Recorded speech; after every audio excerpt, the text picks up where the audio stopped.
What's the first thing women notice? Your face. That's why you got to take care of. Simple things like getting a haircut, grooming your face, and brushing your teeth is important. But there's one thing guys miss and that women always notice. It's when a guy isn't taking care of his skin. That's why I'm so excited to have T. Shanley as a sponsor of today's video. T. Shanley simplifies the process of taking care of your skin. They provide you with all the products you need and nothing you don't. Seriously, I don't think some of you believe me when I tell you how much implementing a quality skincare routine will improve your confidence in all aspects of your life. I recommend you start with the level 1 system, which comes with all the basics: daily face wash, exfoliating scrub, an AM moisturizer with an SPF 20 and a PM moisturizer. But there's hope. And to make it dead simple for you guys, they provide an instruction card in every box that tells you when to use each product, how much to use, and in what order. But because T just sponsoring this video, they're offering you an amazing deal. Just click the first link in the description and get 40% off your first skincare system and free gift. Plus, as a member, you'll get 20% off for life. By the way, one of their new gift options is a silicone body scrubber, which is a $20 value and a complete game changer. Once you use this, you'll never go back to a regular loofah ever again. So don't wait any longer. Click the first link in the description to start your skincare journey today. Maintaining your beard isn't just style, it's self-respect. A well-grown beard boosts confidence and leaves a lasting impression. Elevate your look. Embrace the importance of beard care today.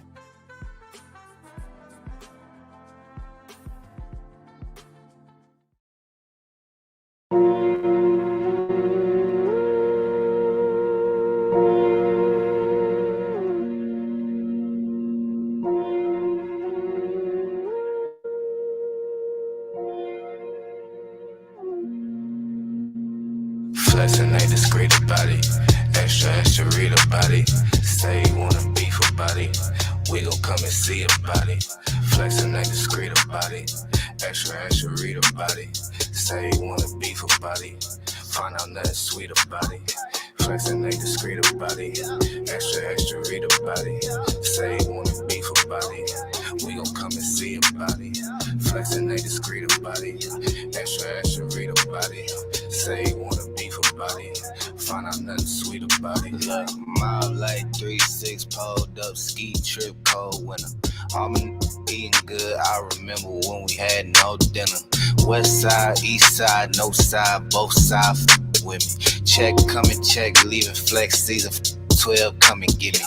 Gil to run around high speed, chasing all the big bags. Bending corners, bending rules, bending necks, Gil the whiplash. Slide through hot knife, warm butter storm, gutter drain lane. Young man, old habit, still at it, tryna let my chain hang. True story, new story, 2-story condo, B&B. 4 bath, 1 me, no key, like I did a B&E. B&Me so good, so hood, so not worried about it. 250,000 new views, old news, know you probably heard about it. Extra read about it. Headline, word around town, flexing. Ballin' on my course, so I ain't worried about nobody out of bounds, stressing. Feeling like Hercules, murder these ain't a problem to me. Tried to tell the maid service don't come unless you bringin' condoms to me. Flexing ain't discreet about it. Extra read about it. Say you wanna beef about it. We gon' come and see about it. Flexing ain't discreet about it. Extra read about it. Say you wanna beef about it. Find out nothing sweet about it. Moving, shaking, coming down to me. Stacking, racking, money, power flipping. Moving, shaking, coming down to me. Stacking, racking, money, power flipping. Moving, shaking, coming down to me. Stacking, racking, money, power flipping. Moving, shaking, coming down to me. Stacking, racking, money, power flipping. It's go time. It's go time, family.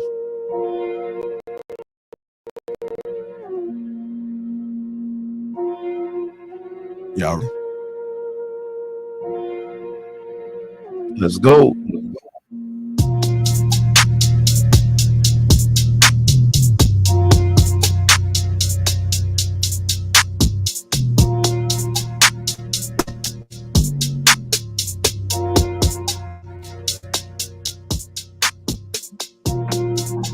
What's going on, family? Welcome to Lapeef Let's Talk. We're going to introduce the crew. We got Mr. Trev Smooth and Aisha. One Country Cookie, Darwin McPherson, that's Simone Cloud John, me myself, and Lapeef JR. Welcome to Lapeef Let's Talk. What's going on, family? What's going on? How y'all doing? Living good. Blessed and highly favored. I'm tired. Oh, that's not a good thing, Cookie. No, it's a good thing. I mean, I'm working. I'm doing what I'm supposed to be doing. Okay. Thought that slogan was supposed to be, we don't never get tired. I don't get tired. I don't Go know. ahead and get Who's this, that? Was that Kevin Gates? I don't support him, but anyway. Go ahead. You don't support him?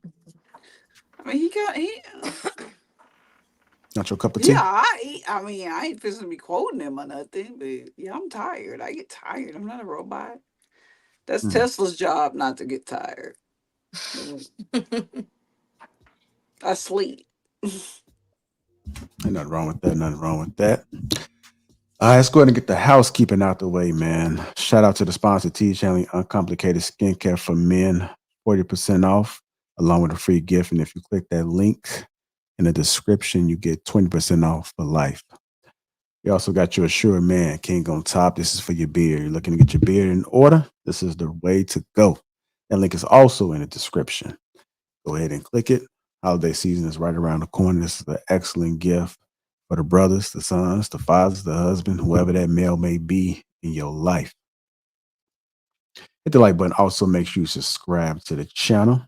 Let me see what we got in the chat. What's going on, Miss Sharon? Also got Jordan. Angela Swift is in the house. What's going on, Erica? I see Viz is in there. Says that JR rapping. I don't know. We got to see, man. We got to see. Got Just Blaze. What's going on? How you doing? Clout. Make sure you be on your best behavior in the chat, young man.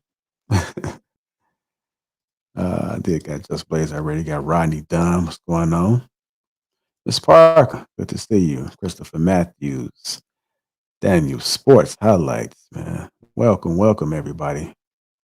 Hit that like button. Also, make sure you subscribe to the channel. Go ahead and share the stream while you're at it. How y'all feeling today, panel? Y'all good? Y'all got a lot of energy? I know One Country don't.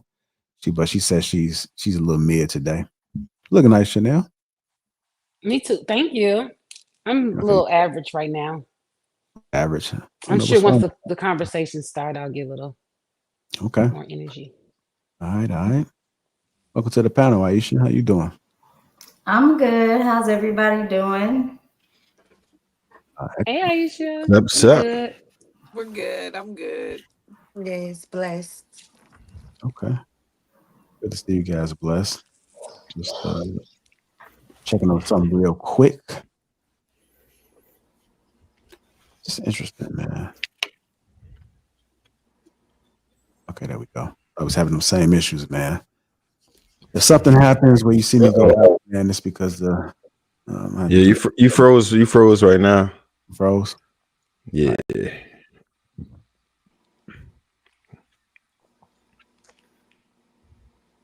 Trev, Right I back see you after in a these. minute. Nah, I've been. Oh well, yeah. You know what? We be on different days. Yeah. You know what I mean? Yeah. I ain't see you coming in the Thursday in a minute. That's what it was. But don't worry, I ain't leaving y'all for a little while. It's not that easy to get rid of me. I'm good. Yeah, you straight now. All right. We'll see how it go, man. To be continued. Here we go. So let's go ahead and start getting to some of these topics, man. I'm going to be talking about relationships for the most part, as we always do. I don't think I got any trending topics. I'll see what comes up in the meantime. But winter is coming. Winter is coming. You guys heard that slogan before? Some of the new folks? Are y'all familiar with it? Aisha? Chanel? You said Dutch Brothers? No, winter is coming. You heard that terminology before? That phrase? Oh, yeah. Okay. Yeah. So what comes to mind when y'all hear winter is coming? Game Kevin of Samuels. Thrones. Okay, we know Kevin Samuels, but what about it? What is the rhetoric behind that? I think Cup more of a season. dragon that I can fly and destroy people that don't need to be, But that was Okay. that's from y'all know that's from Game of Thrones, right? Yes, we do know. Oh, okay. Okay. I was talking about the rhetoric, man. You got kind of dark on us a little bit, One Country. Make sure you stay with us now. If we need to tool up, let us know. You know what type of time we're gonna be on tonight. Hope you're not going to get that the whole suit. You're gonna put the suit on. Okay. All right. What about you, Dad? What comes to mind? Cuddling, hugging, love, family. I What? hate the winter though. I really hate it. I'm not gonna lie. I hate the coldness, but I love the vibe that I get from my family. And yeah, I like winter. I like winter. For a long time, winter was bad for me because I was dealing with mental health issues. So a lot of people who deal with mental health issues also go through things around this time because there's so many holidays. Then it gets stressful. You got to manage your time and money differently. But I love winter. Everybody know they be like, "Go ahead, get your boo." This the season where everybody got to get their boos. You know. So yeah, that's how I feel. Okay. Seasonal booze. I'll keep that in mind. Keep that in mind. Seasonal booze. You know how some people do it. You It's not always healthy. You know, people out here be toxic these days. People be toxic. it's Mm. cuffing season. Okay. Yep, that's what That's they where the call most it. babies That are I'm trying to made think in the of it. wintertime. Yeah. All right. Get it I'll right try, on we'll the try to nose. keep this in mind as we peel back some of these layers. Is pointing the finger. A lot of people like to point the finger at everybody else when it comes to toxicity, along with other things, man, instead of looking at themselves. That Mhm. could be associated to trauma, as Dad spoke. What about you, Miss Aisha? What comes to mind when it's coming? I just think about the holidays. I am a big holiday person. I have Halloween stuff outside my house now. I come from a huge family, so uh, I like the wintertime because I enjoy the holidays and spending time with my people. I don't really know too much about cuffing season because I'm one of those people that I'm always in a relationship, so I don't really have like seasons to do things. But I do like that season because you get to love on your people. So Mm, okay. So we got to like a lot of love is in the air when they hear the terminology when it's coming. What about you, Mr. Clout Jones? When it's coming, what comes to mind? Man, cold weather, time to stay in, turn the heat up, get the movie collection right, cuddle up, all that good stuff, you know what I mean? Another cuddle buddy. Go ahead, Trey Smooth. What comes to mind, sir? First thing I think of is, like I said, cuffing season, right? Nobody really wants to be alone in the winter. All the holidays and everything are coming up. People are, they want to show they people to the family and all that. So it gets really lonely holiday season if you are by yourself. So right about now, you start to see females and males spin the block, start to go back to they old things. You getting them calls and them texts, what up? Or like, KS used to say, hey, big head. You start getting all those right about now because nobody wants to face this season alone. Go ahead, Mr. Darwin. I mean, I'd probably be an echo if I talk. I mean, some things. I think it's subjective to everybody. For me, winter is coming, it's cold, you know what I'm saying? Gotta winterize the house, winterize the vehicles, make sure no pipes bust and shit in the middle of the night. Um, and most definitely just to reiterate nobody wanna be alone during the cold. You got a lot of women out here. I think they suffer more, especially when it's time to go and debt. I mean not date, I'm sorry, date and venture out and find, somebody to try to connect with. The dress code don't change just because it gets colder. So you still have the fishnets out there in the 20-degree weather with lawns stretched around the building. They still got ass out, titties out, freezing, acting like they ain't cold. But the motherfuckers cold as hell. I don't know what the hell got into these women, but I would say and that's my argument on it. I feel like they suffer more because men, if we ain't got nobody and we don't want to be alone, we go out to the club or whatever. Yeah, we can go out, fully comfortable, layers and everything, and still be able to, you know, date and vet out women. Women, I don't know who convinced them that they need to keep the same dress code as the summertime, but I don't know, man. That's something that just went over my head, and somebody might be able to explain that to me later. But yeah, We don't get Yeah, cold in the summer. my Straight out mama's the era, gate. my Hello. We mama don't era get had fur cold. coats, man. Like We don't them get old cold. school ladies, they had fur coats when they went out. I yeah, don't but know they what's had going on in husbands, this new didn't generation. Mhm. they? Darn came out the blocks like The you fur saying coats to the both. ground. Mhm. To the Can I give my real answer now? Yeah, go ahead. Go ahead. I think that when I think of winter is coming, I think of like binge watching stuff, fuzzy socks, a snuggie, some cocoa, um, holidays, like she said, and spending money. Like, I mean, like realistically, before he got all into the club stuff, I was agreeing with Dora. Well, you're not wrong about the club stuff because it's funny. It's true. I've driven past idiots outside the club in scantily clad clothes during the winter. But that weatherizing of the house and making sure everything's okay and changing out your tires and the tire pressure might that's a lot. But that's the grown people stuff. So Okay. Well, the phrase winter is coming, it was popularized by Kevin Samuels. It is a metaphor warning women, particularly single women who are aging and haven't settled down, about the challenges they may face as they get older. And Samuels used the phrase to highlight the idea that as women age, especially past their prime childbearing years, their dating and relationship options may decrease. The winter symbolizes a time when life becomes harder, particularly in terms of securing long term relationships, marriage, or finding high value men. Samuels often emphasized that many women wait too long to seek marriage or serious relationships, focusing on careers or enjoying their single life, and when they reach a certain age, typically their mid 30s or older, the options in the dating market begin to narrow. The warning was meant to urge women to be more intentional about their relationship goals while they are still in what we call their prime years. So let's kind of keep that in mind, man, as we start peeling back some of these layers. Some of the examples in the videos that I may play just tie back in to 2024 and what's going on.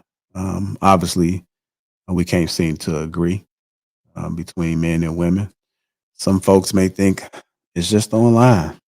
Other people are just coming online and regurgitating, and they still don't have no clue. They're just hearing things and they don't know how to tie it back into their own reality. So it should be an interesting discussion. Let's make sure we not talk over one another so that we can see if we can possibly, just possibly get some solutions. If not, at least understand it. I don't think there's no right or wrong answer. It's all based off our experiences and perspectives. But let's see if we can get a little deep with it. All right. Pause. What like I'll do. rabbit hole deep or just like deep thought. Vagina deep. No, I'm just kidding. Cause I could go way down. Like do you want me to Whoa. go off or do you want me to just stay You like can't say that after Conversation's what I getting a little said. hot. Hmm. I don't think she heard what I said, but okay. I didn't? Oh Who's no, don't worry waiting? about it then. I'm asking JR. Do you want me to go rabbit hole or just like kind of just be play nice today? Because I can Anything go off. in Wonderland. I just want to go. I just want to Oh, go. sorry, I just want to go Alice. deep enough where it's able to Pause. touch the souls of folks tonight. That's Okay, okay. I don't want to scare people today. I got it. yeah, Okay. yeah. I'm trying to see if we Yeah, it's almost Halloween. Go ahead. trying to see if we can create some soul ties tonight. Oh Lord. Yeah, It's gonna be a long night. yeah. Well, Some people already got soul ties. I was going to get into this first video, man. Hit the like button. Also, make sure you subscribe to the channel before we do. Shout out to Bakerman for becoming part of Green Gang. Welcome, sir or ma'am. He, she. Uh, it's kind of confusing out here, but welcome. Welcome to the Green Team, man. All right, here we go. I think a lot of women don't understand that, and their dynamic between a man and themselves, that they're takers. a lot of the time. So that's another reason I don't want to hang out with you, because I'm always in the red when I'm hanging out with you. Like, you know what I'm saying? So it's not even like a pleasurable experience like that. Like, goddamn, I always got to spend. I always got to, you know what I'm saying? Like, one thing that would make me look at a woman is like different and like kind of put her in a different is her willingness to try to save me money. Yes, now, sir. So like, I give you an example. Like, we go out and be like, how much that is? Maybe You ain't gotta get that. Yeah. Like, I may still get it. Yes. You know what I'm saying? Like, no, you go. We live. We turn it up. I done made a mental note. Because she's considerate. You know what I'm saying? Like, I made a mental note. She fuck with me. Like, you know what I'm saying? So I fuck with her. But when you just cool, run that shit up. Run it up. Then you're not really considerate of me. So I probably won't want to hang around you that much. Like, you know what I'm saying? After a little bit, I'm expecting you to try to be a little bit considerate of me. Come on now. Like, you You know your fifth lemon drop? Your fifth lemon drop? God damn, you gonna mud like that? Went to the liquor store. I could have got you your bottle. Exactly. And then the illest shit of it is, because we know financially, it's just stupid. It's not about somebody being broke. It's just stupid. Like, we could really, if you really just want to drink, we could really just get a bottle. Come on. Like, you know what I'm saying? Why are we getting $20 drink, $20 drink, $20 drink? We done already bought the bottle. All right. So that was just a video just to give a little bit of context of this question, or it is a question because we're going to give our perspectives. But women lose out on good men by being takers and being inconsiderate. Again, let's tie this back into our own realities, our own worlds. We're not looking for no reaction to what they necessarily said in that particular example, but let's just have an open dialogue about this. I'm going to go ahead and start with you, Miss Dassimo. Women lose out on good men by being takers and being inconsiderate. How you feel about that? And be honest, it's a safe space. I don't want y'all to say what y'all think other folks want to hear. Because there's somebody out there that's watching that may totally agree with you. And the only way we're going to be able to get to understanding is if you're being true to your word right now.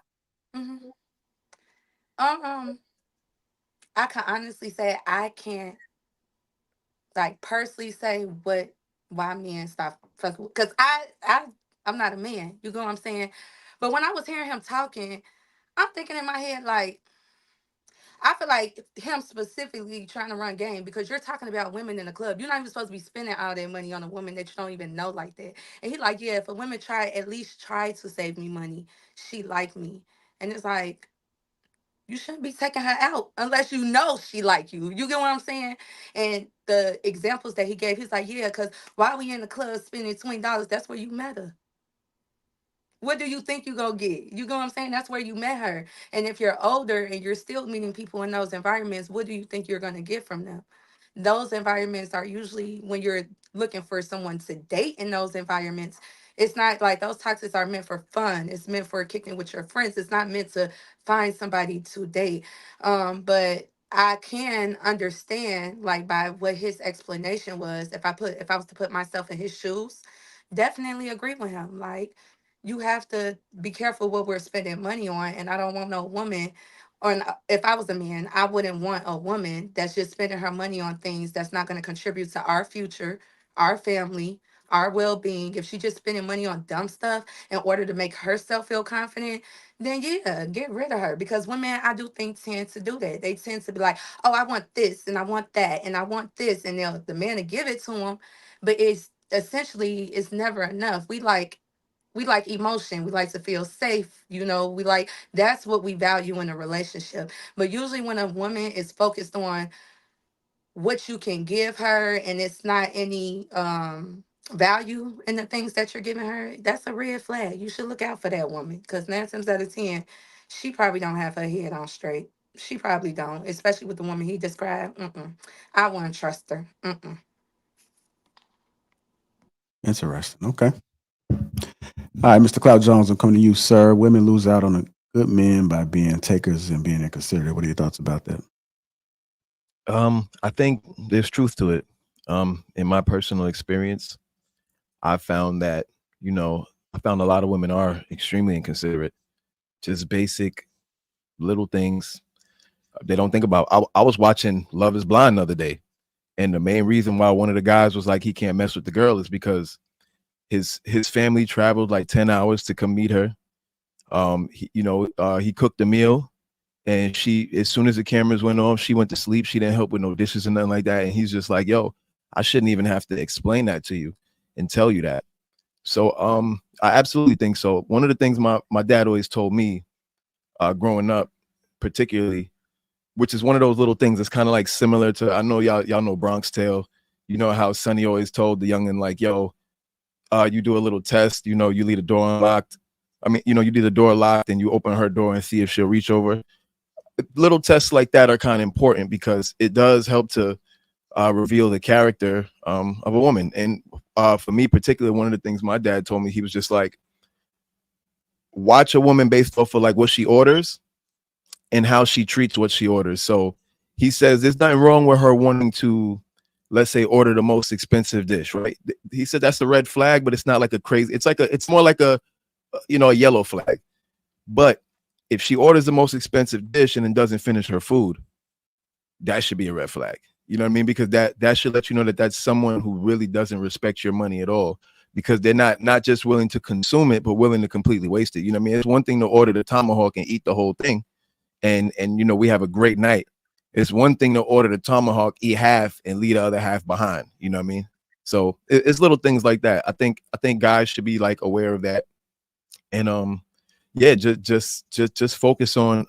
Pay attention to how a woman treats your finances. A woman who really sees a future with you is gonna try to protect your finances in the same way she would protect her own, I think. And so, she might be like, oh, babe, whoa, you want to buy what? Like, nah, we don't need to do that. Oh, babe, you want to go out there? Nah, we don't need to go there. The wings at so-and-so is way better. It's way cheaper over there. We can get more drink, whatever the case is. She's just going to be a lot more thoughtful of those things, I think. I'll land there. Okay. Go ahead, one country. Women lose out on good men by being takers and being inconsiderate. Whew. I have two sides to this coin. Yes, there's women that don't deserve good men out there that lose them simply because they don't deserve them. And part of that would be that she's a taker. But you also have the creators of takers who are tricks. These men out there, because if she lose him, she don't care. She's just gonna go take from another guy. And I think that that's my biggest, like, this is a little one-sided, but I'll answer the question. So say for instance, like, you have a woman and and she's out and she's like, I want this, I want. The key for men to understand is how to separate a woman's boundaries, or like her needs and things that she buys for herself versus taking. If she buys herself that all the time, just like living expenses, if she can afford to do that on her own and she's asking you to do that because that's how she is that really taking? Or are you just can't ain't got it? So there's so many like different ways that this could be seen to me. Like, just so she's a taker. How do you know she's a taker? How do you don't know she just built a life for herself where she can afford the things? And if you can't do it, just say that she might still have you. But I feel like if the good women will say, yeah, no, it's cool. Yeah, we ain't got to do that. Like he said, But um, if she's built a life for herself where she has preferences, I don't think it's something that she could lose him for, and that she should be considered inconsiderate. I just think they just need to discuss, like, yo, I don't spend that type of money on that kind of stuff. If she willing to stay, if he willing to give her a chance to answer why she's the way that she is, it might be less, breakups. Because some of these women out here really balling and can get it themselves. So I don't know. You got the tricks, you got the women that's been tricked on, and they just used to get stuff given to them, and then you got the women that actually can afford the lifestyle themselves alone in their house. So y'all, I guess with discernment, fellas, y'all got to figure out which one is which, because there's a huge difference between the two. Okay. What do you think about Chanel? I seen your ass kind of went upstairs a little bit. Well, because I'm playing devil's advocate. Like, I think men lose good women because they don't know how to manage their money or they try to show off. Um, I've met some men that the way they spend their money, like I want to say something, but it's just kind of like, ugh. Like I know for a fact that you behind on your electric bill and you literally blowing your money in this bar on other people. That's a turn off for me because I be knowing the real thing. So I see this all the time with guys, and yeah. If a woman is telling you don't do that, then maybe it's the man, the way he's spending the money, you know. So I don't know why that question would be women lose good men because of takers and inconsiderate. This one guy, okay, I probably DoorDash 2-3 times a day. Like I don't never leave my house. I work from home, I'll DoorDash. And this one guy like offered to buy me something to eat. And he was like, I'll DoorDash or whatever. And he was like, well, how much do you want? And I was like, just send me whatever. And he sends me $10. So I ain't say nothing. I ordered my food or whatever. My food cost $30.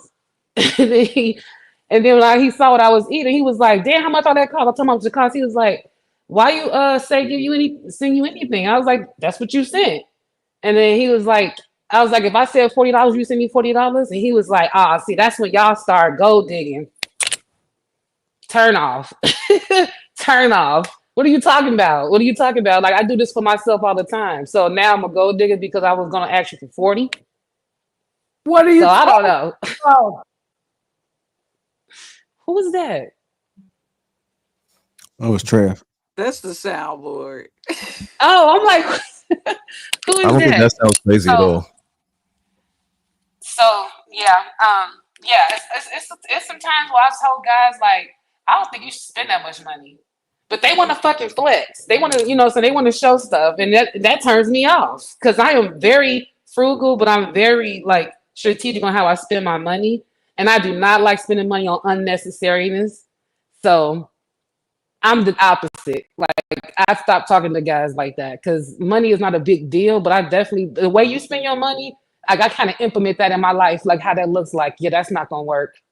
So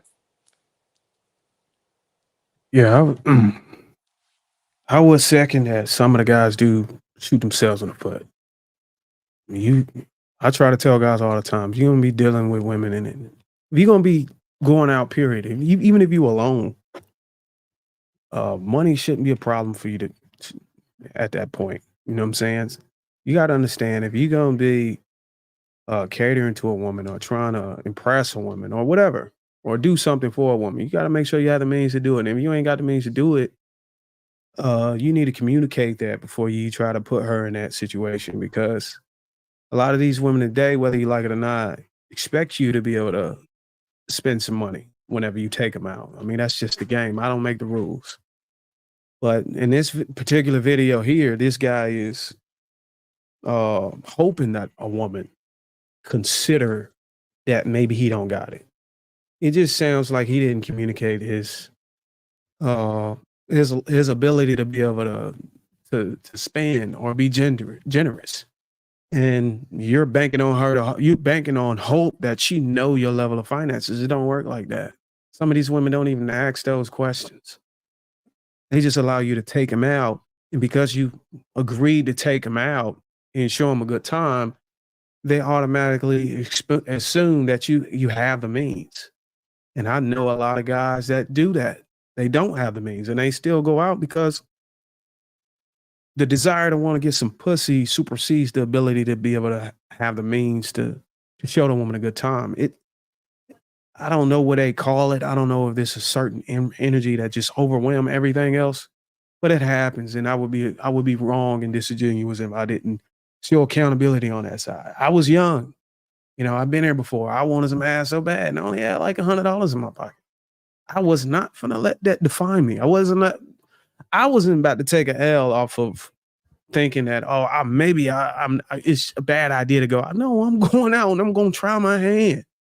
So if you're a man in this situation and you don't have the means and you taking a decent girl out and you want to show her a good time and the end game is you want to get in the sheets, make sure you got your bread right. And if you ain't got the pride that the typical brother does, just let her know, hey, look, you ain't got it like that. I want to hang out with you. I find you very interesting and attractive and stuff. I want to get to know you. I don't have the money, but you would be surprised how many women would have a little sensitivity and be like, oh, that's so kind and sweet of you. And I appreciate you telling me that. And still will go out with you, considering that she know you ain't got the money like that. You know, you got some women that will look at you as a, you know, but a woman who has a genuine heart and that's kind hearted and got a head on her shoulders is going to look at that with sensitivity and be like, okay, look, she might even offer to pay for the shit. You just got to be upfront with these women today, man. And be like, hey, look, I ain't got it like that.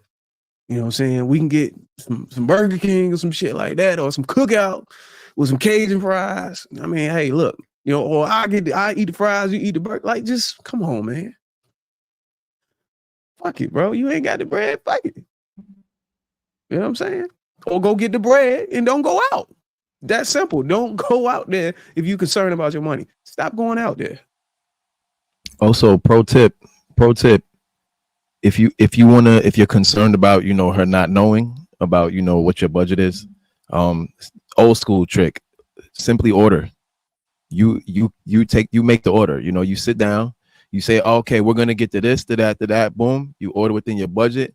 We're gonna, I mean, boom, make it a surprise. I mean, be like, yo, you gotta try this, you gotta try this. You know, make her interested in it, and it'll be surprised. She's gonna try something she never tried before. She's gonna enjoy herself because you're gonna be charming, have a great conversation, and you're not gonna blow a bag. You know what I'm saying? You're gonna spend what's in your budget, and she's not even gonna be thinking about or looking at the menu because you're gonna scoop that up before it even gets to her hand. So Quick question: if I don't like what you pick, am I wasteful? You know, you need nah, to communicate that before he spend Okay, his I'm just money. making sure. but if it's something you think you're not gonna like, you can always be like, oh, I don't know about that. Then I could be like, all right, cool. Well, all right, boom, switch that Okay, with something else. You I get what I'm get what saying? you're saying. Yeah. The I like downside to that this, though. the downside to this, I think some of the guys who don't necessarily have the charm, I'm talking about the guys that have to rely on labels and all this other stuff and money. I know it's some guys. I'm not gay, but I recognize there's some ugly brothers out there. For y'all guys, y'all just fucked. I You was got to about go to get your say money that. right, dude. You got to go get your money right, dude, or stay in the house. Because if you out here looking like a wombat and you trying to get these chicks to have some type of sympathy for you, it's hard to match that with ugly. So you specifically gonna have to go and get your bread right, brother. And I'm just Listen, keeping some 100. women like them You could ugly. be funny too. Some women, that's I their thing. They thought like ugly no. When chicks. you were talking, I was like, Darwin is speaking on handsome privilege right now. I need everybody in the audience to know that doesn't work for everybody. Asking a woman out, telling her you broke up front. The only way you gonna get away with that is if you halfway decent look. Hmm. And I don't even think it's like a ego thing. It's just I used to be one of those women who would just date any man, no matter what position he was in, because I feel like you should give a guy a chance. You don't know.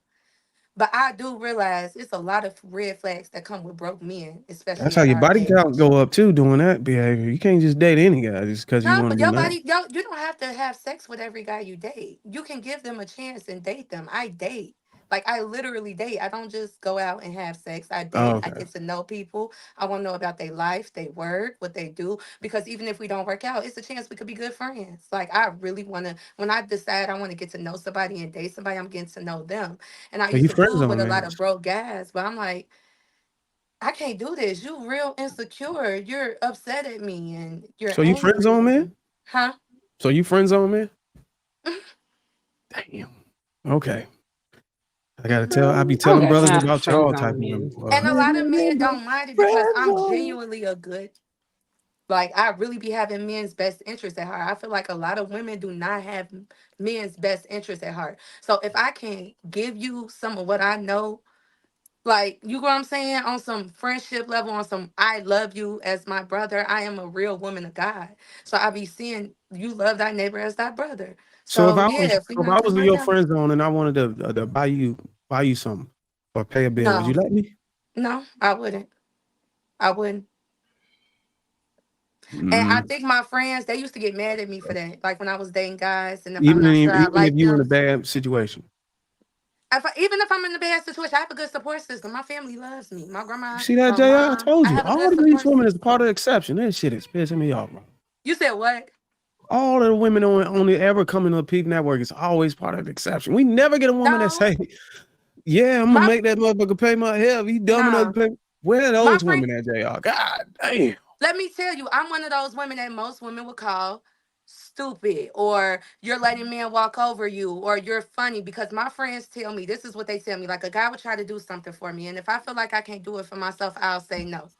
And then they'll be like, this is why they don't take you seriously. This is why they think you're too independent. You don't want to accept nothing. You deserve it. You're a good person. But I'm like, I understand that, but that don't mean that's how they're going to take it. I really care about, I guess, not how people see me, but my character, my brand, who I am. I'm building a brand. I do a lot of things where I work with people, and people have to trust me and my opinions. So my brand is very important to me. And I really love love. Like, I love love. It ain't no way to explain that. I'm not no bitter person. I'm not no spiteful person. I'm not going to take what happened to me in the past and go into the next relationship with it. If I'm super hurt, I'm going to take my time. I'm going to heal.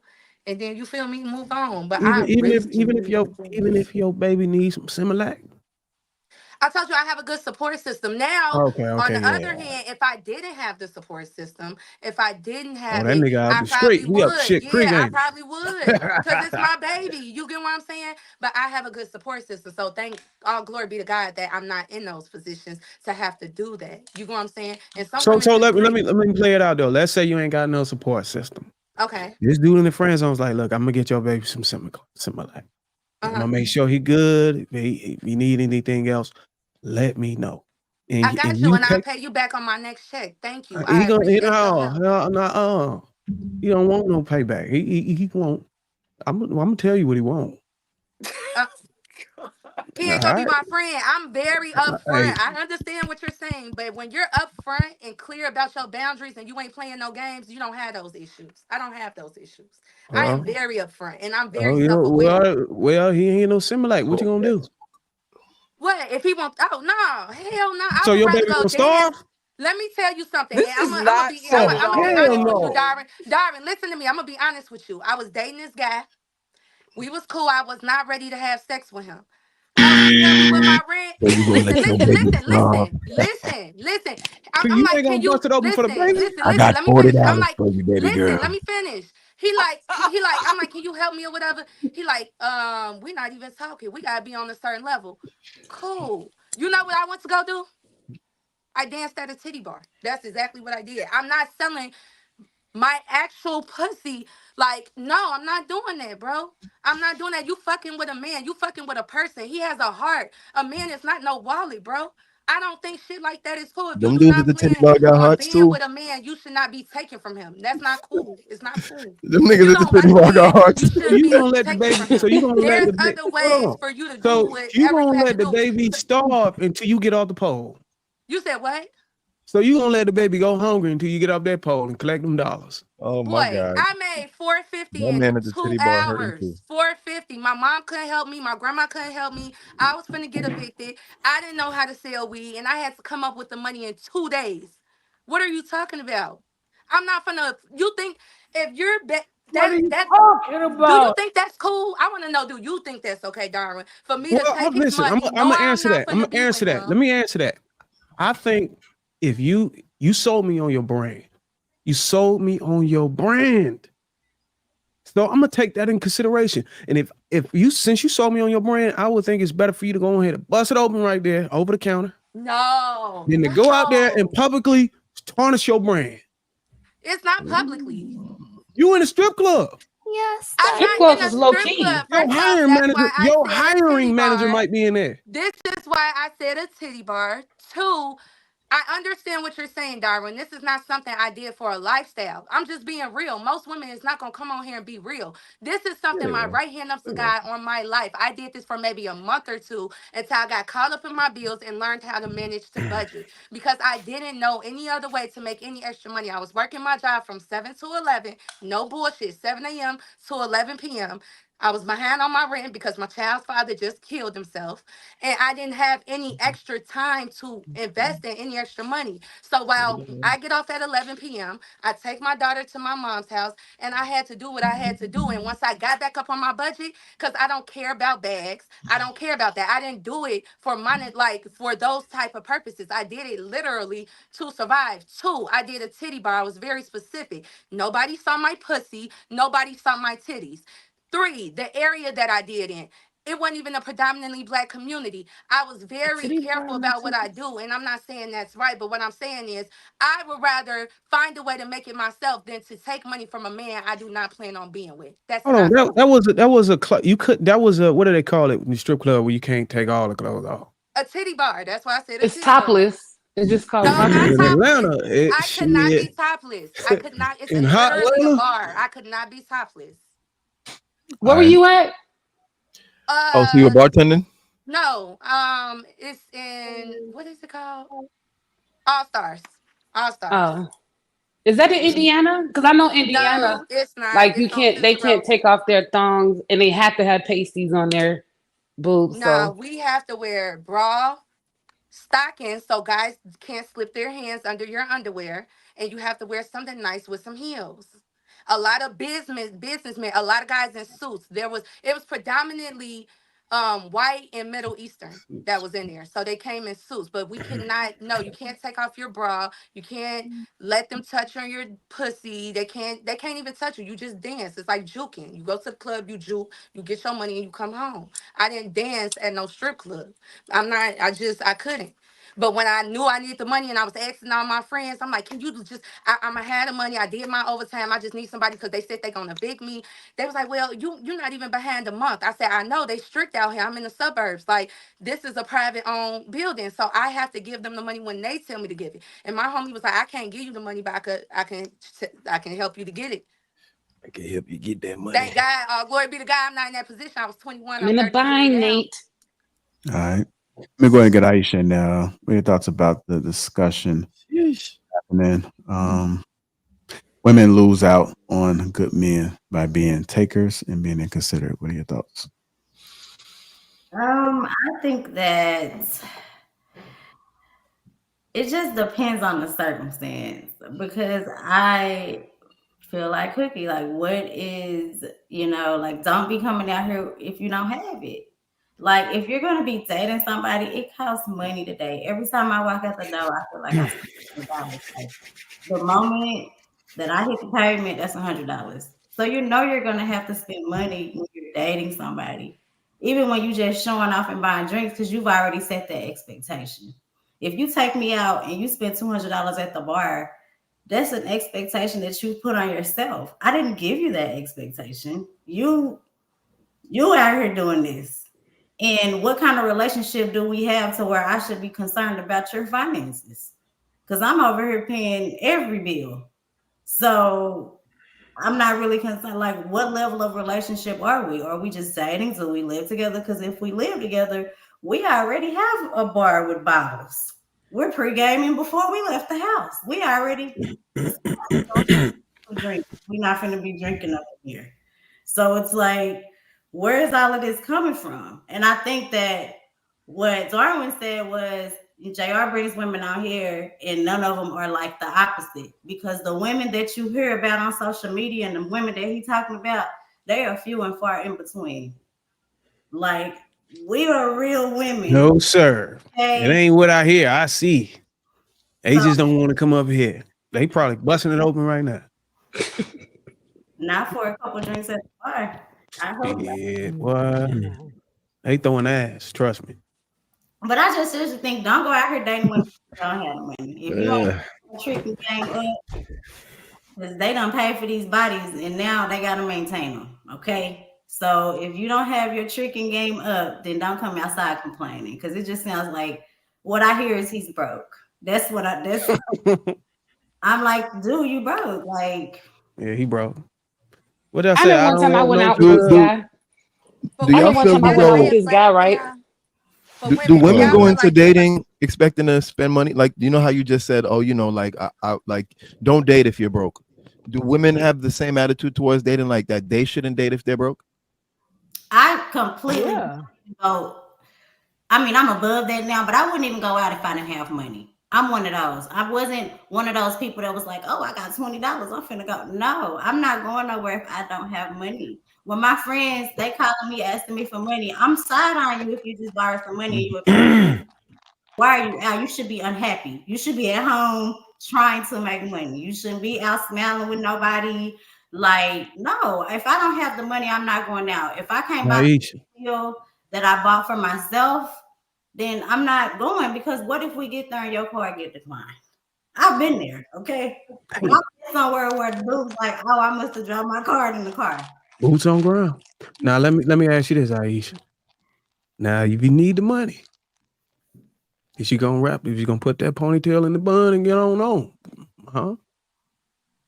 Oh, my auntie told me as long as you got that in between your legs, you should never be broke. Hey, That's a whole nother story, you know what I'm saying? hey, run it up. But it's just you shouldn't as a woman, like you shouldn't just be walking around here broke like that, you know? So All right. Go ahead, Trev. Let's Right. read up in So, between. Here's some feedback. So make sure you get up in between everybody. all right. So, dude Finally got mentioned one, my bro. Finally got one. dude mentioned one of my favorite words twice. He said consideration, and in my opinion, particularly in the beginning, most women just aren't considerate of men. If you look at the statistics, it says that 90% of men pay for the first date, 8% split, 2% where women would take the bill. So we just have to understand it. It's a double standard. It's not even close. It's just expected that we do that. I think a lot of these problems could be avoided if people stop punching outside of their weight class. For one, you have to understand what type of woman it is you're dating. You have to vet prior to going on that first date. You shouldn't be having your first conversations on the first date. You should be right now with technology. There's no excuse. You should be on the phone. You should video chat. You should see what type of lifestyle she lives, and you'll know. Clout mentioned something important that you shouldn't. You should pay attention to what she orders. But guess what? I'm also not gonna punch outside of my weight class when I pick the restaurant. We're not going to Roof Chris. We ain't going to Charter House if I can't afford it. There's nothing on Applebee's that'll break me. There's nothing in Fridays that'll break me. And that's where we're going to go. Get whatever the hell you want. That's how you do it. Don't end up in those positions in the first place. And if she's cool with that, you'll understand that by vetting her and you'll know where you stand with her. And one of the main things that people have to understand is it depends on how much that woman actually values you. She might make you go take her on an expensive date because she's not really trying to get to know you. She sees you as an opportunity or a lick. So she might get that whole thing, not throw it away, get a doggy bag and bring it over to the real one that she want to spread her cheeks for. You got to understand that. That's how a lot of these women is getting down. So you just have to understand where that woman is and see what she actually offers you. Some women are just not considerate, even if it's not on the bread. Maybe you have a lot more money than her, but maybe she just wants to give you acts of service. It might not be a whole, she might not bust it open for you, but at least she'll give you like a nice little back rub or, you know what I'm saying? Something to cater to you. Just try to be considerate. Just try to offer you some nice gestures. And you have to pay attention to these cues. If she's not willing to do that in the beginning, she don't really like you. And I think that's where this problem is coming from. That dude in the tape was dating people who really didn't like him. And women make all these rules and high expectations for men they don't really want. If you're one of them guys, you need to find you another woman that you could actually handle, that actually wants you because of your personality and who you are as a man. because she'll understand. Women will deal with you if they like you, even if you messed up sometimes. Sometimes they'll take care of you if they like you enough. But most women don't like most guys like that. They'll have one specific type that they really like, or they'll have that one dude who got the imprint or whatever that she's really, really, really into. And she'll do a lot for that brother. But if she ain't feeling you like that, then it is what it is. For me, this is what I tell gentlemen. If she don't treat you like your favorite celebrity, keep it moving. Can I add to this before you before you close? Oh wait, he ain't my homie. He ain't going yet. This is just real quick. Darwin, you have a wife, right? Oh god damn. Yeah. Right. Okay. Yes. How much it costs to get her hair done? Oh god. Come on. You know where I'm going with this. How much nails cost? Hair How much it costs sometimes for her to look presentable for you to eat? Like, if you like, baby, you looking a little rolled hard and put up wet. Let's go get some things she done. good. She can go out the way she is now. But I mean, for her hair, she probably spent about $200, $300 on her hair. Yeah. Okay. So let's talk about women getting ready for dates and Yeah. how inconsiderate it would be for her to show up looking like a bum. So we're already if we like you, $300 to $400 in the hole, just Yeah. accepting a date. Mm-hmm. Let's be for real here. Like, everybody like the consideration. What are you talking about? She came to the table looking her best. Yeah. You know how much that costs? Some of Mhm. these women, me not so much, but I'm just saying, like, nails and toes, shoes, and a new dress. Be for real, man. Wham. Sorry, I went Nah, driving on it, bruh. Nah. I can't. Wait, I got a Nah. question. See, this is why I like. This is why I like women that know how to do their own hair, and I like women that know how to do their own nails, Oh and, god. and don't gotta give all the black wealth to the Asian people, buying all that damn extra stuff, and paying them all that extra money just to paint their nails when a bottle of paint is like $8, and you out here paying these people $200 to clean and buff your own nails. This don't make no damn sense. It really don't make no damn sense. And a lot of women be like, "Oh, that's a flex." It's not. It's laziness. It's like you should be able to do your own nails. As a grown man, I could clip my nails are beautiful, and I clip them my damn self. I buff them and clean them my damn self. It takes me less than 10 minutes a day. I know how to use clippers. I line up myself if I need to. Like come on, we grown here. Self-maintenance should be should be something that you have mastered by the time you're 21. You should have mastered self-maintenance. You should not need another person or to spend a bag. You should not need another person or to spend a bag to make yourself look presentable. I think that concept is ridiculous. That's not true. I think they're thinking that someone has to what? spend that they're spending money for maintenance because they don't know how to do it. I used to do nails when I was in high school and in college. My sister did hair, all that stuff. But when your life upgrades and you make more money, some of the things that you do, you can pay somebody else to do it. Like, that's just how it is. It ain't that I can't do that's it. It's fine, just that I but want that to. means that's fine. And that means that you can afford One that. mic, y'all. That means that you can afford it, and that means that that's an expense that comes already with your everyday life, which means you can't charge that as a dating expense because that's just who you are. So if you're already spending $200, $400 on your hair, $200 on your nails, cool. But don't say, "Oh, well, that's my cost of looking good." No, that's the choice that you choose. That's your lifestyle, and that's fine. But that's not the cost of dating, because those things you can do on your own. Like if I want to go out and I want to look presentable and I don't have the bread to go get my braids done, or I don't have the bread to go get my haircut, I can go pull out some clippers and I can pull out a straight razor and I can line myself up and look presentable. So no. I agree. Cut, Cloud. If every woman had a ball cut, they can too. That's simple. That's something I learned how to do when I had my short fade. You're talking. Look at this. Do you see all this? I can't part my hair in the back. I can't flat iron. A lot of women All don't of know how that to flat is all of iron that their your hair. is all of that your hair? Flat iron at the same time. Do you know that's why a lot of people bald head these days because they try to do their own hair? So wait a minute. Do Nah, women is all walk of that- around? is all of that your Do hair? women walk around? You said what? Is all of that Can your I hair? finish? Nah. So do you think The that with long your part is the actual easy hair, part. if The root part is the part that has the most maintenance needed, which is our Cloud, the actual issue, hair. Cloud, Look, I'm a wait a So, minute. Wait a cosmetologist. damn minute. ladies, Nah, bro. Cloud, I'm a ladies, This cosmetologist. all my And I there hair. wear are, with listen, the Cloud, I wear braids currently at the height my hair is. My hair has been longer than this throughout my life, right? Good A for lot of you. women tell this story that it's extremely difficult to maintain natural hair. It's so expensive. All the it conditioner. is. I've bought conditioner. I have a blow dryer. I have picks. I have combs. I buy gel. I buy the deep conditioners. I buy the products because I have to maintain my hair. It don't cost what y'all acting like it costs. It costs more for y'all to do what y'all do now.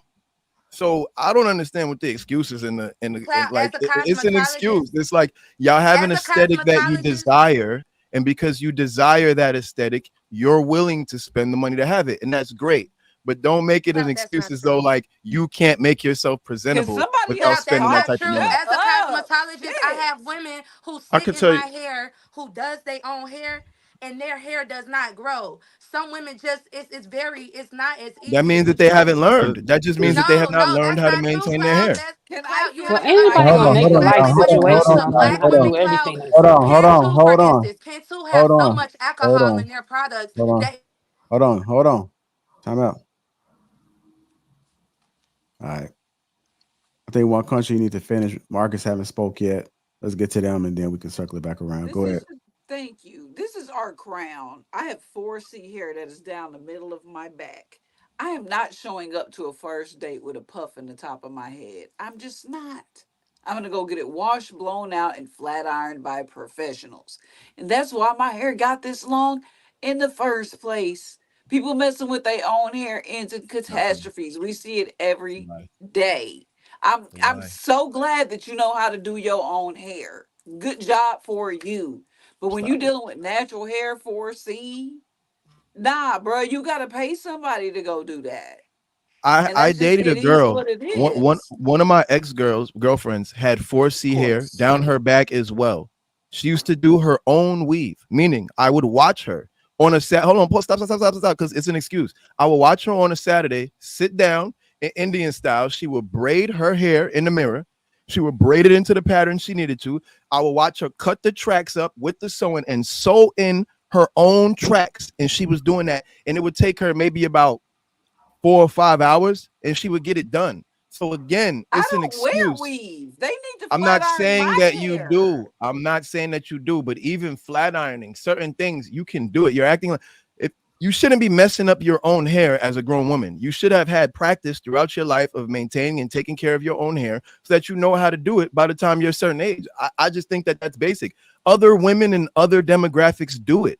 They all know how to maintain and take care of their own hair, which is why this argument is not a conversation that happens once you leave the black community. You don't hear Asian women are not saying, "Oh, we need men to pay for our hair to get done," because Asian women know how to maintain their own hair. You don't hear white women doing it. You don't hear Indian women doing it. You was You're paying only for hearing it. it in the black Who community. said So who said we want the men girls to spend pay more for it? money on their hair He than making anything. shit What are up. you You talking moving the about? goalpost. How Let do me you ask know this these Let question, me tell you ladies. something. manufacturers? Let me tell you Where do you something. get So your let me money tell you from? something. Let me say something real That quick. don't even So the ex that I was staying with, he didn't believe. Like I knew when we dated, I wasn't expecting to pay for nothing, but he was just like he made a comment and was like, I think women, should take care of themselves, and if they want to pay all that extra money for weave and nails and stuff, they should do that. We were together for 4 years. He never paid for my hair and nails, but I didn't have to pay no bills. I was living with him. So yeah, I spent my money on what I wanted to spend it on. So that's what I did. I never asked him for no money because I was doing it before I met him and I was gonna do it while I was with him. Now when he threw money at me every now and then, great. But I never said, hey, I need some money to get my hair done. I need somebody to get my nails done. Because that's just what I've been doing all my life. So it ain't nothing that I'm gonna ask the guy to do. Now he offer, I'm definitely gonna take it because I was also raised to get what you're worth. And if a guy wants to do something for you, gracefully accept it.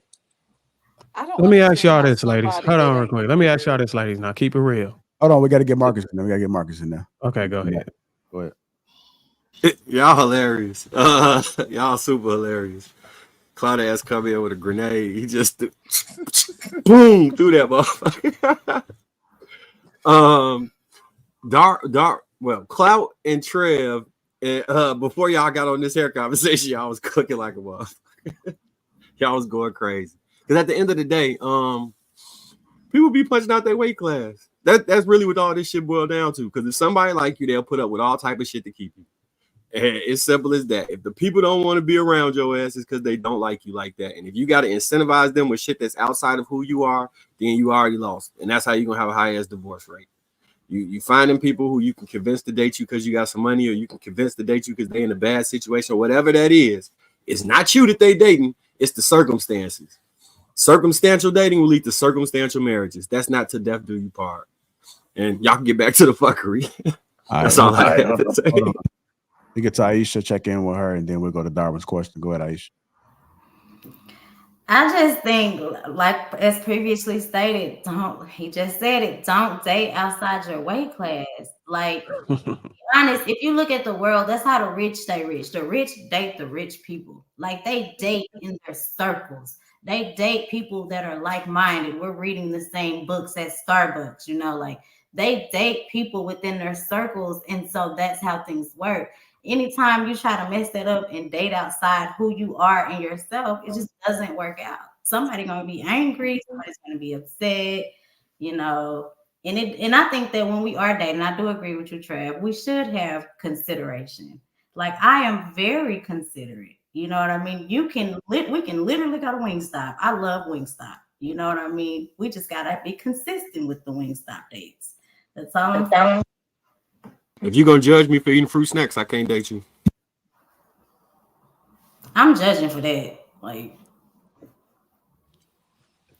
I had some serious contention with what's going on here, as far as women trying to put their bills on to a dude. Because what I'm saying is how are you existing on a daily basis? Like, how are you going outside? If you got to put on a whole fraud and you just feel like you need to perpetrate because you want to date, that's trash. I think women have a misunderstanding of how men are thinking. You could look good and go to Rainbow. We're not going to be looking at you like, oh, she got on a cheap ass dress. And if this dude is behaving like that, that's a serious issue. He's feminine, and you probably don't want to be with that buster anyway. So all I'm saying is you have to look nice, but you don't have to look expensive. You will never impress a solid man because you spent a bunch of money. That is actually going to repel men. We're gonna be like, damn, I ain't trying to maintain all that. Hell out of here. You either look good or you don't, because you got to hold on. I wasn't done yet though. So what I'm saying is, women are. Go ahead. You can say that, but what I'm saying is, however you look, however you exist in the world, however you go to work every day, however you go outside and consider yourself to be presentable, you can put on a nice dress. Makeup ain't that much. I know how much it costs. It's not that much. And you don't have to put on a bunch of makeup. Men pretty much just want you to be natural. You don't have to spend a bunch of money on your hair, even if whatever it is that you do, however it is that you look, if you throw on a wig, whatever, men generally don't care as long as you look presentable and you have a nice personality. You spend all that extra bread, $300 or $400 is preposterous to me. I don't see how somebody feels like they would need to spend that much money. That's wild. Men are not really trying to pick up expenses like that. Like even how Chanel was, right? Like most dudes ain't gonna be able to support that, because from what you're saying, you had like a $90 eating habit a day, which is like what, $450 a month, which is like, it's just me. $450 a week. It's just me. And then $1,800 and a month. I do so some days where I don't do it. But. Well, let me say this then. Oh, you done, Trey? Go ahead. Hold on. I think Country was about to try to. You got to say I'm gonna come right to you, Darwin. I promise. First of all, didn't nobody say nothing about anybody picking up bills? This is like the telephone game in elementary school. That never was said. All I said was, if I've been talking to this person and they know I wear my puff, and he's like, how long is I want to see your hair flat ironed. I'm not expecting him to pay for it. I'm gonna go get my own hair flat ironed. I'm gonna go get my own fit.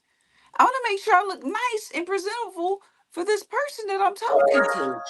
And because I pay, I'm not asking him. I didn't say, well, send me the money. I didn't say that. That never came out of my mouth. And I wouldn't even expect my husband to get my hair done, because I'm a working female. So I'm trying to figure out where all this picking up our bills fucking came from. I never Darwin. Nobody on this panel ever Well, said that. for the record, Cookie, I think everyone thinks we was only saying that because just you for the you record. used it to compare it to how men are picking up the money on a date, and you use it as an equivalent. You said, how about us being 300 or 400 in? So once you made that comparison, you made it as if it was worth whatever it is that we're paying. Well, let me take the wrench out and put it back in. So what?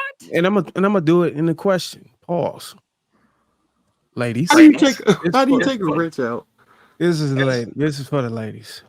If you spend $300-$400, let's just say $700, getting yourself pretty, making sure you beautiful, making sure your hair done, making sure your makeup done, whatever you got to do, you put the work in so you can look beautiful on his hip.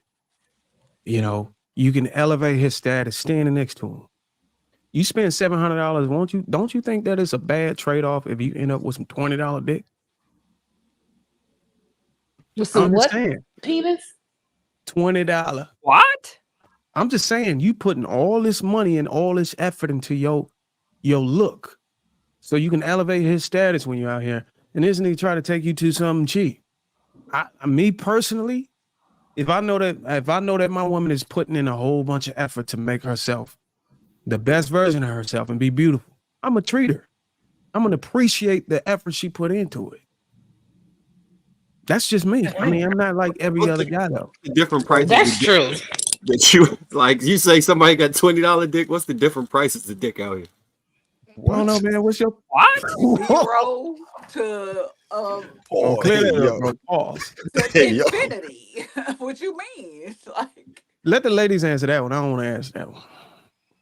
Well, I know I got upset because like this guy, like really, this is when I was a little younger though, like in my late 20s, early 30s, but like he really like, faked the funk all the way until, he reeled me in. So I got dressed. This is when I was living in Illinois. So we were just talking earlier about fur coats. I mean, I had on the fur coat, the boots, like I was like already like G'd up.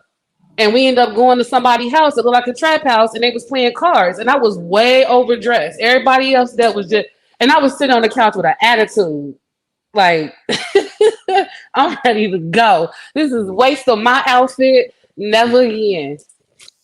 Damn. So yeah, he didn't get nothing. I was ready to go. I had an attitude because waste my time. 2019, because that's when the hell it was. I treated you to something elegant that matches your swag, that matches your look. You probably would have got some cheese, right? He probably would have, because I really liked him. But see, I'm not easily impressed, and I can easily get turned off. So it's two things with that. Like a guy that takes me out to eat and everything, I go out to eat with my girls. We spend $100, $200 easily on the tab. So going out to eat, I don't need you to blow money on me because I do that all the time. But when you if you get in my head, I'ma like you. And he got in my head. He was smart. He knew the Bible. He had some stuff. He had knowledge. You can teach me something. So I was like really liking him. So I went all out for this day. And they ended up ordering some darn Harold's chicken and stuff. And I was just like, I'm literally sitting here eating chicken in this fur coat. And it was a couple other girls looking at me like, this bougie girl, she needs to go. Because I had an attitude the whole time. So yeah, he wasn't getting none. And I was thrown off. Quick question. If he had told you beforehand, like, hey, I want to do something low key tonight, like just throwing something chill and we just going to vibe out, you're going to meet some of my friends and all that, would you have felt better about showing up and eating chicken? Yeah, because I would have put on my apple bottom jeans. I would have had a whole different outfit at that time. And I would have been ready to play spades. But you out west. But he told me, he was, I want you to look real nice, just throwing something nice. I'm gonna take you out. He wanted to show me to some bums, basically. Yeah. Man, and I'm like, waste my time. Out west, out south, out west, out south, this happened. Was it out west, out south? I was living in Bolingbrook at the time, and it was somewhere on Stony Island somewhere. That's all I remember. I was on Stony. It was a hole in the wall spot. It was a crib around the corner. Side, Marcus. It was on the west side. Oh no, she was at the 50. Wild Hundreds or whatever y'all call it. I don't know. Yeah, that was y'all gotta hold that one. So the boy ain't get no buns because he took you to the dirt road. Yeah, I'm like, at least give me some beggars, some Illuminatis or something. Like, I why mean, we eating damn, if you chicken? go okay, so he downgraded the attraction, the scene. You could at least downgraded the cookie. Could have gave him a hand job at the end of the day or something. Damn. What? Hell no, he didn't spend no money that night. The chicken came from whoever was the house we was at. So I got all dressed up and we having fun for free. We were still having fun, but low key, I was really mad because I'm like, this is a whole waste of an outfit. Like, why would he be like, I'm gonna take you out, look nice. I want you, like you always do. It had me all hyped up, like, Oh, you know what? all right, I'm about to be on the streets. No, I'm not I gonna was even on the get mad at him. couch. I'm not gonna even get mad at him. Because some of y'all be coming out on y'all minstrels, knowing y'all on your minstrels, won't even tell us. Until it's time to go home. I'm on my cycle. So Hey, Dad, what you thinking over there? You kind of sitting stoic over If there. we tell y'all first, I won't take us out. So you got to after you go out. I have nothing to say. It's too I much have people nothing talk. to say. I'm just listening. I'm just taking it all in. I'm Yeah, just pause. taking it all in. That's it. yeah. Man, That not a ain't pause. We, because that as was women, change. like on the phone with our friends, we be like, "Girl, I'm on my cycle, so he ain't even about to get none tonight." But I'm going on this date. See, that is Try's plan. Respectful. That's bullshit. Man, that's cool though. That's cool. It's other ways. Who wants to be grossed out thinking about that? Darvin, Why you would we trying want to to put that in your improvise? head before the She date? better make sure she got some dental floss. You should just be like, I'm not really feeling it tonight. Let's reschedule. Nah. You on your cycle? Okay. Just put your hair in a ponytail. That's What good. they call it? What they call it, Trav? I Guap. promise y'all, when I hear men She got talk that hot sometimes, tool. y'all make me want to date women again. Sometimes I don't even want to date men. Like, what? What? And then y'all confusing. It's like the reason why it's confusing Elaborate. because it's like y'all swear that y'all want, like y'all say that y'all pride y'all on taking care of women. That makes y'all feel good providing for a woman. That makes y'all Hell feel yeah. good doing Your certain wife? things. Providing for your So wife. it's Yeah, Yeah, like, that's your why I get my wife. wife why anything she want. complain? Why complain? I don't. Why, That's these why niggas complain Because about she complaining. your providing? wife. Why These complain niggas about is providing for a complaining. I get my stranger? wife whatever she. If it's my woman, my wife will tell you right now. When she was my girlfriend, it didn't matter. I'm gonna get her whatever the hell she want. I'm gonna treat her like I want. I want her to have the best experience. I want her to be like, damn, I went out with him. But when I went out with him, whole totally different ball game. I want to stand out. You know what I'm saying? Hmm. I'm that Facts. 99 my Competitive player on 2K. Darwin. He said he winning the I'm the race. 99 my player on 2K. Standing on the court with a bunch of brown shirts. If y'all know if 2K language. You know what I'm saying? I'm a legend. It's And I true. ain't Men going out. set the bar. They do. And then And men some get guys judged just go out there afterwards. shooting prayers, man. They shooting prayers. They got $80 in their pocket. And like, shit, I'm gonna just thug it out. Go ahead. Do you Shit. think the more money that men spend, the more in their head they like, the more chance I have of getting pussy? Is that Darwin do. do you Some think that's men. why most men do it? Darwin do. It Some depends men. on the outcomes a man want. You got some of these niggas out here that want to be lovey-dovey. Hmm. I want a woman who look at my character. Nigga, take your mama ass home. You know what I'm saying? If you trying to I get you want my some ass, character looked at. if you trying to get you some ass, damn the character. Look at the character of that goddamn Mediocre Benjamin nut. Franklin. What was his goddamn character? You know what I'm saying? Throw that at him. I pretty much she gonna fake everything for you. Dar- Give you the time I of your think life, and you can go Darwin, ahead and go home. you Because I you you guarantee like you, you levitate y'all between wild. like extreme trickery and being a husband. Sometimes you jump out no, being because a husband. I hate when dudes get up here and act like the end game ain't getting some cookie. Sorry about that cookie, but I'm getting some. honest. I'm gonna be honest with you, and I'm not lying to you when I tell you.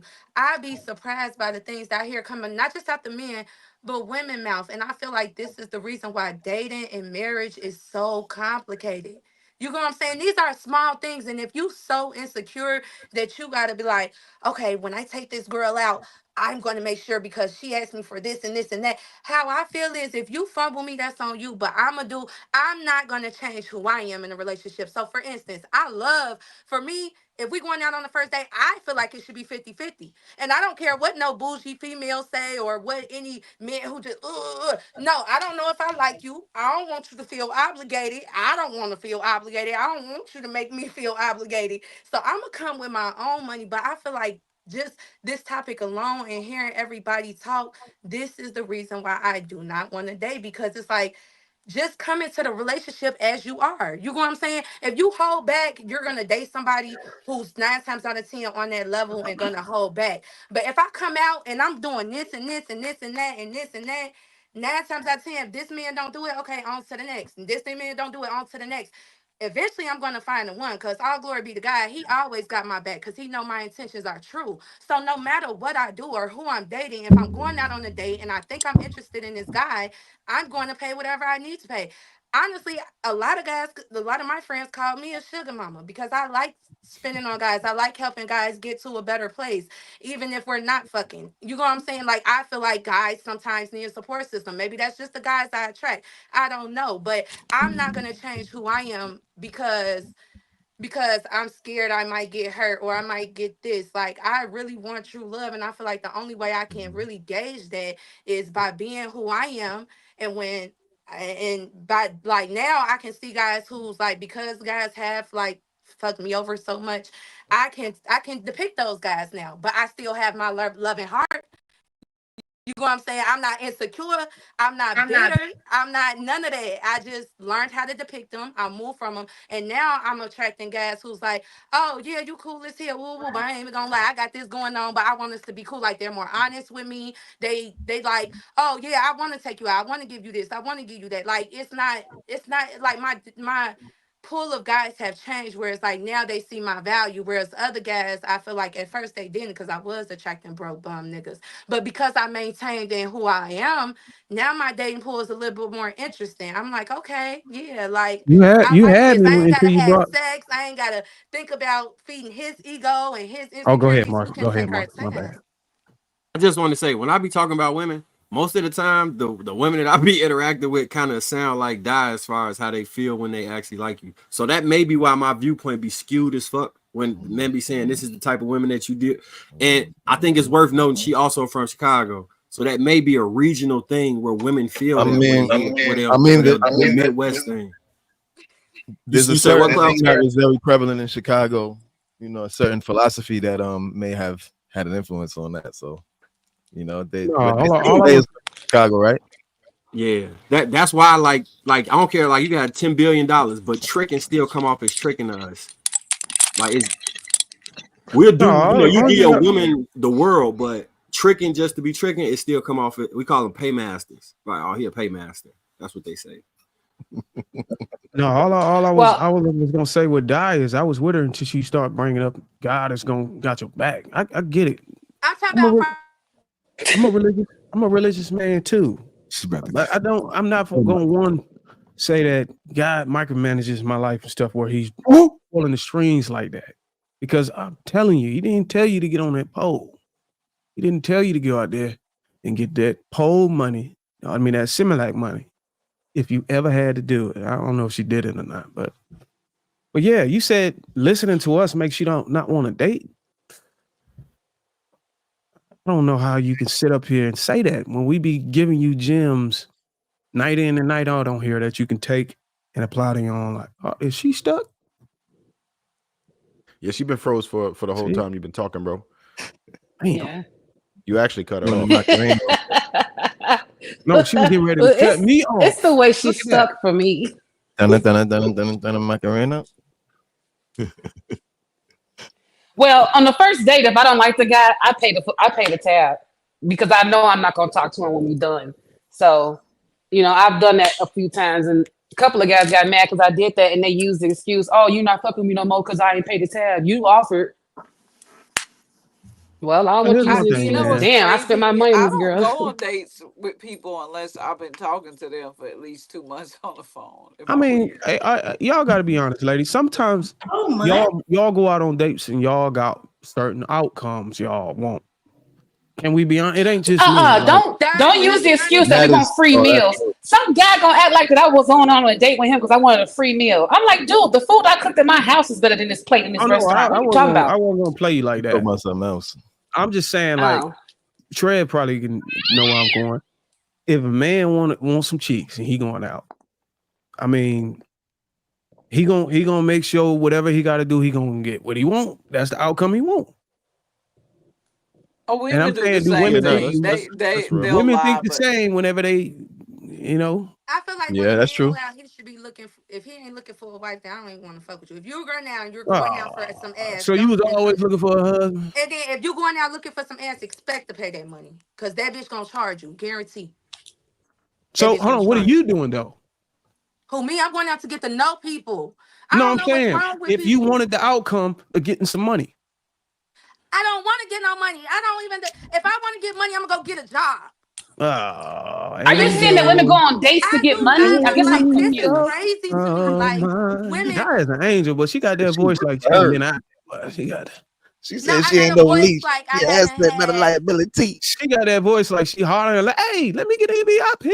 No, I just be upset about the dating pool sometimes, and I be upset about what You people only need one. concerns Why you are gotta and jump in the what they whole be damn pool, doing. girl? I Like, thought cause y'all were what people, talking about You something gotta be a completely lifeguard. different. You want some it's ism? not. It's just what these, just like the podcast. Like, it's not that hard. It's not. It's not that.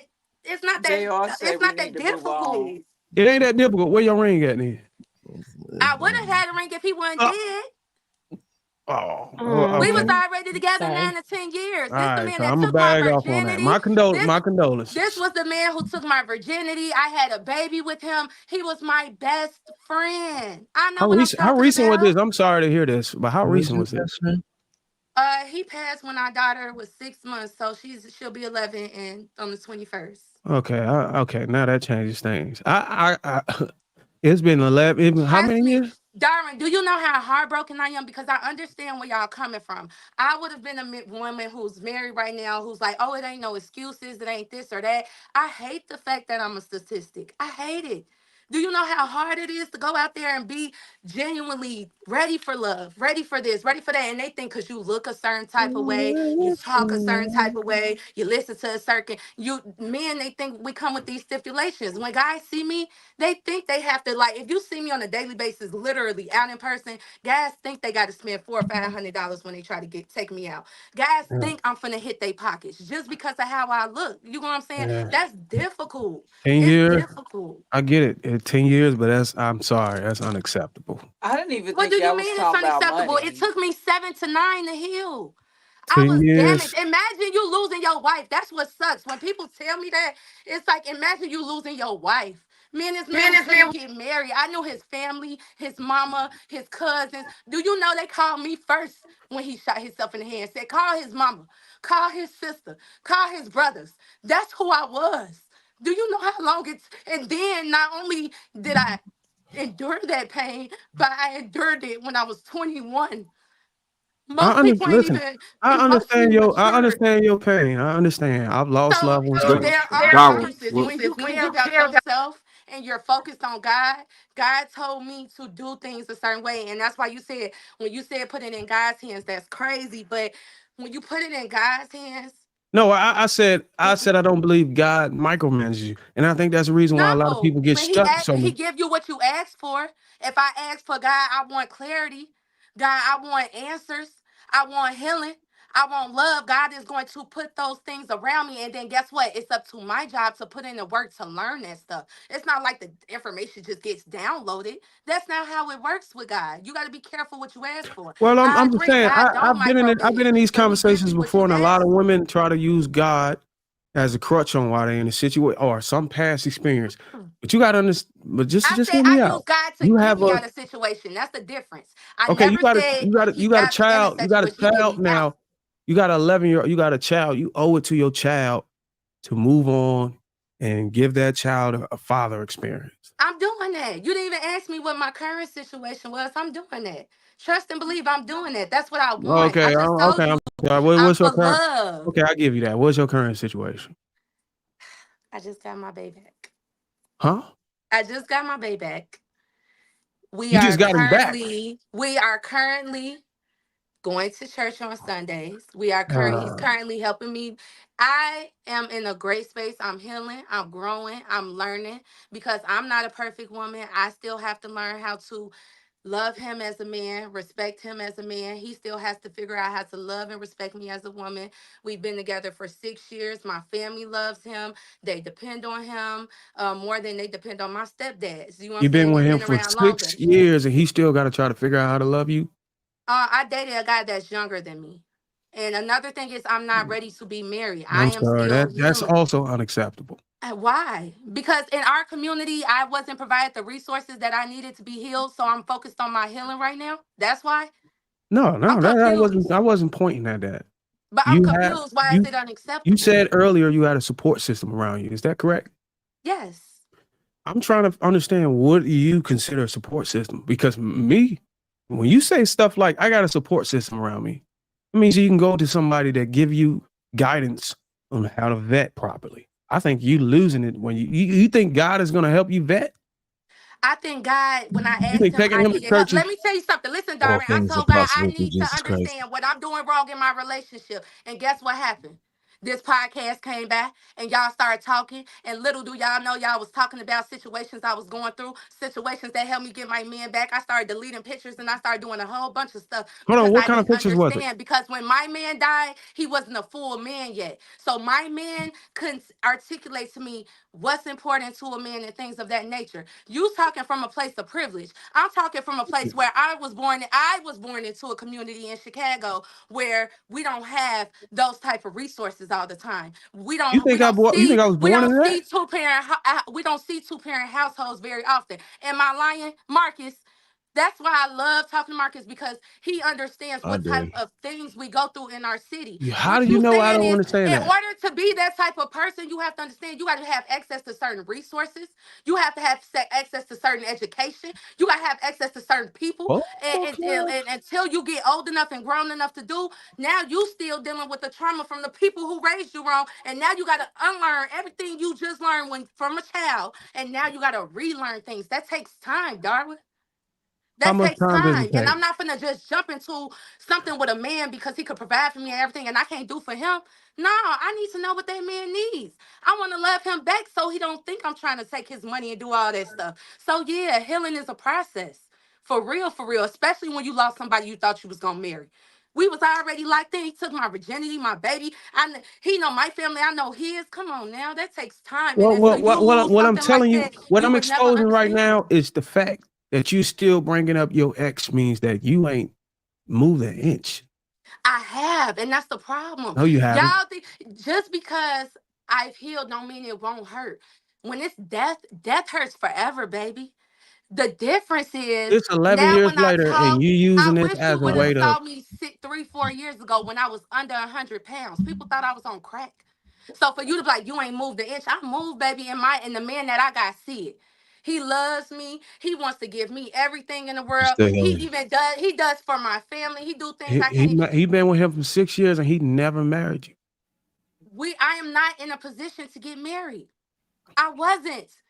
What do you mean? That just 6 years? I'm not even gonna go there. Go ahead, Darren. You got it, baby. How long does Well, it take you to get? I don't think because die. Hold on, because one country had a hand up, and then we'll go to Chanel. Go ahead, one country. So when y'all said that women had ulterior motives, like we wanted to get some from the date and it jumped to money, I don't know if I'm wrong or I went the opposite direction. I thought y'all were talking about sex. So uh I do I'm just trying to bring up the question. Do women go on dates just to get sex? That would be a yes. That's all I wanted to say. All right. Go ahead, Chanel. I just wanted to support Di a little bit on the comment about her not being able to move on because she's still talking about something that happened 11 years ago. I am a type of person that I share a lot of my personal life with y'all just so you guys can understand my thought process when I respond to some of these things. And that's how I see Di. She talks about her past situation, which is all she knows is what she knows, so that she can help you understand where she's coming from. So I don't think it's that she can't move on. And I'm just using myself for an example because I think I went back to my marriage multiple times with y'all, but that don't mean I haven't moved on. It's just these are lessons that I've learned from, and those are things that she's learned from. So I don't. I don't my think father speaking died. about it. I don't think My speaking about it is what gives off that impression.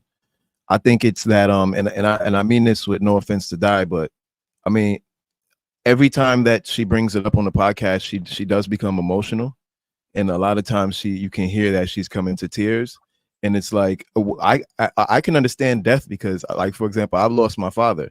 I brought up my father multiple times on the podcast, and it never brings me to tears because I've dealt with those emotions and I've processed them, and so now I can have a conversation as I'm talking, as if I'm talking about anything that happened today. So I think the part that Darwin's bringing attention to is that, when she does bring it up, she does get it. You can see it. It's almost as if she's reliving it. She's talking, and respectfully so. The things she's talking about are extremely serious. She's talking about having to deal with him killing himself. So it's like, again, at the age she was at, 21, like that's obviously a lot for someone to process, and there's nothing wrong with that. But the reality is that, at least for me, I can sense that it's still something that she's dealing with. It's not Now, can I like just something that I believe that you've completely healed from. And I'm not saying that there's anything wrong with that. Healing can take as much time as you need to take. You know what I mean? That's up to you. You get what I'm saying? But I don't think if someone is to notice that you're not fully healed from it, I don't think that's wrong either. Yes, Cloud, what I wanted to say to you is I'm glad that you said that, and it's true.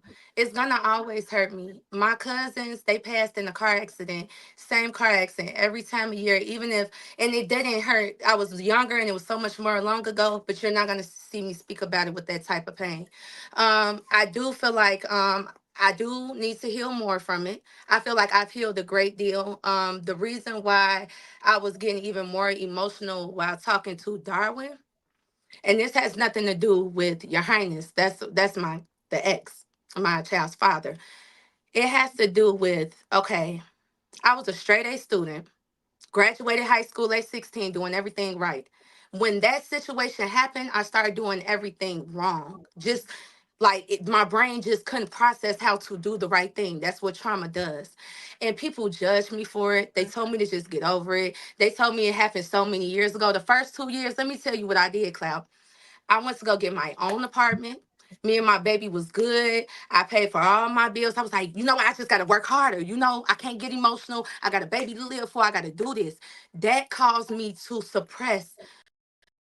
And we as women, we're emotional. That's who we are. We're emotional creatures. So I suppressed those feelings of losing him for 2 years. So that put me back on healing. You know what I'm saying? So sometimes when people talk about the situation, they're like, oh, you just need to get over it. You need to do this.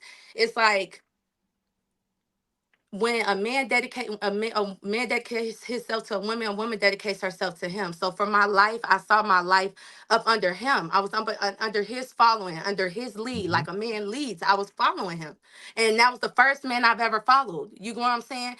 And you lost Not that. even my dad. You know what I'm saying? So that Okay. situation in itself has shaped my life, and it has hurt me. What makes me very emotional is when people seem to categorize me with other women because of my circumstances, if that make any sense. It's like I'm telling you how I think. Even earlier when I was talking, he was like, women don't do that. And I'm like, I do, because I had a guy in my life who I was dating since I was 13 or 14 put me on the game, telling me how niggas think, telling me how niggas feel, telling me about his emotions, his thought process. You know what I'm saying? So yeah, it did hurt a little bit. And I do know I have more healing to go through. You know what I'm saying?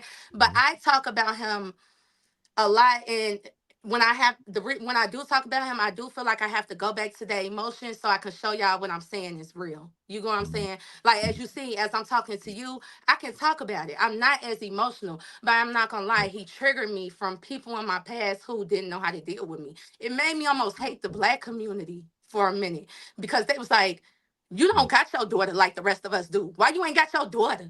Why you dressed like that? Why your hair look like that? Why you ain't working? Mm. I was going through trauma, like, and you categorizing me because of where I am at in life. So yeah, that's the part that What did hurt they me. I felt like categorize I you was as? being Hold on, categorized. I do want to bring up something Okay. because, and it's not just keeping it on you. but I'm just trying to tie this back into a lot of situations that people go through now, and when it comes to dating and trauma. I did hear you say that you was healed, and then you said that you was healing. I heard that like twice. So then I heard you was in a relationship. So my question would be is it possible to be with somebody while you're still healing? Or should you even be in a relationship with somebody while you're still healing? If you think about even when people go through divorce, right? People be like, man, I wish I can get that person back. But if you get that person back, you're getting a whole nother version of them. It's it will probably never be the same. So what version is he getting from you? And then once you heal, what does that look like after you heal? Are you going to even be looking at the relationship the same? Because Um, if you're saying that you're dating somebody that's younger, and it kind of ties back into what Darwin said when you think about vetting, like, are you even properly vetting somebody right? Because if you got to coach him up, and is he the right person for you? Or is he, or are you vulnerable and he's just convenient right now to kind of satisfy what you need? Because once you get healed, so to Or answer are you your trying to turn question, somebody new into the one you lost? Lapeef, to answer your question, I'm not healed. I am healing. The reason why I say healed is because at first I couldn't analyze myself and take accountability. You're right. The reason why I didn't want to go to details about my relationship, because how y'all talk about men on the podcast and women who do certain things, I didn't want to bring it up. But one thing about me, I'm fully transparent. So since you asked, I'll tell you. The first 3-4 years, I did go through a lot. I did have to build him up. I did have to teach him spiritual awareness. I did have to help him build a relationship with God. I couldn't be concerned about who he was fucking, when he was fucking, and why he was fucking. I was strictly concerned on saving this man's life. Because I did that and because I put that work into him, now it's my turn to listen to him. But because I've been through so much stuff in the past, it was hard for me to trust where he's leading me. But lately, for the past year and a half, he has been leading awesomely. But because I've been so hurt, I didn't know how to forgive him. Now, over the summer, I took a break and he thought I was going to be fucking, which I wasn't. But I took a break to myself to get back to know myself, to get to know my morals, my standards, my values. Because in the beginning, I had to compromise them in order for him to heal, in order for him to realize you're not broke, you're not this, you're not that. So you're right. And I never thought that I could fall in love twice. Every time I fell off with a guy real bad. And that's why I said, all glory be to God. I feel like he's going to use me as an example. I can't wait to use our relationship as a success story. But yeah, I had to do it first. I was older than him, so he trusted the information that I had. He trusted just me in general. He was vulnerable with me. I didn't throw stuff in his face. I didn't do the things that y'all say most women do, and the reason why they can't gain trust from men. And now he's doing the same for me, even though that I have been emotionally neglecting him, sexually neglecting him, and I've been doing things. He's like, no, bruh, I don't care what you say. I don't care what you do. I understand that you hurt, but just understand I got your back. I got your back. I I hate got to your break it back. to you. So right now we're honestly right now we're kind of dating. But Kind of day. he's moving at my pace. It's been a year and a half. We haven't had sex or anything like that. He's moving at my pace. He's honest with me about the women he's dating. He's honest with me about what he's doing. I'm okay with what he's doing because I understand I am not in a emotionally space to be giving him sex So he and not getting being somewhere healed. I need to get to momentarily. where I need to be So first. he's So getting somewhere momentarily. what do you mean? Let me just break it to you. This dude that you with, and I don't know if anybody don't want to say it because they don't want to cause more hurt. No, I don't. But I didn't this tell you my dude, situation for you to give an opinion. I was actually honestly talking to Lapeef about why well, I I think mean, the way I think. you gotta understand. We all on the panel. Yeah, that's true. We're Go gonna on. give our input. I'm sorry, you triggered me earlier. I don't like yeah. you right now. Hold on, Darwin, because we do gotta get everybody else involved, man. I know we I just was just gonna say one last thing. okay. The guy you with, he's exploiting you. He's taking I don't think advantage of so. your youth and your time. I don't believe so, but we could go to the next. Okay. Okay. All right, let's go ahead and let me get to these super chats real quick. Um, Just Blaze says women are naturally selfish. Stop the cap, ladies. Gina 789 said, listening to Darwin make me want to date, get married, submit, and everything. That's my type of guy. Good Oh, looks, sex, and money help me vet.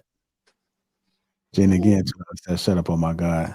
Gina She again a fan. She a fan. She a fan. she make me want to pop a pill. Gina again $2 says she'll run a nigga to the my God. Powder. Powder. Okay. Gina 789 again $2 says shit. Damn, she's still going. Okay. So thank you, Gina, for your support and your contributions. With that being said, Appreciate that, Jane. Appreciate like button. Also make sure you subscribe to the channel. Let's go to move on to our next channel. Let me just do a well-being check. Y'all good, Treya, Aisha? yeah, we straight. Yeah. Okay. Just don't want to do a pile on. I wanted to say, I want you to come to me, preferably already healed.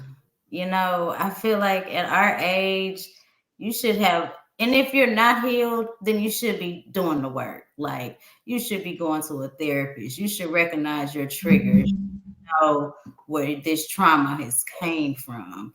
Like I just don't have time to do the work. You know, I don't want to be on a roller coaster ride. You know what I mean? Like I just prefer that you come to me already healed. Um, you know, I've experienced a lot of trauma in my life. I was married, and me and my husband lost a child, and because we lost a child, we are no longer married. Like it split our marriage. So I know how grief is and the impact that it plays on relationships. And I would have to agree with Darwin and say, like, he's definitely taking advantage of you in an emotional state. And I feel like you need to complete your healing journey so you can be the best version of yourself. Because Amen. not completely healed in your own, you can't be that person for someone else. And I kept hearing you say, well, I did this, I built him up, I did this for him. You got to do all of that for yourself first. You need to fire that therapist. Fire her, him, whoever. They need to be fired. I'm And I assuming do you've been feel going. like y'all have an opinion, but like I said, my life is different. I've always been an example to people in what I prefer. I feel like I learned better being with him. I've learned more being with him. I feel like I've learned more about men. I feel like he's learned a lot more about women. I feel like both of our perceptions have changed throughout our relationship. I just can't wait to get to where we're supposed to go. Because with people, if they don't see the success or if they don't see the end goal right then and there, they tend to think your situation is just like everybody else's.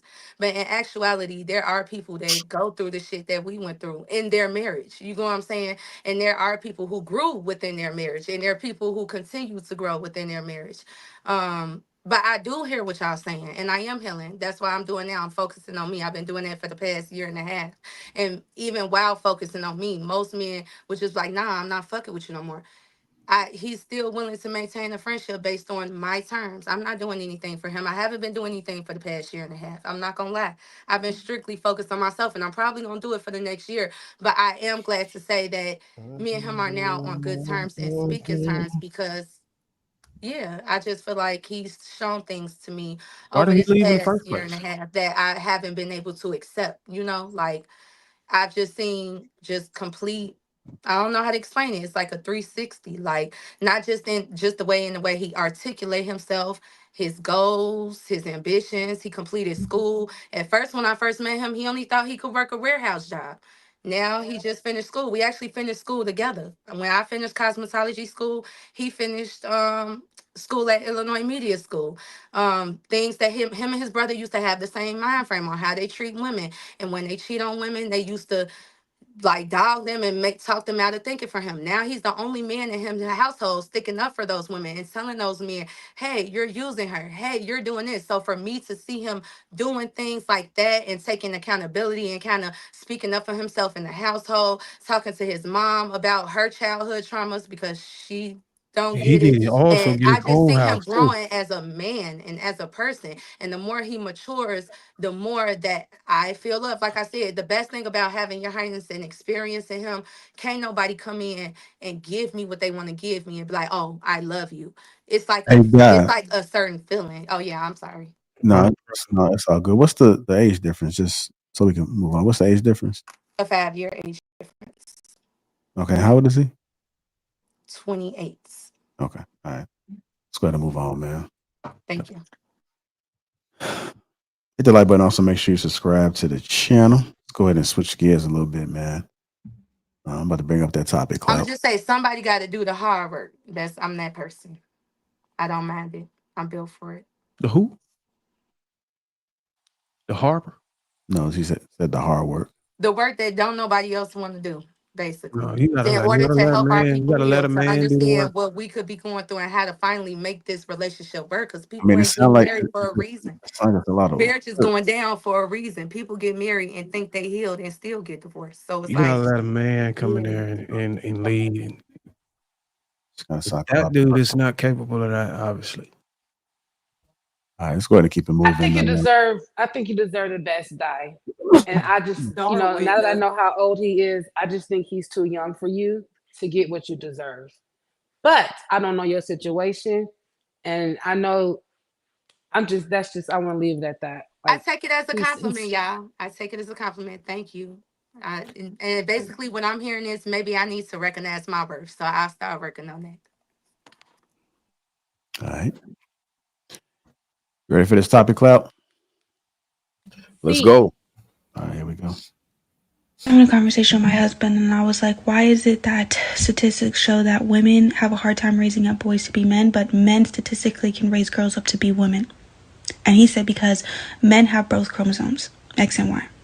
And so I looked it up, and women only have XX chromosomes, but they have X or Y, determining the sex of the baby. When there's a fertilized egg, we can only contribute an X, but men could contribute an X or Y, which validates the Bible because it says God over man, man over woman, woman over children. So the reason why I think women struggle to raise up boys to be men, and men don't struggle as much to raise up girls to be women, is because when God took the rib out of Adam and made a woman, yes, he made a helpmate for man, but he also made an extension of man. And this is why it says for husbands to wash your wives with the word and present her to yourself, and to see her as your own body, because she is essentially an extension of you. All right, let's go ahead and get into it, man. I know Clout shared this, and it kind of made me think about the conversation we was having last Thursday about science. So go ahead, Clout Jones, introduce this, man. What were your thoughts when you heard that?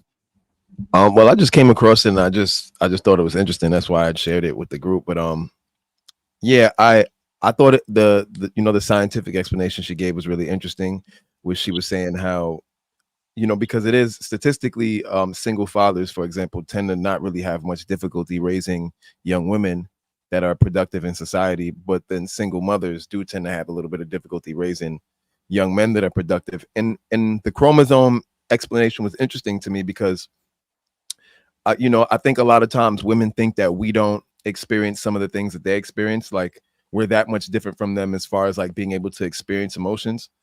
But from a male perspective, to me, it feels like we can experience the same things. We just have like this little extra bit that allows us to like control it and navigate it. And I feel like that extra bit is that Y chromosome. So it's like we have all the capacity that comes from the X chromosome, but we also got that little Y chromosome that just gives us a little bit of perspective, which then like you said, justifies the Bible, because it's like we're in that leadership position because that change in chromosome gives us something that women don't have. How we quantify it and define it, that's debatable, but it gives us something that women don't have. So from there, I think that explanation that she gave was extremely interesting. So I think that when we made the comparison before about how sexual nature manifests in men differently than women, I think the emotions is probably the direct parallel to that. Although they may get horny, they may have horniness, it's never to the level that it becomes like a drug addiction, or it causes you to crash out and do things that are extremely detrimental to yourself, like sex does with men. But on the adverse, emotions will cause women to do things that are negative or destructive to themselves. So I get what you're saying. I just disagree with the part about we feel the same thing as them, but they are able to control it. I think their emotional range is much, much further, because some of the stuff that they'll go through, we would have been cut them off for that shit. You know what I'm saying? Like, man, hell no. Click. You get what I'm saying, Clout? Yeah. Yeah. Fair. Mm-hmm. All right. Go ahead, Cookie. Why would you you know, because I'm just gonna call this bullshit real quick. All right, so first of all, I don't even know why I have to explain this. I learned this in 7th grade. Okay, so let's be for real here. Um, the Y chromosome defines the sex and the parts and what is gonna grow from the fetus. What controls our emotions and how we feel comes from our brain. It's released from a gland in our brain, and it has absolutely nothing to do with the Y chromosome. Um, the only thing that's different is the fact that y'all produce more testosterone than us and are stronger. Exactly. Pause. I'm not done. Great. No, I did the chart. I passed this test already. Good job. Second of all, Good job. the word rib in the Bible was translated wrong. We ain't come from the rib of nobody. If you translate the rib in the original word, I don't know how to pronounce it, but go look it up. I promise it's not a lie. You can kiki all you want. The actual word means half. But obviously, today's society wants to create a book that says, "Oh, you came from a rib. You a rib. You're a helpmate." They did that obviously to keep rank, and I get it. There should be rank. There was rank in my household. I get that. But to be for real, if we really want to dissect this as intellectuals and not idiots believing a real and everything that people say, she's fucking wrong. The end, boomed, mic drop, whatever. I think nature goes against that, right? So, for example, you can see that in every male and female animal, there's a clear physical difference between the males, and usually that physical difference helps them to serve the purpose that they serve. Usually, the purpose is a leadership purpose. From crabs, they have a larger claw in order to be able to protect, fight, and defend. You know, all types of animals, if you go through them, you can clearly see that there's a difference that comes from their sex. So this idea that somehow the brain is influencing the hormones or whatever, I'm not sure how you explained it, but from my understanding of how the body works, the hormones are produced by the gonads, and those hormones affect how your body expresses itself and affects your brain chemistry. That's why we call it brain chemistry, because hormones are chemicals. And You men and serious? women, because of the differences in genes, have different brain chemistries and different hormones in their body, which is why we're different. I thought that was basic common sense science. Like, I thought we understood I that. So thought it's like that's what I you're asking me just if I'm serious. Like, of I course I'm thought that's serious. just that's what I just said. But what I'm saying is, are they serious with the whole believing this and bringing it up and her talking about Y chromosomes and that's why the leadership and da da da Well, da. And again, I'm like sitting with the here point I telling was you, making before, like notice rams have horns, right? And they use those horns to be able to lead the flock and to be able to protect the flock. And why do they have horns? Because they have different genes. They have a Y no chromosome, shit. which so I don't understand what argument you're making then. What point are you actually The contesting argument here? that I'm making is that this is 8th grade science and that no shit, Sherlock. But what I'm saying is when it comes to the actual Y and X chromosome, it determines if you're going to have a penis or a vagina. Yes, and having a penis Everything, or vagina determines your behavior and your sexual expression and your but brain that chemistry. happens in your brain. You do know that, right? I feel like I'm That's why talking in some people circles. think they You understand what I'm trans, saying? I'm a land there. is you should. I passed the SAT with flying colors. I made the We all chart. passed the SATs. That's not an accomplishment. Okay, You're well, talking about the then SATs. act Well, like it you're when like you 40 talking talking about about the SATs. Come XY. on. When you're talking about XY, act like you passed it Because then, clearly because I you're don't have an wrong. understanding on it. And Clearly the you don't have girl an understanding and on the it. girl in the video wrong Again, as well. like I said, for You those who don't don't even know understand, that the Bible like I says said, the for those who rib. don't That's not understand even what that biology, means. the Y chromosome determines your sex organs. Your sex organs determine the hormones that are in your body. The That are hormones that are created in by your the body brain. determine your brain chemistry and your sexual expression in your And physical what body. what So what everything I chemicals that said you put out. consistently stands. I don't understand what you're arguing here. You're wasting time. You know, that real is a waste of time when we learned this in 8th grade if you pass the SAT. All right, go ahead, Trev. Horrible selection. Yeah, first off, shout out to Homegirl because she made a complete 180. I don't know if y'all know the history of her, but she used to back in the day do like OF and all that, but now she's with somebody for a long period, and she comes out with videos like this a lot. So Hold on. So what was the catalyst? He found a man? extremely likely. Yeah. Yeah. That's how it Yeah. happens, right? Yeah, Found a that's man kind of and how you that's kind of how it happens. get corrected. Yeah. So I I don't want to get too crazy into the science. I think between country and clout they've made the argument. So that's fine. But I mean, we've seen these results statistically that men we're just equipped with certain things, right? And I think one of the main things that it is that men do is just that discipline and that structure, which a lot of times is lacking. There are some women who do a great job at it, right? We've seen some great products from single mothers. You could say Obama, you could say Jay-Z, you could say LeBron James. It happens. But those are all outliners.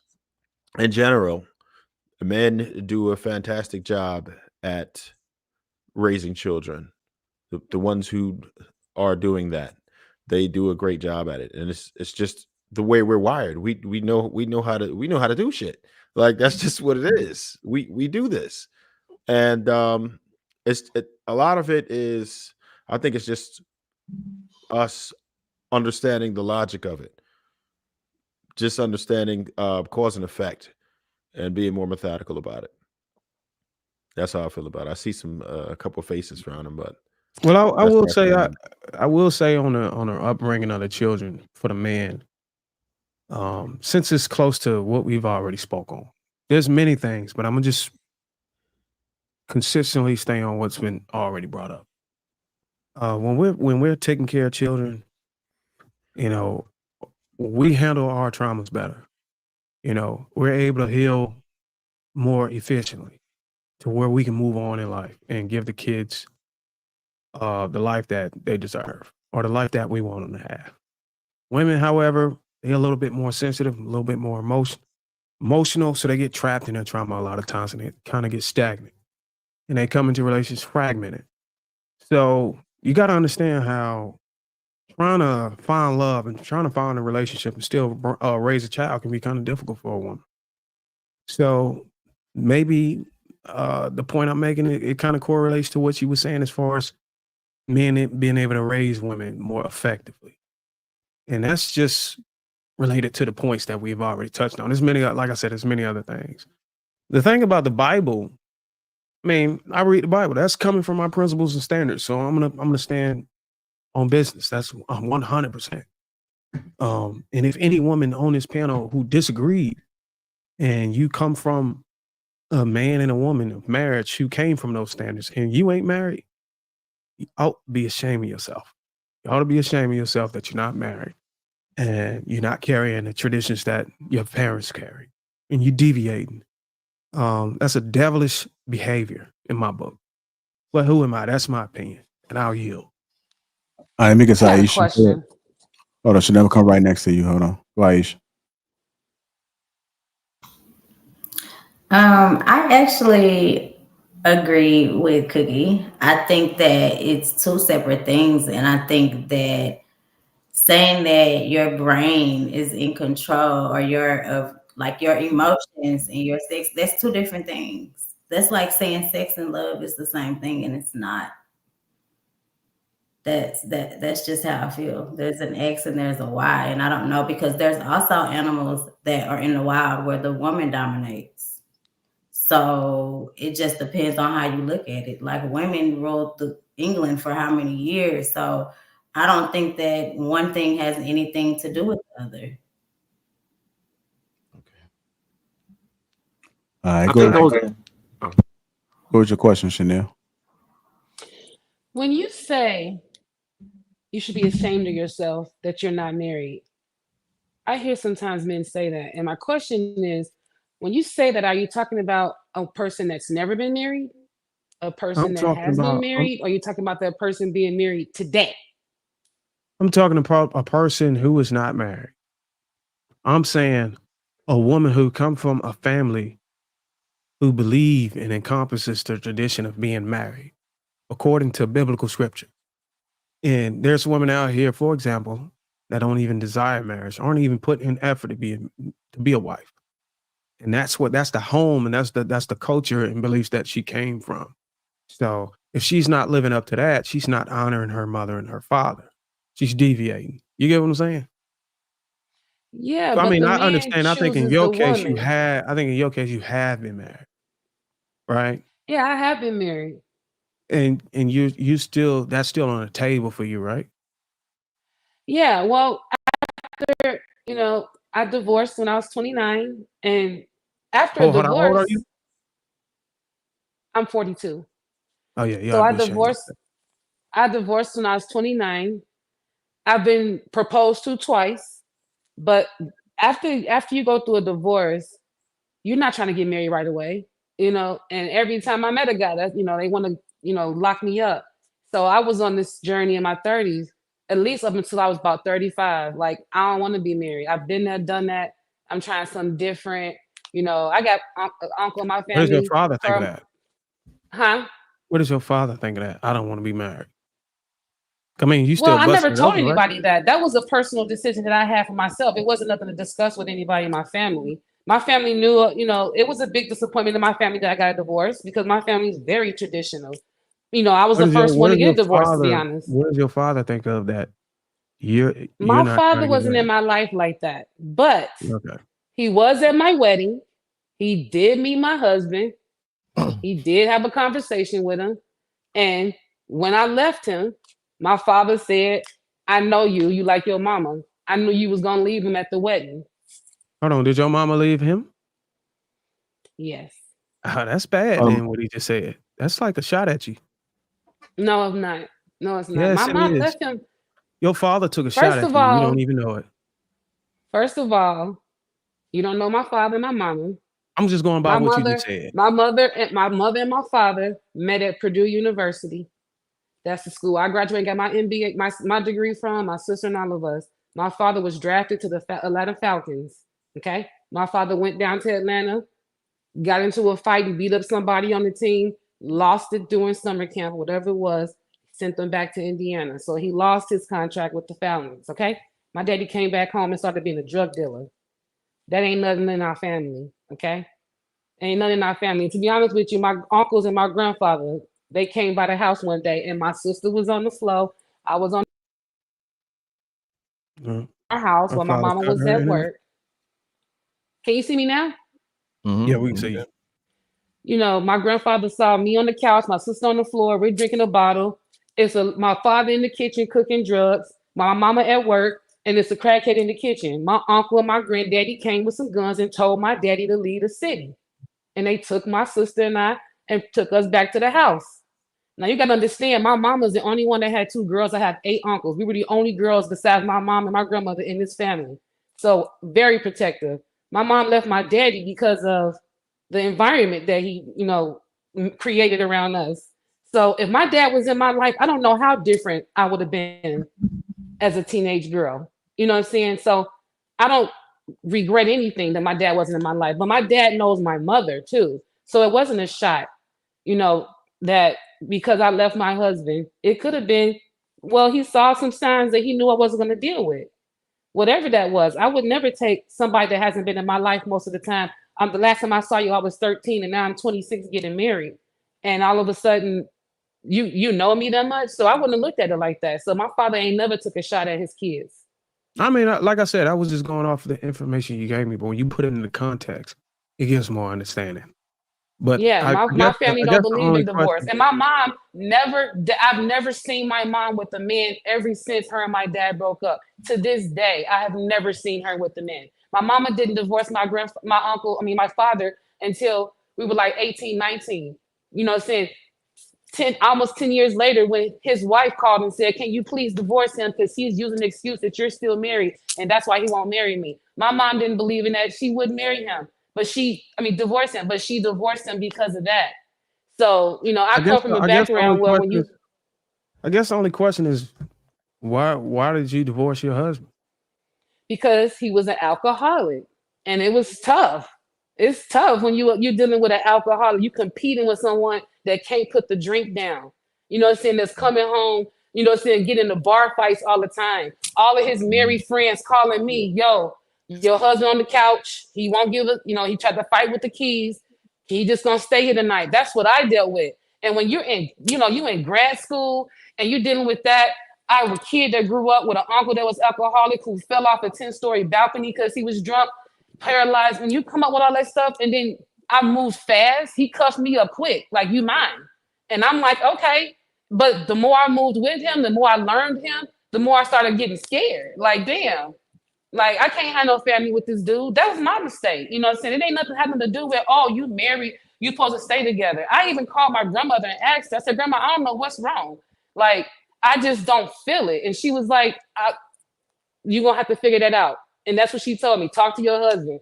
And as much as I try to talk and have counseling, it it only took me one time to decide I'm gonna walk away. I never threatened to leave him or anything. But once I woke up and I looked up and I realized that it wasn't a dream, this still was my life. I was like, you got the opportunity to leave now or wait 10 years from now with more kids and the same baggage that this man had 10 years ago. You're gonna leave him for the same shit. It's up to you to make a decision to give yourself another chance or Mhm. stay in this. And that's what I decided to do, give myself another chance and get out of that shit. So I had to face, yes, with my family, I'm about to get a divorce. Oh, you know how you are, Chanel, you spoiled. Yeah, I had to deal with all the opinions from my family. But that was the best decision I ever made. The best decision I ever made. I think Cloud want to go ahead and read something, and then we're gonna keep it moving. Go Yeah, ahead. to bring it back around to the topic, I googled something and I googled, do sex hormones affect the brain? And I want to read the answers that came up. It says yes, sex hormones affect the brain in many ways, including the first one is brain development. It says estrogen develops new neural circuits in the brain, creating physical differences between male and female brains. It says then it has brain networks. It says sex hormones affect many brain networks, including those involved in learning, memory, emotion, and the stress response, which has to do with leadership. Then you bring it down. It says cognitive function. Sex hormones may play a role in the development of the prefrontal cortex, which is involved in higher cognitive functions. So again, it shows that by the difference in chromosomes, you have a difference in hormones that are coming through your body, and that leads to the differences in men and women that create the hierarchy that was described in the Bible. To go back to the video, so I'll end there. Okay. Anybody else that haven't spoke on this topic yet? I didn't hear Trev say. Oh yeah, Trev did say. Yeah, but I will say this, I feel man. like men are Go leaders. ahead. I feel like with the relationship the relationship I'm going through right now, I learned that we as women sometimes have the intuition on knowing which way to go, and the man navigates the path. He like, okay, you feel like this is a good idea? Okay, we could take this door to get there. You know what I'm saying? We have to do this. We have to cut this out. We have to move this way. So I feel like we go hand in hand. I feel like there's things that men do better than women, and women do better than men that contribute to the relationship. So yeah, so if a woman doing her part and she focused on herself, her intuition will get greater. And if a man is doing his part and doing what he's supposed to do, he'll be able to listen to her, trust her intuition, and then lead the family down that path. He's going to be the one to tell the family, hey, this is what we're doing. This is what's going. And she's going to listen and let him talk to the family and tell us what we need to do from here. Where do I need to go? What do I need to do? How do I make sure we get this outcome that we both agreed on? So, far as the science behind it, I wasn't good at science. I'm good at math, reading, and writing. So I'm gonna just stick to what I know. Well, I will say this. I see two cases where and this may be this may be a topic. I think this hinting at a future topic that we might be able to touch to be able to find some solutions on. Like how can women effectively navigate from coming from negative experiences, relationships experiences, and move on? You know, Taking accountability. why does it take 10, 15 years? And sometimes they just become desensitized off of the whole essence of being married. Like, how does that even happen? I don't think that happens for men. You know, I never hear men saying, "Oh man, shit, you did me wrong, man," or you know, say my girlfriend in high school hurt me, so I ain't never gonna. I don't know. Bruh, It might be this some the insight. space. This the Huh? space for that. This literally the space for that. Okay, yeah. But I think those guys' problems is totally. I don't know if it's the same as the woman's. I think the woman's is the more emotional pain, you know, from losing somebody. And men are just. I don't know what that is. I think they can't just get their shit together. A lot of them don't even have the means to be a family man. You know what I'm saying? Or you know, take care of a household. That's what I really see, and they kind of avoid that conversation, that side of it, and just point to things that the women have issues with, like, oh, she dressed like this, she a hoe, she got a body count. It's not the same as the woman. You know what I'm saying? Men are complaining about other things, and women are complaining about totally emotional things. Men are focused on the track record and the resume of the women. Women are focused on, oh, I've been in pain, I've been hurt. You get what I'm saying? There's contrast between the issues that both people are going through. Mm. And I think you can agree with that, right, and White? I think they express it differently. So I think that when the men are in a state where it's a lot that they need to work through, it kind of come off as anger and projection. I think when the women are in a state where they need to work through something, it come off as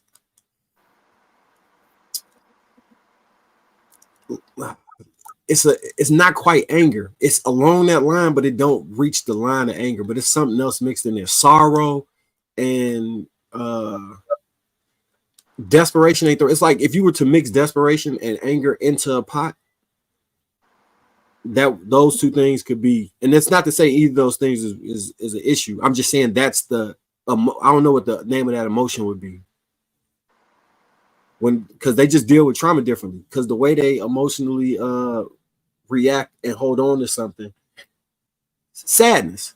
That's what that would be. Sadness. So when I say desperation, I'm saying desperate to heal, to move forward, but not knowing where to go from there.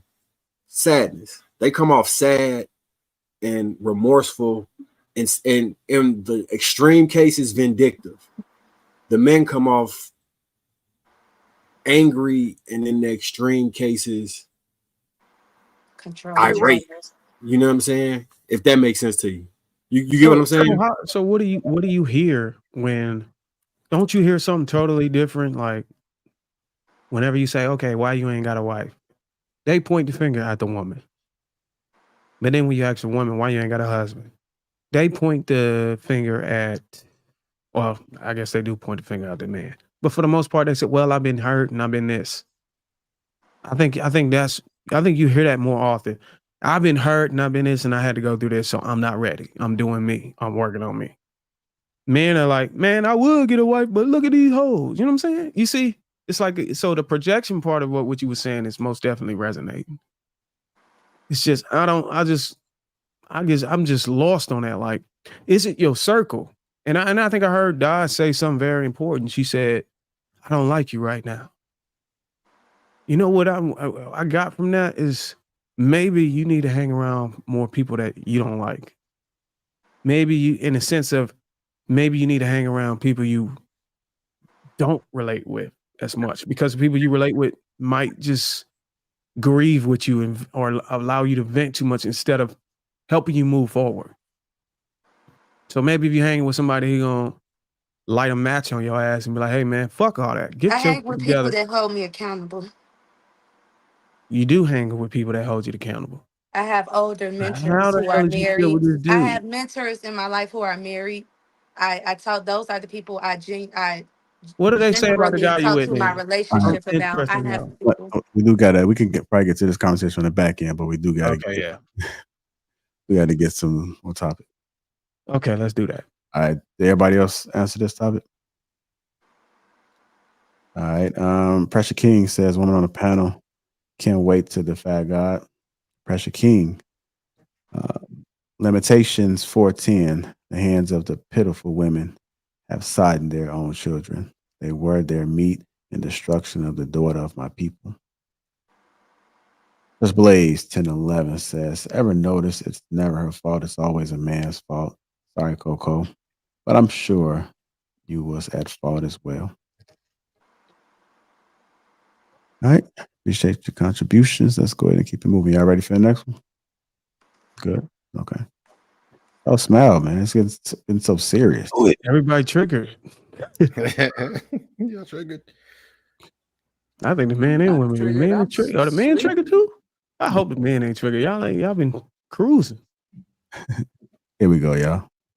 And then the black man and go get to others. I'm like, do you know what the fuck the other men are like? Black men are statistically, factually the most progressive men. Yes. Factually. And it's not fucking close. No. So if your problem is all these things that you put on the black man, like, oh, the black man is this, that's your problem with men. You need to address white men are doing it much worse. Brown men are doing it much worse. Everybody else is doing it much worse. The problem here is not black men. It's about patriarchy and all these things. So it's crazy to take what white men created. White men created patriarchy. White men are the main ones. What have white people ever done other than enslave, pillage, rape, abuse, all of that? So how is it possible that you look at a fraction of what they do, what black men have been forced to have to like take and adapt to, and you see that in your community and you say, oh, I should go to the people who taught them that.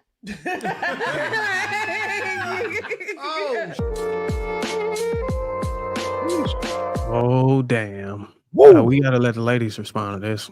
Let me just say, last week we was just talking about how patriarchy was damaging to the society, but now when she says it in a way that's beneficial to men, I'm just curious to see how many men agree. I'm very curious, especially based off the conversation, because if I hear anything different than what I heard last week, I promise y'all, I might just have to go ahead, cut this up and do my own little, you feel me on this, because men, they live for patriarchy. They love patriarchy. There's nothing, let them tell it, ain't nothing wrong with patriarchy. You know what I'm saying? So it's like when she said it in a way that men can actually understand how it's harming them too, then it's like, oh, it's an issue with it. But when it comes down to men and women, we both have to be in a certain place in order for our relationship to thrive and grow at its best. You get what I'm trying to say? So it's like anything that's hurting me is gonna hurt you. Anything that's gonna hurt you is gonna hurt me. So when we was explaining the damages of patriarchy on women, it was just like, nah, I don't want to hear that.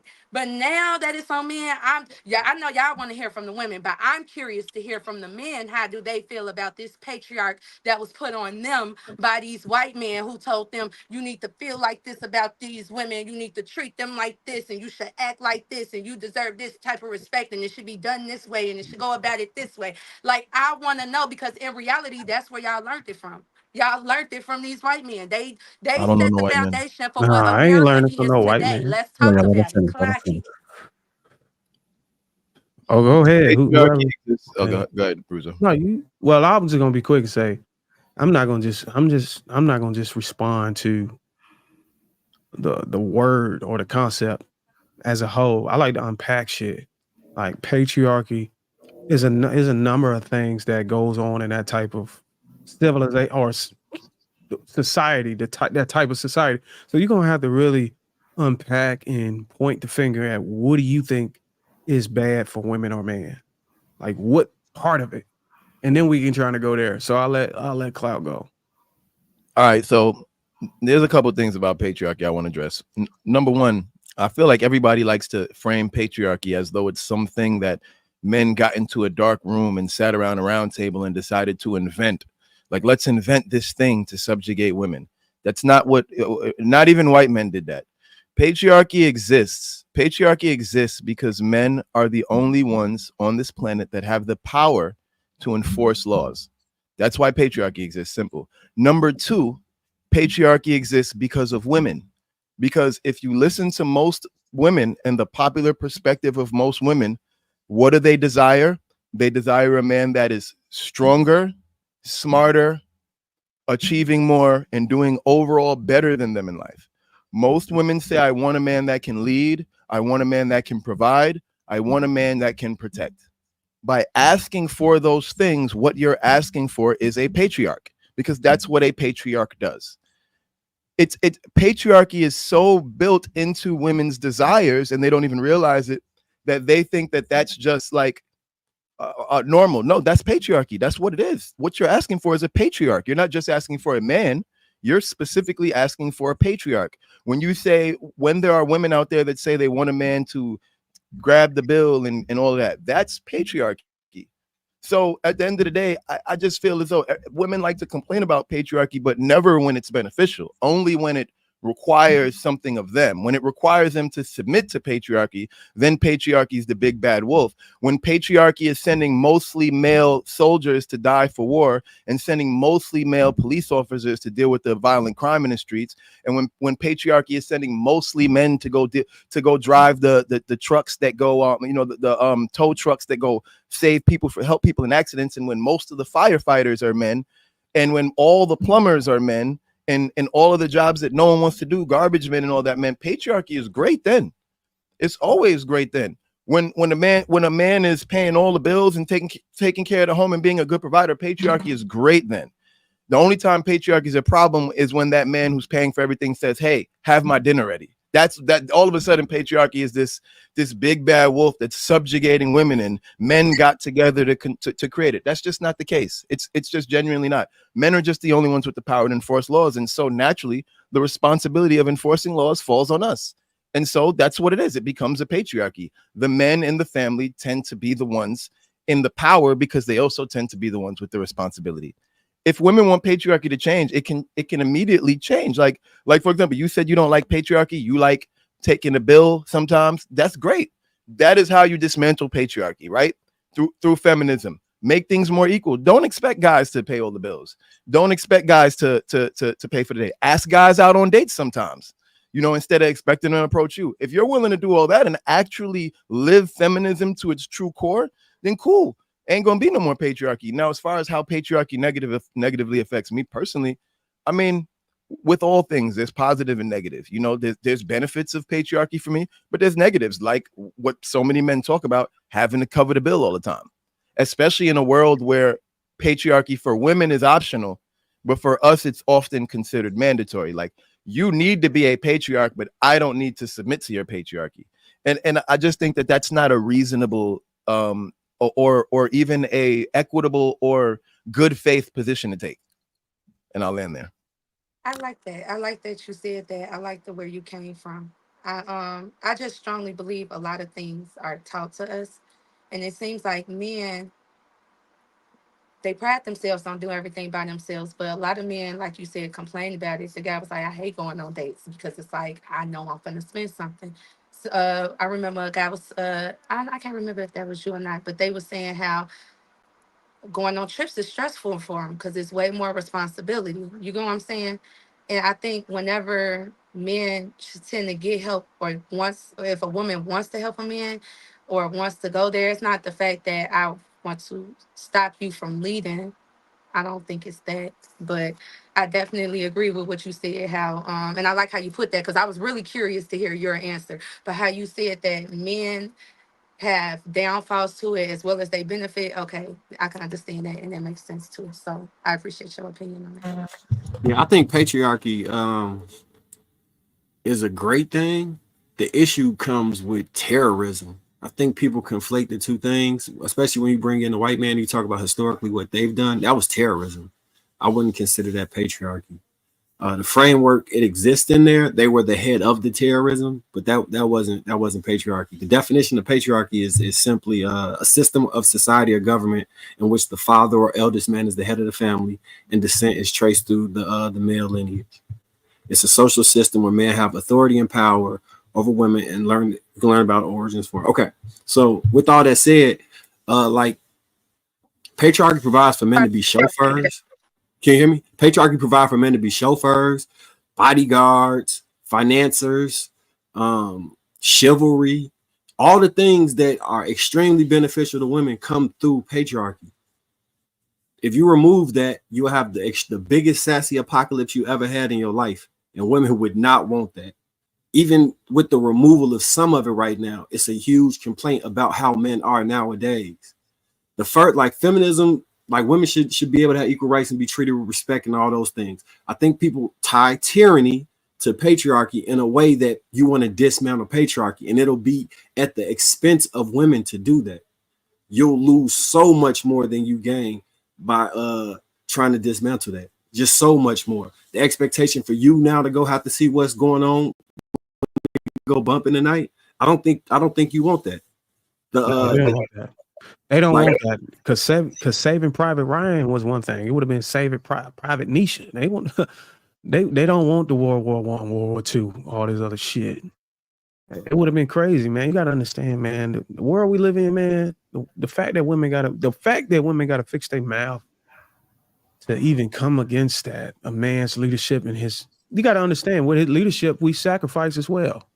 Like a lot of the shit we did, building the place for women to thrive in and be safe in. We created I'm not gonna call it a utopia, but just for example reasons, we created a utopia for women to be here, live, thrive, love, have families, be protected. And then we got a portion of these women that will literally turn their back on everything that we accomplished to set up a society where they can thrive at it and turn their backs on us. And it's legal for you to do that. I think Imagine. that people are confusing patriarchy with toxic masculinity because that is Toxic masculinity ain't even a word. Hold on. Let her finish, y'all. I feel like that is what we don't want. Most, like he said, most of us as women, especially those of us that have been married or that come from big families and have fathers, we're used to having our patriarch or our matriarch of our family. So we're comfortable with a manly. I tell people all the time, I don't want to pump gas. I don't want to take out the trash. They don't do any of those things that a man should be doing. I do them because I'm here, but that's not technically what I want. Why wouldn't I want a man to lead? So I think that people confuse that. I think they confuse the two things because even in the beginning, when you said the lady said something about Europeans created this. No, they didn't. They were literally cavemen. Like, I don't know whether the concept that they created this term, they didn't. People were doing that before when they were still in caves. Like, the indigenous people had systems of hierarchy. So I don't understand where that whole thing is coming from or why we're trying to even give them credit for having created that. But I do think that most people, I know I'm from down south, I'm from Fort Worth, Texas. So we respect the patriarchy. We want our men to lead. We believe in chivalry. I told people all the time, I told a guy, like, you have to court me. He didn't even know what that meant. So but I believe in all of those things. So I do agree with you, gentlemen. Like, to take that away, I don't know. I feel like society would crumble. Like, what would we do as women? I don't just imagine Ukraine if all the men said, you know what, fuck this. And they laid down their rifles and said, hey, these women gonna have to come out. Yeah, the problem I think that a lot of us are having is the complaint that women have in this video and just in particular isn't everything that comes with that. When they're referring to patriarchy, they don't want men to run shit. That's the thing. They would love it if chivalry could coexist. Women are still going to be hypergamous. They still want you to be stronger and faster and smarter and everything else. They just want to at least co-run the ship. And that's what it is. Women don't want to be told what to do by a man, right? That doesn't sound fair though, what you're saying. Well, listen, I ain't done. And that you gotta, let me get it in so at least you know where I'm going with this. Pause. But that's what we're talking about. They're at no point does a woman want to be stronger than you. They're not. That's not what turns them on, right? They don't want to be. Even if they feel like you're smarter than they are, then they would likely be more attracted to you. They don't want any of that. They want all that to coexist. But when it comes to management, more women are going to vote for Kamala Harris than Trump. They do believe that women should run shit. And that's just what we're looking at. When it comes to management positions, women will gladly do that. They're not going to get down in the crawl spaces with homies. They're not going to be plumbers. They're not trying to work at the railroad. They're not trying to work in the mines. They're not trying to be bricklayers. But will they run shit? Absolutely. And that's what women want. They want to be able to run shit. They want to be able to be in charge and shit. The problem is, a lot of times, there's that responsibility and its relation to authority. That's where we start to get a little bit shaky. So we just have to understand and try not to conflate the two, because women are fine with us doing all the grunt work and everything. There's a lot of women that just want to have the power without putting in that grunt work. Another thing about being in the patriarchy or being a leader in a leadership position is everything is your fault at the end of the day. I don't think people line up to understand how you have to accept everything falls on you at that point. If we were in a truly matriarchal society, the women would just be to blame for every single thing that occurs at all times, the way men are. I watched the presidential debate with the Brett Baer interview, and they was asking her about immigration, right? And it's clear that they had some real trouble in immigration policy, because they was talking about these 5 girls that got killed due to the immigration and letting people in that shouldn't have got in. And I'm watching it and I'm like, okay, this is an easy answer to smoke. All you have to say is, yes, we made the mistake of not vetting people and doing XYZ, and we plan on doing better moving forward. It was almost like she just refused to admit it. And I've seen men that won't take accountability either, but that's just an example that just popped into my head, like right off the bat. I have 3 points. First of all, I'll start with the most obvious one. All of y'all ain't capable. Just throwing it out there. Some of y'all's brethren are not capable to run shit, but they mount. That's one. 2, I'm pro patriarch society, so don't come for me in that. I've always had that lined up, but it has to be with somebody that I trust, like my dad, that can protect me, that I will willingly submit to. The third thing that I want to say is that women are not stupid.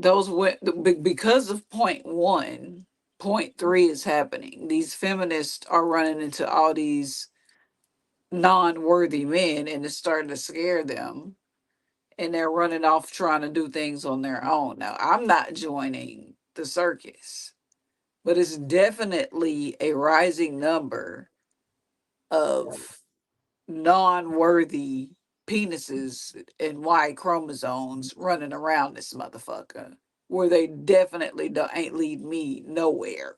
Why do you think that is? I think society is trying to effeminize men and remove masculine traits from men so that they can make it more egalitarian in the way they view the genders. I think but it's backfiring because I don't know who's responsible. I think we do know who responsible is. We just so used to blaming society when we can't just look at the parents that's raising these kids. Oh, you probably right, but I wasn't done. Hold on, y'all, let her finish. And the last thing that I was gonna say regarding Kamala, however you say it, is that a lot of times women, and you say you want women up here that will tell the truth. A lot of times women, we want y'all and we allow y'all, and we have to accept the submission of you being the patriarch. That's why we, just as much as y'all choose us, we choose you. And the tragic part about it is a lot of the times y'all leading, but we fucking cleaning up messes. Like when I hear black men talking about, oh, it's just, oh, they want women to run things and Kamala's so horrible. Listen, I'm not trying to get into politics, but y'all rather get on y'all knees in that booth and vote for a man that has historically been racist. Not y'all in general. A lot of black men out here. It has no policy. He has a plan of a plan to deal with our country simply because y'all don't want a woman Concept. to be president. Concept. Simply because you don't want a woman to be president, which shows a just pure hate for the female gender. I think that you So just my made thing it about up. it I is think this is a the perfect same. example. Hold on. I The think that same you made way. up because how can you just say that one thing has nothing to do with the other? Just because a man decides that he doesn't want to vote for Kamala Harris does not mean that he doesn't like black Exactly. women. No, all I'm saying is they're using it as Doesn't mean that he examples. doesn't want to vote for her. That No, doesn't that no, I'm doesn't not saying that. All I'm saying is they brought up Kamala. I did. They brought her up in a situation where they said they want women to have power, like they'll go vote for Kamala. All I'm saying is you're right. Neither one of the two have anything to do with each other. I don't think it's because they want to see a black woman in power. I just think that's who the fuck they want to vote for. Mm. So at the end of the day, if you don't and but you want and you're the guy saying that there's some dark reason that a woman wants to vote for her, then there's a dark reason that you don't. That's all I was saying. I think that when it Some of comes us to are this voting for idea, Kamala because she's more ethical, just period. And women are more ethical sometimes when it comes to running shit. And that's just the honest to God truth. You know, we are more What? ethical. And The- I'm gonna leave it at I'm just saying you can't have one without the other. You can't say that, uh, oh, well, black women want power. That's the reason they vote for her. And then not turn hold around and on, wait. say, She said well, he said women. y'all don't want her in power. That's why you don't want to vote for her. That's all I was it, saying. it Okay. has.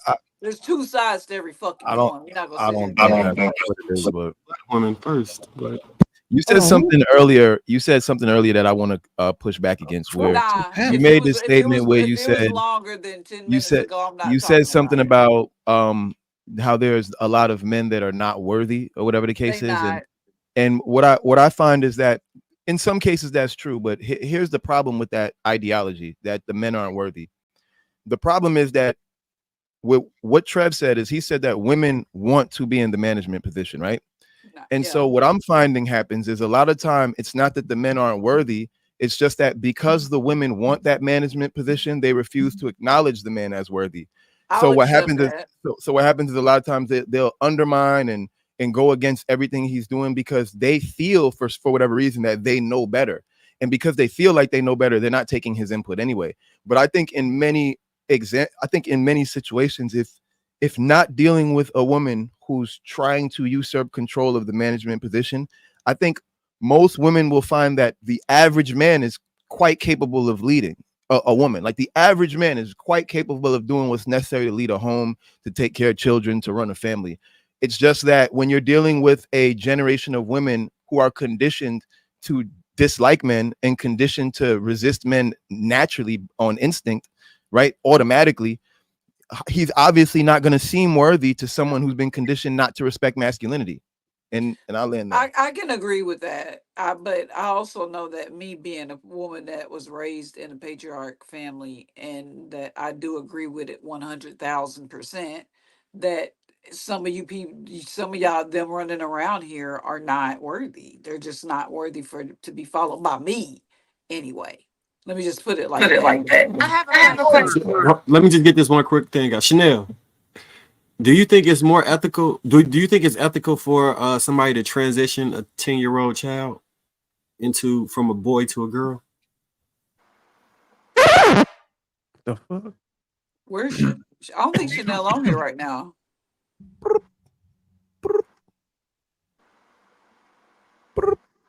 I think Am I she. the youngest one on here? I just want to know I'm if Intellectually, anybody in my 42. generation. intellectually, Okay. maybe. You 28? Hold on, no, you 30, She 34. 30, 33. Chanel, you heard the Is there question? anybody younger than me on here?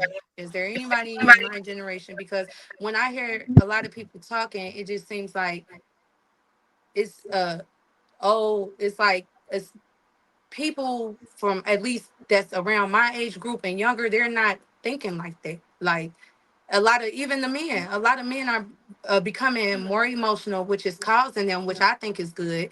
And I'm not talking about the ones that's going gay, but the ones that are becoming more emotional because how promiscuous women are they're now setting standards for themselves. They making sure women can't just come with just ass. They making sure women can't, like when I see these young dudes talking and I'm looking at that because I watch a lot of podcasts and stuff like that. But when I'm listening to them, a lot of them fed up with this shit. Like they fed up with women being entitled. They fed up with women egos. They fed up because now they can feel something. Now they dealing with emotions and they're setting standards for themselves. Like they not going and they articulating themselves way better. Like, and it's just like, I understand where y'all going, but eventually you're going to have to evolve. Like the world is going to continuously evolve. And I feel like it's so much chaos right now because change is coming. Things are going to be different. And I feel like when y'all talk Winter is about y'all coming. definitions of matriarchy and patriarchy, it's like when you look up patriarchy, he said the first two, but the last definition that I saw here says a system of society or government in which men hold the power and women are largely excluded from it. When you go to matriarch, it says a woman who is the head of the family or tribe, an older woman who is powerful within a family or organization. So I read those definitions from the book just to say that if you notice, instead of patriarchy specifically focusing on what a man does, in the definition it says women are largely excluded. Whereas when you see matriarchy, it talks about a woman who is the head of the family or an older woman who is powerful within a family organization. Not even necessarily that she's leading the organization, but she's powerful. I think sometimes when y'all hear us and we want certain women in power, if it was Obama versus Kamala, I'm pretty sure a lot of women would have been like, okay, Obama. It's not the fact that it's just a woman, but just from my just listening, she's trying to come out with different plans to help black men. Trump said that he was going to come out, give us these policies and how they were going to come through. And he's been saying this since his last presidential race. So it's like, where is your background? Where is your receipts? Where is your things? And I don't think it's necessarily that women wants to have more power. But like we said, when we talked about patriarchy last week, unfortunately in the past, women voices were not heard. We had to deal with things we didn't like. So it's not the fact that we want to take over and be powerful, but we want our voice to matter. We want y'all to understand that some things that y'all was doing back then is not cool now. We don't like it. We don't, now that we have the freedom to say that and the safe space to say that, we don't like it. I don't want to lead a man. I feel like a man could lead better. I feel like I would be safer behind a man. But at the same time, I don't want to be largely excluded just because I'm a woman. If I'm smart and I have the qualities and the experience in the situation, I want my opinion and my voice to be heard. I want it to be valued. But like I said, the definition between the both is the reason why I think I take it personal. I'm not gonna speak for other women because like patriarchy, it seems like it specifically goes to exclude women. And when you hear matriarchy, it's not about that. It's just about women becoming more powerful. Now look, So let me re-ask the question to Chanel. Do you think that it's ethical to watch it to petition and lobby for a 10-year-old child to transition from a boy to a girl? No, absolutely. But this is what the problem is. It's the men that are asking for this. We're the ones disapproving it. This is what the problem is. It's the men that are wanting to do this. It's the men fighting for this. And you guys are the one in power. Where's your data to where's your data to don't look back at it that like up? that. Where's your data to back this up? Data to back up what? That men You are just said it lobbying. yourself. A boy want to transition to a girl. There's men that are transitioning to women. This is what men are wanting to do. Those All men that we're are doing is doing that, approving it so you can have a comfortable mind about doing it. those people that are doing that are facing hella backlash from men. It's women and gay men that are pushing that forward. Most men are against those things. Most men are But against it's the men. The men are gay. It's the men that want to be women. It's Oh, Lord. men. So it you ain't want to put it character on the no more. women's It ain't character no responsibility more. that the Now we men can want point it. this, and because we're trying to we're So let's say agreeing the to let you feminine. guys be comfortable for that decision. It's a woman. No, it's not ethical to me. But this is men wanting to do this. The population of gay Feminine. men in this country is extremely low, like 7% or something It's like not that. too many women trying to get penises. Okay, here's And the trying to thing. get, it's a lot of men trying to get vaginas, boobs, all that. I think that he's Who's on the education boards? Who He's are the talking about a teachers? child. Who are the the Young kindergarten people teachers? and that are lobbying for children, actually children, to be able to go in and get their sex changed. That's what he's talking about. He's not talking about a grown man who decided to go change his gender when he was grown and he was old enough to decide that.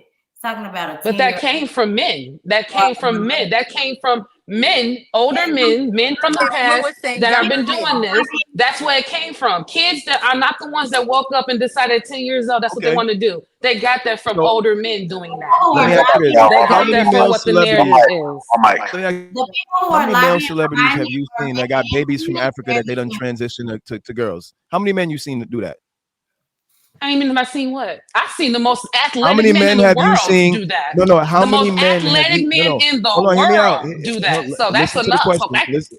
Listen to the question again. How many men have you seen go to Africa and go get children and go bring them back to America to change their sex? How many men have you seen do things like that?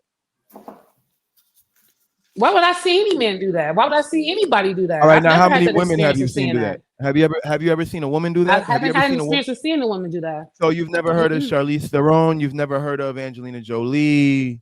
None of these Oh, I know women. about them, yeah, and their kids, their Okay, so adopted kids, yeah, that they Gabrielle took in Union, on, yeah, that's what I'm and talking about. So learned what their I'm saying is, cultures, Dwayne so what I'm Donna. Wade. saying is, like, you and learned their talked about men and cultures. women being ethical. We talk about men and women being ethical, but then Very this is a perfect ethical. example where clearly women are the ones behind the push to transition boys to girls and little boys to girls and vice versa, right? So how then does that illustrate that women are more ethical when women tend to support some of the things that are arguably the least ethical? Like, for example, women seem to be very pro sex work. Women seem to be, and this is again is a debatable one, but women seem to be very pro abortion. Women seem to be very pro divorce. Women seem to be very pro. I mean, even serial killers, the serial killers, the people who write them and send them money the most are women. So how do you make this stance that women are more ethical? I don't understand where that comes from. Checkmate. And then here's another thing. I already gave my point on that one.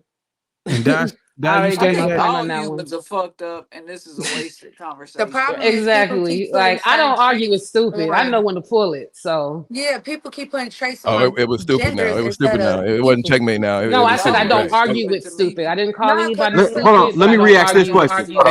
Hey, to the men on this panel, So that means we can just end that. who is responsible for the majority of the gun violence in our communities? That's women. They gonna say women. No, I would think men. I know Men, what right? it is. I know what it is. I'm just being sarcastic. It's men, right? Who We touch responsible. kids and rape kids the Mostly most? men. That's So- what I want to know too. So when we're We find clearly out doing first. something wrong, we can take clear responsibility and say, hey, we are fucking up when it comes to gun violence in our communities. It's clear. If you look back to when we was kids, the boys probably teased the LGBTQ, but all the girls had, not all the girls, but a lot of girls had a best friend that they was helping push that agenda forward. When you look at the people who, when Boosie came out and said something about it, all the men was like, yeah, you're right, hell no. Guess who wanted to cancel him? It wasn't the men. We're not pushing that shit forward. You can't put that on us. If we was, I own it, but that's not what we doing. We're completely against that shit. Like completely. Can you tell me which So one you of don't those think two that men are the reason situations- why these laws for these LGBT laws and stuff? You're mean to sit there and tell me that all these laws that got passed over the years, even when Obama was in office, that was women No, doing it's that? matriarchy, girl. No, Yes, the that was matriarchy women. did Okay. that one, girl. That was And women. men are the one That's doing fact. it, but Your the women point is are the one. So we're incompletely off. So they can have responsible more for the women men on the wanting to do team. that. Matriarchy Got Your it. your So point they is can have a incompletely larger off, woman right? team. Got Oh it. yeah, No, one no, mic. one Now, mic. one mic. They Talk cannot about hear. patriarchy. Cannot hear. Chanel not entirely wrong, right? But we do have to acknowledge, right? When you acknowledge the the thought patterns or the behaviors of the men that do tend to ascribe to this, they usually have a feminine disposition. So usually the people that they're imitating in their behavior are in fact women. So one could argue that they learn the behaviors from women. I rest my Yeah, case. absolutely. No, The women absolutely. are the They way come they from are women. because But the men why are they learning that from women? We can't teach men how to be Because men. We women are can't the raise men how to be teachers, because men. women are But single men are mothers. taking women tendencies and No, trying because to the men are portray being raised by themselves as single there's that. not moms. enough men raising In the All the women. teachers patriarchal are Like, women. society, enough All the it's men our raising fault. daycares are run by One mic, women. y'all. They can't So hear. They can't hear us. One mic. the people who have most access to children in the community are women. So that's it right there. Yeah. You're saying why? It's because women are you're saying women can't teach men. That's wrong. The kindergarten teachers are No, women. that's what you Elementary guys school said. That was teachers the are point women. somebody said. I That was was making literally the in the point with We're that. saying article. You women guys can't said teach. earlier, or that girl made a point. Women can't teach men, but they can teach boys, and boys develop into men. So when they're a boy, they're learning how to function as a woman, then they're going to have difficulty when they grow up to become a man, because that woman's not teaching them how to become a man. That woman's teaching them how to become a better woman, because she can't teach them how to be a man. All right, let's All get she Cookie. knows is how to be a woman. And that's what these men are learning. And then they go on to ascribe to these ideologies that women then go on to support. All right, let's get Cookie in. Well, that's why I always said if I had a boy and me and the father wasn't together, he's definitely going with the father, because I'm not about to be responsible for no boy being like I me tried to respond, and but me I- telling him how to use hold on. tissue when he Hold hold on. his penis. All right, go ahead, Cookie. So I mean, I'm not the most religious person on earth. Everybody, some of y'all may know, some of y'all may not. But I'll say this: I don't agree with the 10-year-olds and all of that stuff. But I will say this though: I know that when you do that to your child, I just don't understand why people give a fuck so much about what other people are doing. The world is fucked up. There's people dying overseas right now as we talk. But I can tell you this, the guns problem is killing more people than kids trying to get their sex changes. And at the end of the day, man, we sit up here talking about something that is not going to be solved. It's a waste of jail. Well, it's a waste of time, and vote for whoever you want to for whatever reason that you do. But throwing the blame at each other is not going to solve shit. But the fact that y'all switched up and made transgender sex changes all of a sudden a woman's fault, and that it's crazy because y'all just got through talking about a patriarchy. Where the fuck are the leaders? Like I said, they're gone somewhere. They dwindling. Leaders are a lost item in this world when it comes to men, because there's no way any man in my family would allow any woman to transition a child. Are we not talking about a party That that goes I'm sorry. back to the patriarchy that y'all believe that's in order, which apparently is not, since y'all blaming women for transsexual behaviors. And then all the people that y'all named was white. But you know who the black people are that are doing it? Black men. So did we not just Hold get on. finished talking? Like Did we who? not just Name a black woman that's so famous that's transitioning their kids. Gabrielle Why Union. does it got to be famous? No, that's Dwayne Wade. Don't say Gabrielle Union. That Say Dwayne transition Wade. process didn't happen until Gabrielle Union was in his life. Let's be honest. Dwayne Wade. I don't deal with stupid. So here's the Dwayne thing. Wade. I'm sleepy. Am I He's lying? the Am I head of the lying? household, Was right? was his son identifying as a woman before The man Gabrielle lead, Union came right? into the picture? Dwayne Wade. Am I lying? He's the patriarch, right? Oh, okay, but he's it's clearly clear not. he not in He's charge of that clearly not shit. the patriarch. He's I've been clearly a not. Hold on, one mic, patriarch. y'all. One mic, one mic, one He mic. literally says he's not the boss in his house. Who said that? Dwayne Wade. D-Wade. Let me. Can I say something, man? Because this is what we're That's why his arguing. son is transitioning. This is what we're arguing. We're arguing that what the women are doing is saying, okay, you guys sign off on everything. Y'all are in charge of the country. So even if they create movements to get things pushed and policies to be in place, we're still held responsible for the way society is, even if that push and those movements didn't come from us. That's what we're arguing. So whenever they get in mass and they say, hey, men and women should be able to be whatever gender they want. And then because we are a democracy, we allow it to happen. And then when we have the conversation about, okay, who's responsible for that?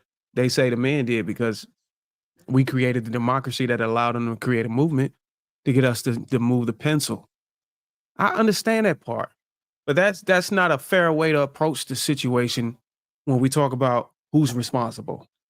And another thing about leadership, you can't have a group of women that's gonna raise a whole bunch of bitches, and then when they become grown, tell them that they're not leaders.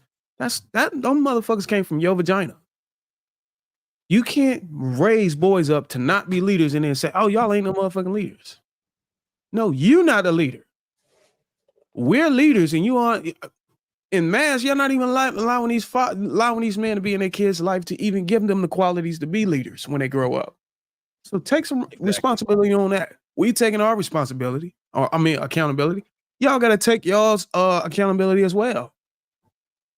So you got to understand, we all play a part in raising our children to be leaders or whatever the hell we inspire them to be. You can't just sit here and say men aren't leaders. You know what I'm saying? Whenever y'all are mainly responsible for their development and their upbringing. First of all, And why are you having a baby by a man that can't lead in the first place? It ain't even about her having a baby, but just her having a baby and not is being combative and uncooperative to a point where he can't even be in a household with her. Question? Was it directed? Why would you have a baby by a non-leader in the first place and then complain about his leadership ability? Ooh. I'm just saying in general. I'm not saying anyone in specific. I'm saying, why would a woman produce a child with a man who's unable to lead and then later profess that men have poor leadership skills when she had the opportunity to choose a man with apt leadership skills or ample leadership skills, I'd say? I don't know the ratio of women that's choosing. Well, I'm just saying I hear so many women saying that men like, can't lead. So it's like, why are they choosing those men? Because I see a lot of women saying it. Men can't lead, and a lot of women are having children without men around. So it's like, well, why would you do that? You have a choice. You can choose a man that can lead. You can choose a guy that has his shit together. I don't know if those women I feel like the women that say men. I feel like women are in relationships with men that they feel like they can't lead. That fucking question. That's their choice. So no one here said that the men aren't worthy and the men can't lead. We didn't say that on this panel at all. I said that, but no, I said ethical. I ain't saying nothing about not leaders. I said there are some men out there that are fucking not leaders. They're just born fucking losers. Agreed. So, Now, Cookie, let me ask you a question. Do you think the current Democratic Party stands for what you stand for? I'm picking my poison at this point. Damn. So that's what the fuck I'm doing. Was it a fair statement to say that people could disagree with what they stand for so much they wouldn't vote for them? That is what restate that one more time for me. I'm sleepy. Yeah. Do you think it's a fair statement to say people can disagree for so much that they would not vote for them? Disagree with a person so much they wouldn't vote for them?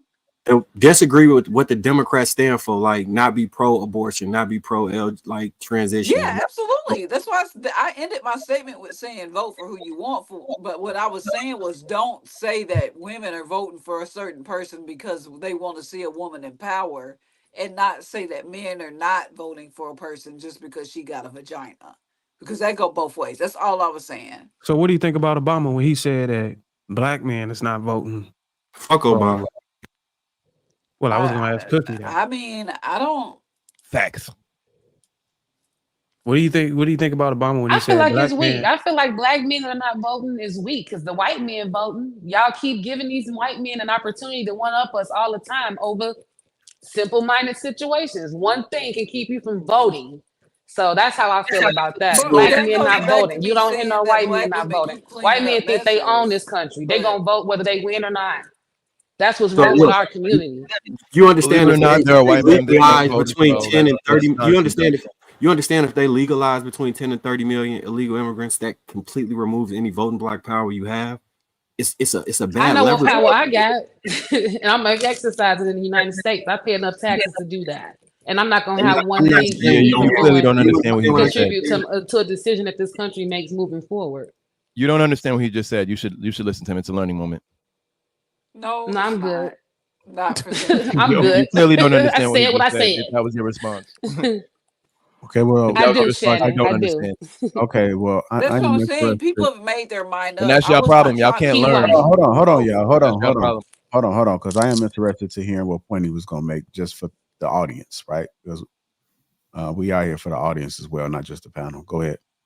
So the point being is that voting for the Democratic Party right now, when they are pushing this pathway to citizenship between 10 and 30 million illegal immigrants, what that does is, if you've ever bought stocks before, it's like a stock dilution. So you get $1 for $1 as it stands. But if they double the supply when you still have your same amount of the supply, then it cuts your power in half.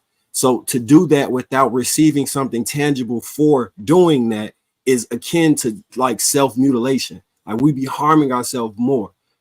That's another reason, but it's not just one issue. It's like 7 issues that I know, but ethics is very big with me, and it's not ethical for me to vote for a racist person after all we've come through and after all we've fought for. So at the end of the day, these are the options we have. And like I said, it's a more What evidence do ethical you have of party him is being a what racist? Hold on, y'all. should Let him be finish. representing the United States. It doesn't have nothing to do with a woman or a man. It's bringing us back to our respect. Okay, that's what it is. Ethical. Bring back the respect. And I don't see how you guys see that these parties are showing who they are and respect to the country, not just a personal policy. At the end of the day, half the policies talk about they can't move while they're in office because it takes 4 years anyway. They're working on the last party stuff. So it's gonna always be something that someone's gonna have a problem with. Why they didn't do that. But at the end of the day, the ethical decision is what's ethical. And So it's not Chanel, ethical for us to vote for something that we've been fighting against all our life since slavery, but we're gonna use a black woman as an excuse not to pick it once you're not a and black vote for it. once you're not a black That's woman, trash to me. once you're not a black woman, but two, so Joe Biden signed 19 executive orders to crash the immigration system because they did not pass the so-called bipartisan bill. That bill was not going to deport or prevent anybody from citizenship. It was going to hire more people to push the process faster so that they could bring more and more people in.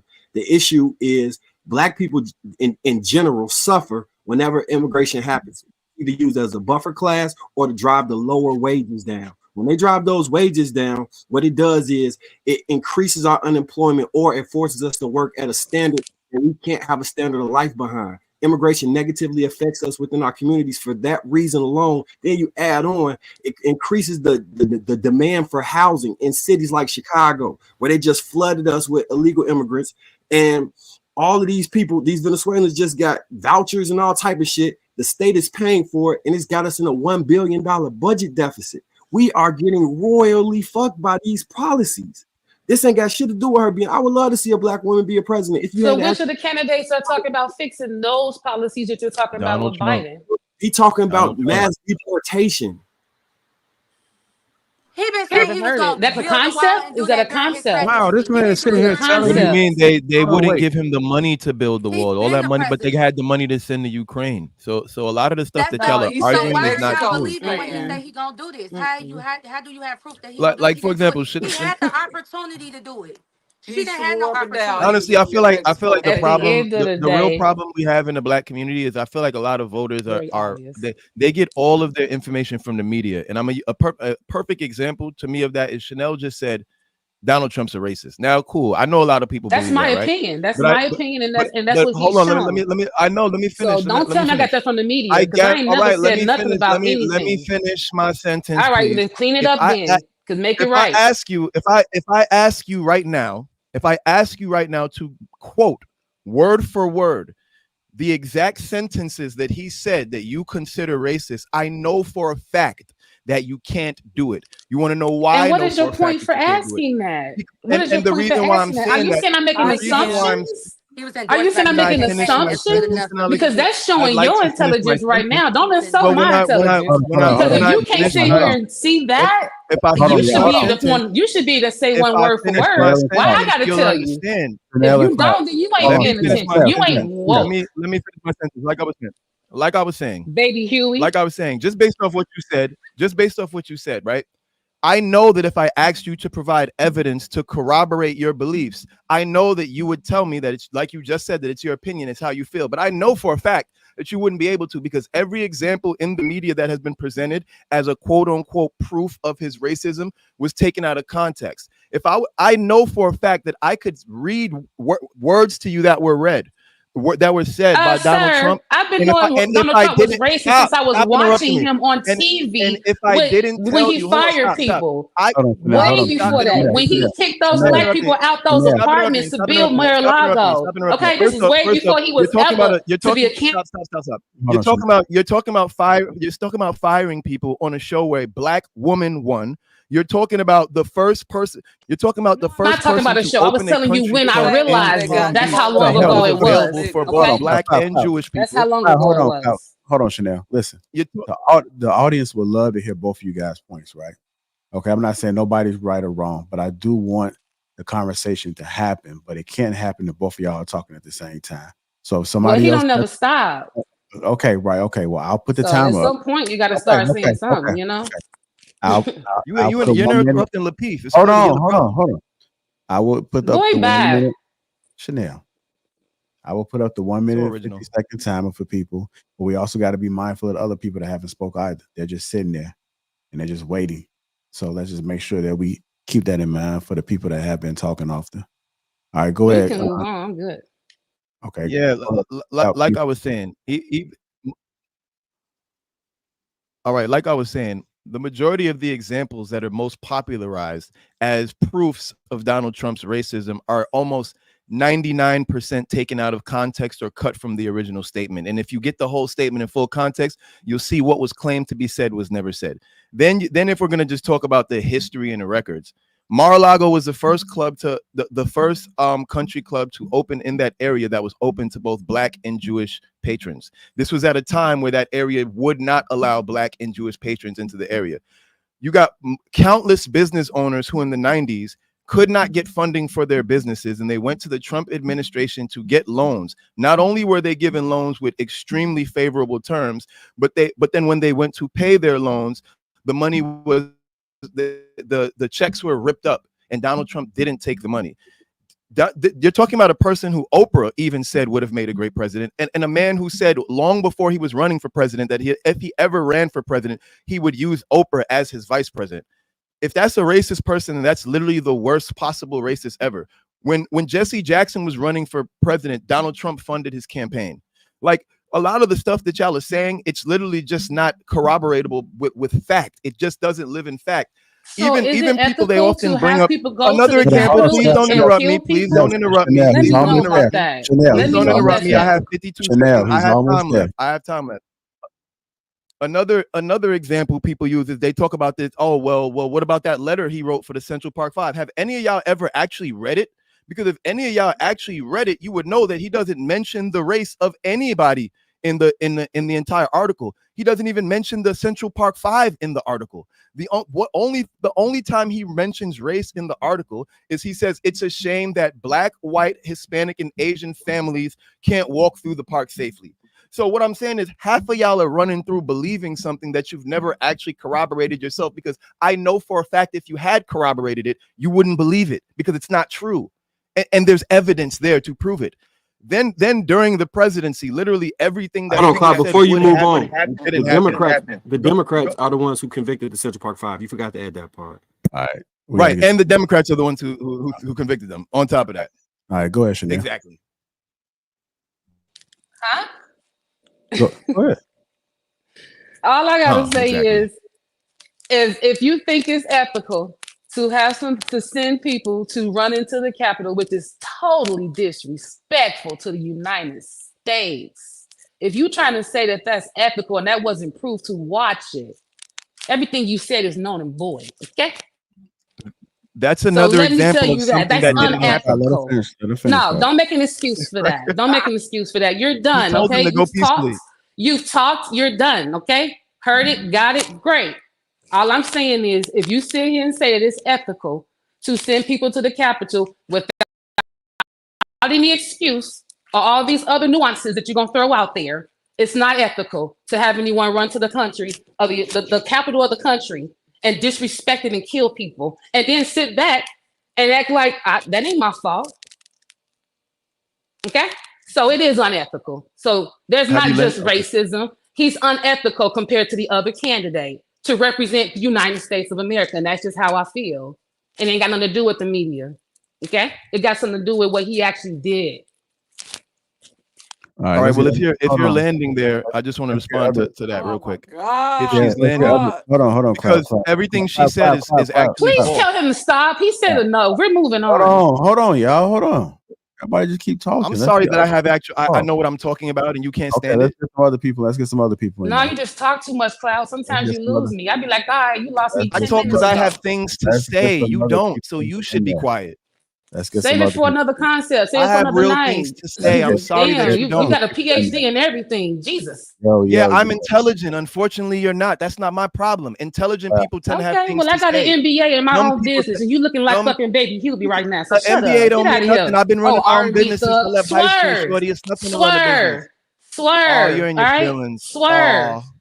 Yeah, however you want to feel. I said what I said. You're emotional. Okay. And this is I said what I this said. is why y'all don't run nothing, because you can't control your emotions. And this is why you look and stupid. you're unable to listen. This is why you you're look unable stupid. to listen. You're unable to learn. Everything you said is known and void. You be on point, and then you talk yourself out of shit. You so many times because your vocabulary is unable to create a better insult. You don't even have a better insult. It don't matter, than baby. stupid. It don't matter, baby. And It you're ain't talking stopping about nothing your here. PhD. It ain't stopping How nothing did you go here. to college and you It can't? ain't You could at stopping least nothing call me here. an No, imbecile you or got a something, like at least PhD. upgrade You your the one. insult. You're the scientist. You're the fucking. You got all the intelligent. degrees. Yes, You know yes, everything. that's obvious. I'm yeah, intelligent. you know And you're about not. That's foreign obvious. policy. You're You not know going to shame me everything. for being more intelligent than you. Okay. You're not going to shame me for being smarter than you. No, I'm sorry. You're not going to do that. Yes, I'm smarter than you. I understand that. That's obvious to anybody. Just shut up, though. Just shut up. You want me to shut up because you feel bad because you're not smart and you don't have a rebuttal. You don't have any information to battle me with.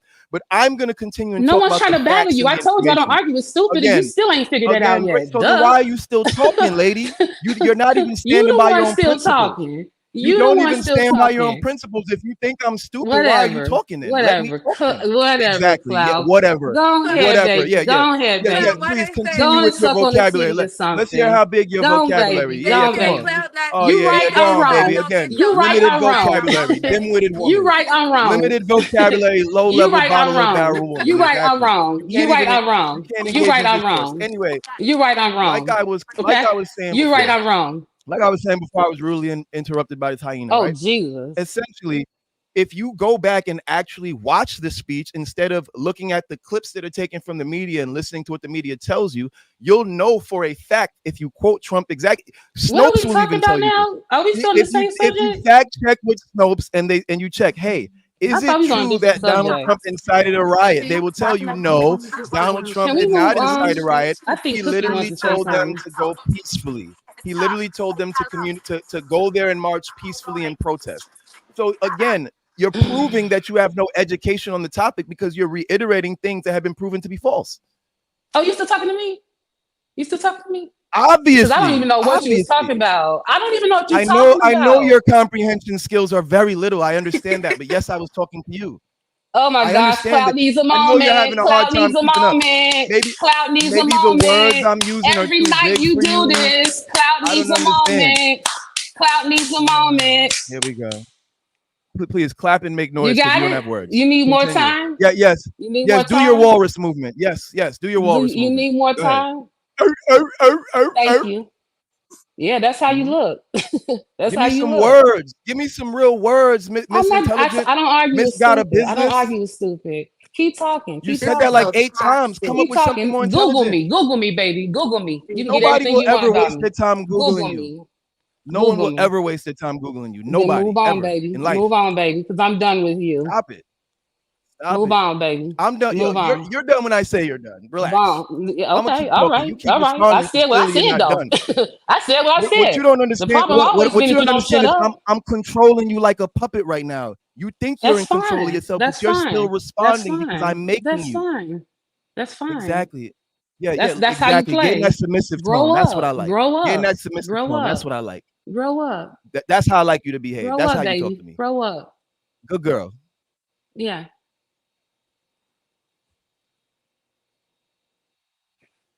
See, we talk about submissiveness like this. All That's right, why we moving don't want on. to be submissive. Talk about some good She know how girls. to be a Come good on, girl. Cloud. I'm Come on, like, Cloud. hey, You're I know supposed how to to be be She know how to submissive. I don't submit. have a promoting problem with it. submissiveness, but then when y'all I weaponize it don't know like what that he or thought he make was it seem pulling on so that one. bad, we don't want to be submissive. But I mean, this Girl. just goes to show you. I honestly think the whole energy of this panel would change if the women on this panel were covered by a husband. Yeah, I think some of the men that need to have a real woman that think they know about women, if they have a real woman, their perception to be a whole lot different too. That's somebody they never had nobody right for them. That's why they I don't think think the we way would they have think. any issues in this world if You know, and I women feel were. sorry for that person that they never had that type of love and respect from a black woman, that you got to deal with those type of opinions and verbal abuse, attack. Again, men always having a problem with women. But okay, you can move on. We have a problem Black with each women love other, me. I don't girl. know what We she have a talking problem about. with each All other, the girl. time. Wonder I if love me Aisha. some black women. Go ahead, Black Aisha. What's women your I thoughts know about? got intelligence. What's your thoughts about what's been going on? The first day, huh? Oh wow. I have a lot of thoughts. I think that first of all, as black people, in America, non-immigrants, black people are the only people that did not immigrate to this country. Okay. So I think that for one, everybody needs to get on code, just like all the other communities. I just see a whole lot of bickering back and forth, and nobody's getting on code. And I think that when you make decisions in life, you got to think with your head and not on your emotions. Because honestly, I don't care who racist. They all racist on both sides. All of them got racist policies. I'm looking at right now how this is affecting my life today, how this is affecting my daughter's life, how it's going to affect me within the next 8 years. So I'm looking for plans that's directly going to impact me. And I'm not going off of emotions or because somebody's a woman or because whoever is this. I don't care. I'm looking at it like this. Kamala and them been in office too long. 16 years out of the last 20, just to be quite frank. And black people, we ain't got nowhere. We still doing the same thing. So I think that something does have to change. And I don't think that anybody should be judging people based on a decision that they choose that's best for them and their livelihood. You know, groceries done went up times 3. We paying 2 years later, we paying 3 times more for groceries than we was 3 years ago. So certain things need to be addressed. And I'm tired of all these, we got to bring everybody to the party. Everybody got to come to the table. All these lift out programs. Everything she said the other day, that was a lift out program. It was like, you got to be careful with words. Minority mean everybody. Okay. That includes everybody. That doesn't include us. And when we do that kumbaya, bring everybody to the picnic, they hang us out to dry. We end up getting the less. So I think that people need to think with their head and not with their emotions. Just like he said, I would love to see a black woman president, but it's gonna have to be the right one. You know what I mean? And the Democrats ain't cutting it. They lost us. We gave them the perfect opportunity to do what they needed to do. Nobody voted for Kamala the first time. Remember, she had to settle. Nobody voted for her because they're not doing nothing for anybody. For the USA, you say USA, they're not doing nothing for America for bringing in more immigrants. So that's how I feel about that topic. But I think that everybody needs to get on code as black people, and we all need to come together on the topic. Do anybody, because I don't know about politics, but because I think what most people was worried about, what was the country looking like when the Republicans was in office? We had COVID. So as far as Lost the immigration millions of people. You said so what? so as far as the immigration go, it was at the lowest number of. I got a chart I Well, can send you. I know, but like other than immigration, like, Economy. Okay, well, gas why was did we significant. take the Republicans out of office in the first place? Because COVID happened and Trump is an asshole and he be saying shit that piss people off. So you combine those two things together and like nobody is pro Trump. We pro policy. I think that's what Aisha is talking about when she's saying get on code. Yeah. I'm saying the same thing. If you reverse Trump with what he's saying and what she's saying, I would say let's vote for Kamala. I'm not looking at a fake black woman or a racist white man. I'm saying, look, this don't affect us the right way, and this is going to be detrimental to us to the point that we may not be able to recover. In a But democratic, that's why I was asking, because yeah. I feel like that's how I want to vote too. I don't care. I feel like I don't care about color. I don't really Yeah, care about that it's black called woman identity part. politics, and it's the stupidest thing that you can do as a human being. No, I wasn't I wasn't trying to go there with it, but I was literally just trying to gain an understanding because I feel like y'all right. When I do see the stuff that I on my media, like they'll ask Trump, okay, what's your plan for this? And he give a stupid ass answer. He don't never have a plan. But then when I hear What did he Kamala's plan, say? at least it like kind of makes sense. You know what I'm saying? What did So you hear it that was could be the stupid? clips though, like he said, it could be taken out of context. That's how conditioning happens. If you don't go and watch the full, but debate yourself, then you really wouldn't, You might have been watching know. So AI that voice makes sense. a deep fake or some shit like that. Hmm? I'm saying, like, do you recall the stupid thing or that he said? Right. It be so He gets much, complex but what calls. I do from Lots that of one, it. I'm gonna start saving it, and then We when gotta we keep it have G. these He said some stupid conversations, I'm shit. gonna Yeah. pull it up. He said some stupid shit. Eating the cats. Like, come on, bro. Like, He do come be on, Thank saying stop you. it. stupid shit. That's I why I Let's be not. Let's. love you. That's Hold He why on, I do hold on, be love hold saying on, it you. hold like on. very often, All right, like hold too on, Listen. hold often. Yo, on, you hold want to on, know? And All right. so Hold on. Hold on. let me just say this. hold on. The Go ahead. reason why I'm scared about Trump is It's a because Midwest so thing. many That's what it is. people support the ignorant and stupid shit that he do. And it's like our kids and shit already think that shit cool. When like as far as what I'm dealing with down here, a lot of the kids think that shit cool. They think it's cool to be rude. They think it's cool to say shit in that type of manner. And I just don't support the way But he you gotta delivers himself, his combativeness. I just don't agree with it sometimes. And then sometimes when I heard him going against like Kamala would ask him a question and then I'll be waiting for the answer because in my opinion, I was pro Trump at first. You feel me? I'm like, shit, this the most I didn't see black people open business. He low key doing some reverse psychology for our black people. You know what I'm saying? And when I heard him talk about black people, he wasn't saying anything that was untrue, but he was saying shit that was getting people up off their ass. Our schools are shit. That our fathers not in the home. We don't care about the like far as like, what our culture, what people like to brag about our culture. It's not the most positive thing. So I could agree with him on that. But then when I started looking at things, because my grandma watched the debates and stuff like that, when I saw certain clips, then I was like, what the hell? Like, why is hold he on, saying that? Like, hold on. I'm gonna have to say this That too. girl is a run-on sentence. Yeah. Hold on, y'all. I'm gonna have to say this too, right? Like, I'm not real heavy into politics, but I've been getting into a little bit more politics these past, like 10 years. And you gotta think past the debate, right? Like the debate is you can hear some things. It's not a guarantee. So if I'm looking at things, I'm gonna look at what they have done at their positions. And then you got to go a little bit deeper than that to see like what was actually approved.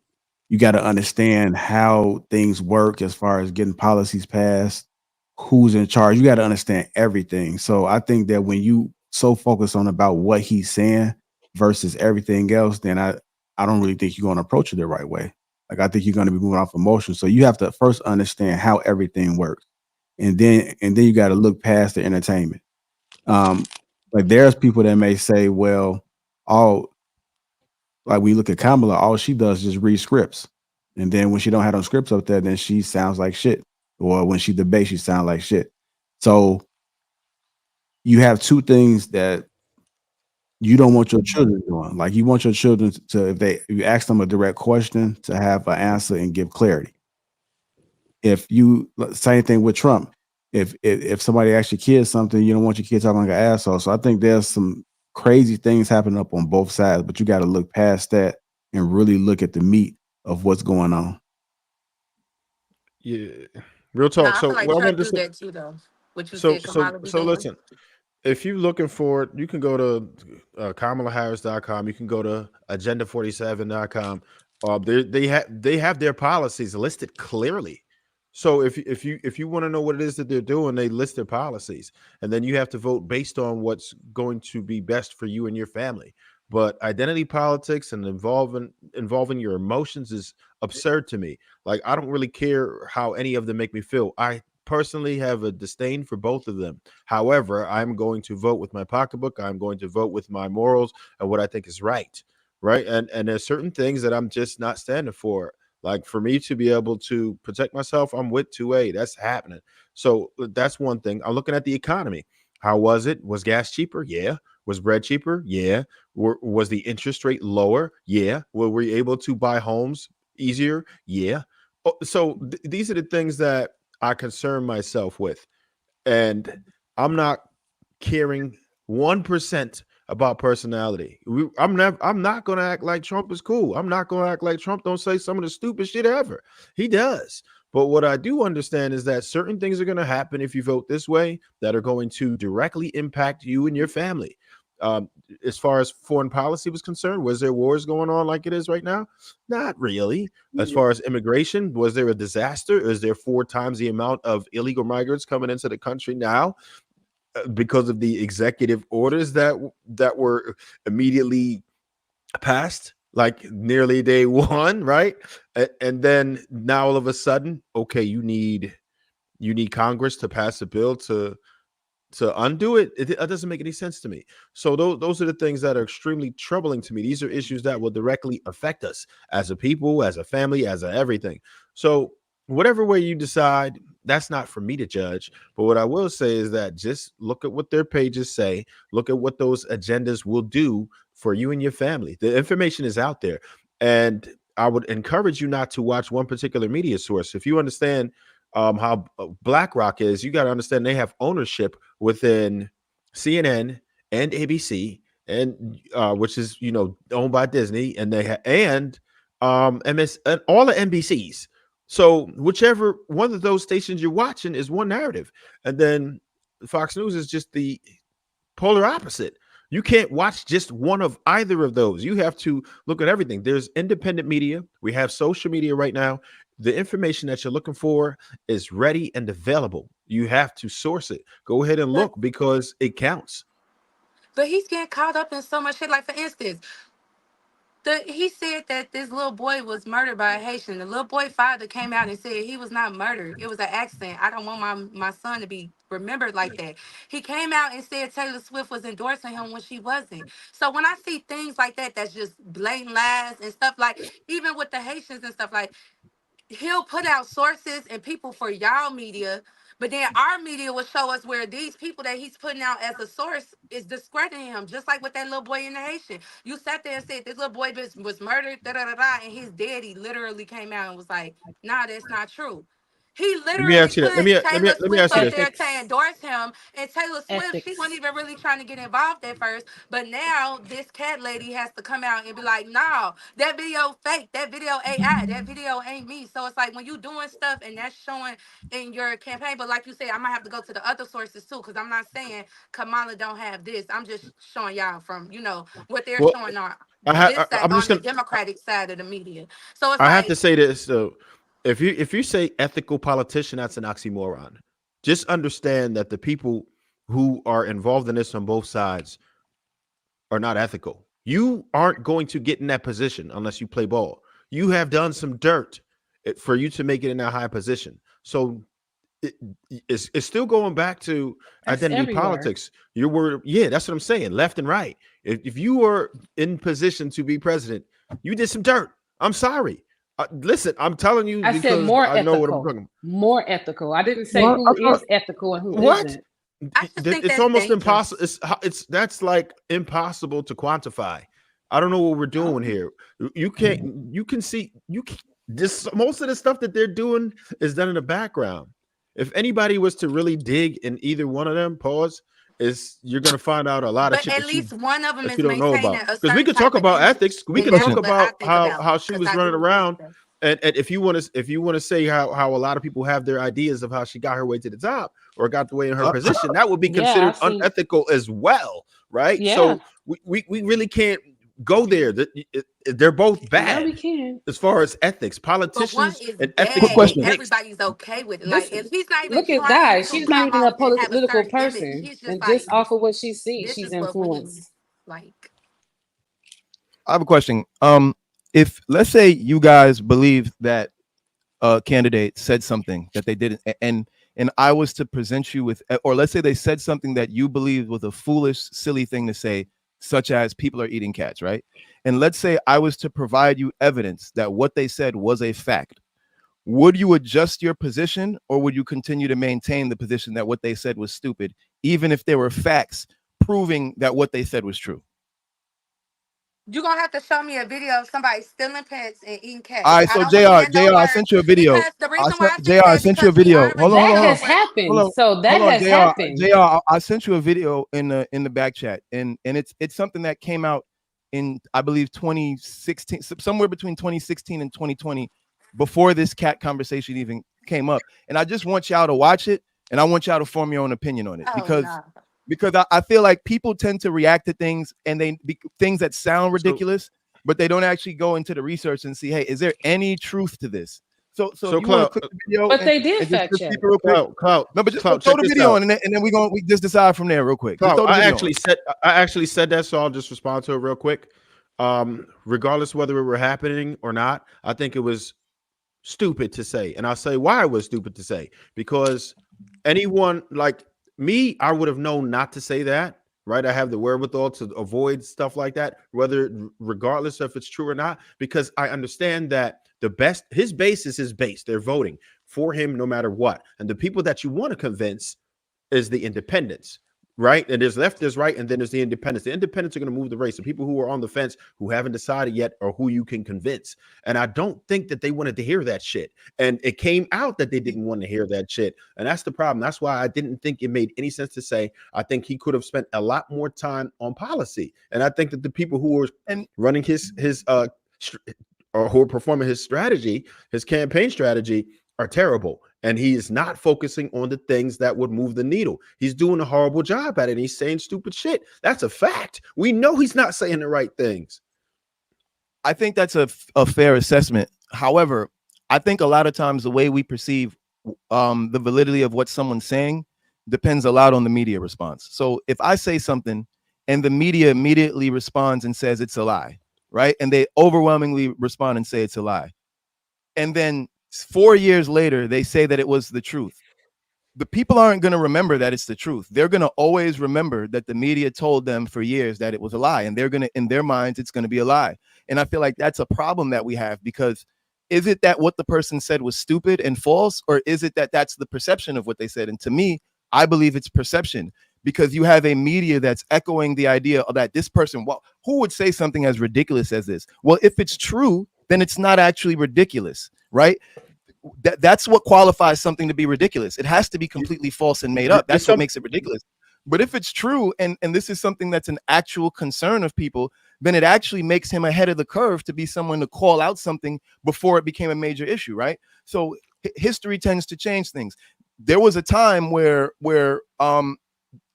history just tends to change things. Like there are times where we believe certain things about COVID at the beginning of COVID. Like if somebody said that you had to wear a mask, you would have been like, oh, this guy's stupid, right? Then eventually they told us we had to wear a mask. And now all of a sudden going out without a mask was stupid. But then eventually they said, guess what? You don't have to wear masks no more if you get a vaccine. So then eventually wearing a mask nowadays is again stupid, right?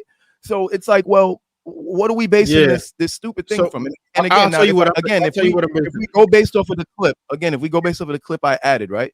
The clip I added is a video of a Haitian woman in Haiti. It's a Haitian woman in Haiti, and the Haitian woman has a pet cat, and she is tying up the cat. She has the cat tied up on a leash, and a friend of hers is asking her why she has the cat tied up. And she said she has the cat tied up because she doesn't want the cat to get eaten. This is a TikTok video, right? This video came out years before the debate happened. In the comments of the TikTok video are a bunch of Haitian people responding in the comment. The Haitian people are saying, yes, this is a common thing in Haiti. Drunk people believe that if they eat cat meat, it'll help them sober up more. So it is a common thing amongst alcoholics in Haiti to steal people's cats and eat them. Now, that sounds ridiculous and sounds crazy, but this is being corroborated by Haitian people from Haiti that are telling you that this is what happens in our culture. Now, does this mean that all Haitian people do it?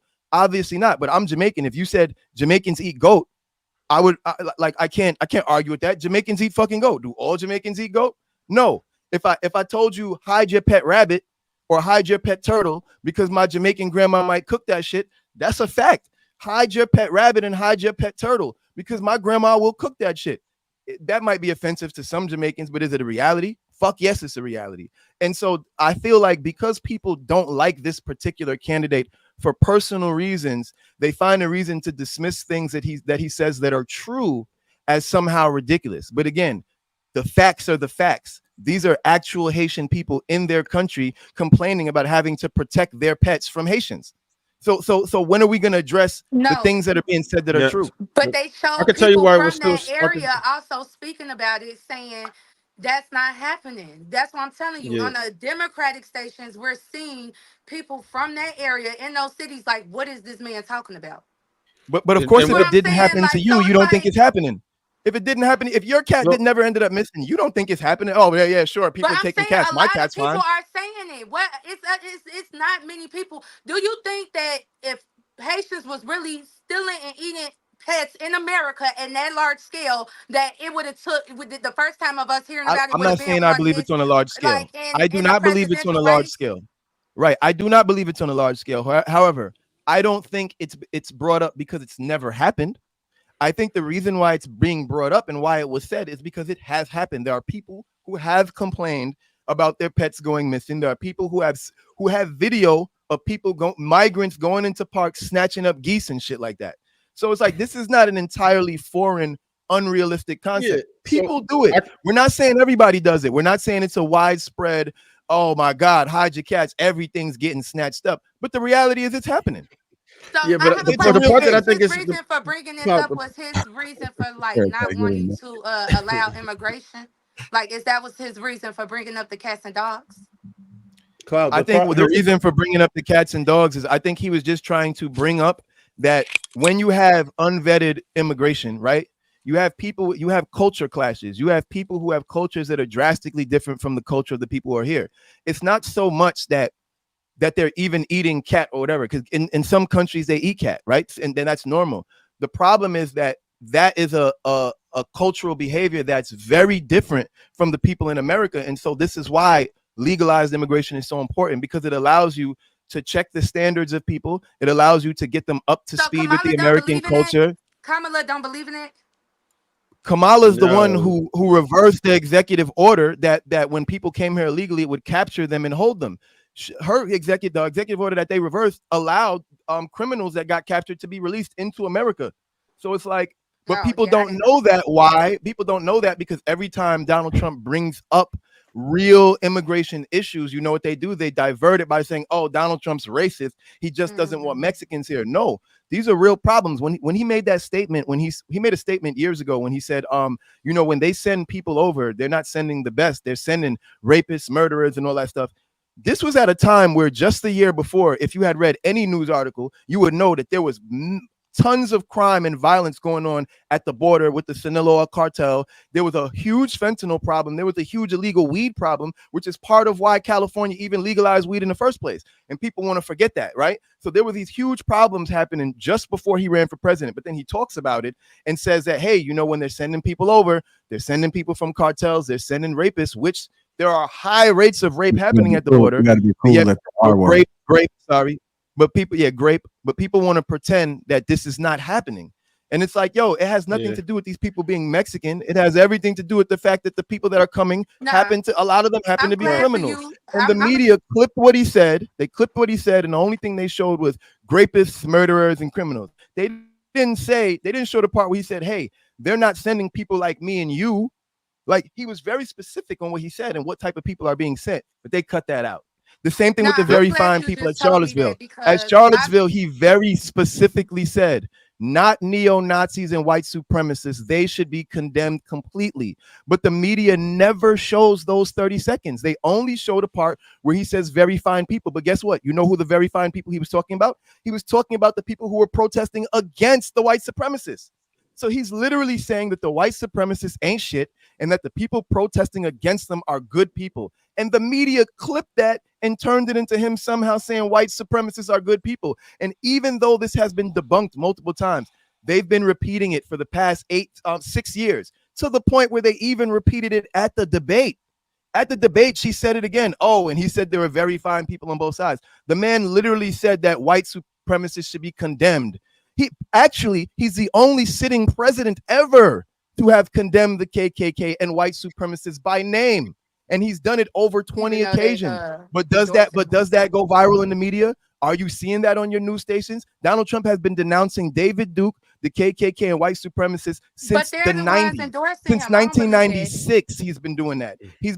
When he was with the Reformed Party, they asked him why he left the Reformed Party. And his reasoning for leaving Reformed Party is he said, you got people like David Duke joining, who's the head of the KKK, joining the Reformed Party. That's not the type of people you want in your party. And that's why he abandoned the Reformed Party. But yet somehow this guy, like the only president who has literally ever condemned the KKK is the one that y'all are saying is the racist. It's crazy to me how the brainwash has affected black people so efficiently.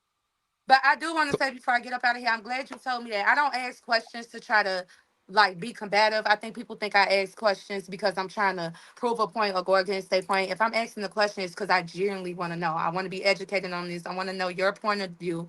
I want to know your mind frame because it could possibly help me learn more. When it comes down to this topic, don't think I'm giving these examples just saying, oh, I'm just completely against Trump. I'm really trying to educate myself. I don't have any emotional attachment to either one of these people. I don't know these people, but I do know the issues that need to be fixed. And one thing I can say that I was really, really worried about recently is in our city, in Chicago, they're literally kicking out people in our city, in the inner city, and they're kicking us out. And even though they don't have a right to move these immigrants in, because we might be paying rent for $850, but they're giving the immigrants $1,000, $2,000, $3,000 stipends, and now a lot of us are out of homes. And I'm noticing that they're moving the white people close back into the inner city, and they're moving us back to the suburbs. And even my friends that are in real estate, they say they're seeing the same thing. And I'm like, nobody in our community is really saying anything. Nobody's speaking up. Nobody even asking where these people come from, how we get rid of them, how can we stop this? It's nothing really going on down here. And the reason why I don't go too high, but I am gonna get high. I know God is. But down here, a lot of these votes matters. You know what I'm saying? So I'm glad for y'all educating me so I can educate people on where this is coming from and what's going on. Because down here, I didn't know that stuff. I'm gonna be honest. I didn't know. So Doc, two things. In regards to what's going on in Chicago, we do got grassroots black organizations pushing back hard at the city hall, city council, and the student union meetings. Right. What's going on is okay. What's going on is it's a federal mandate coming from the Democratic Party. Right. Joe Biden told everybody at one point, they're coming. You just need to deal with it. He pretty much denounced being responsible to us not wanting these people here. Lori Lightfoot teased the governor of Texas and said, yeah, bring them on over. Knowing that the people were against this. We've had city hall meetings, and I'm talking about hundreds of people going in, going crazy. It's clips going viral. I'll send them to you on the whatchamacallit, of us yelling at them, saying they need to get off this bullshit and stop allocating funds, resources, time, and land to people that aren't us, while they won't give us these resources to repair and build within our own community. Brandon Johnson, he is acting as a political puppet for the Democrats and Biden. That's why these sanctuary cities, they're just flooding them into these places, and then they can move them from there. Like, I don't know if you just seen what happened in New York with Adams, Mayor Adams. So he said that he said the immigration was a problem and we don't have the money. We're gonna have to stop this. They arrested that man the next week.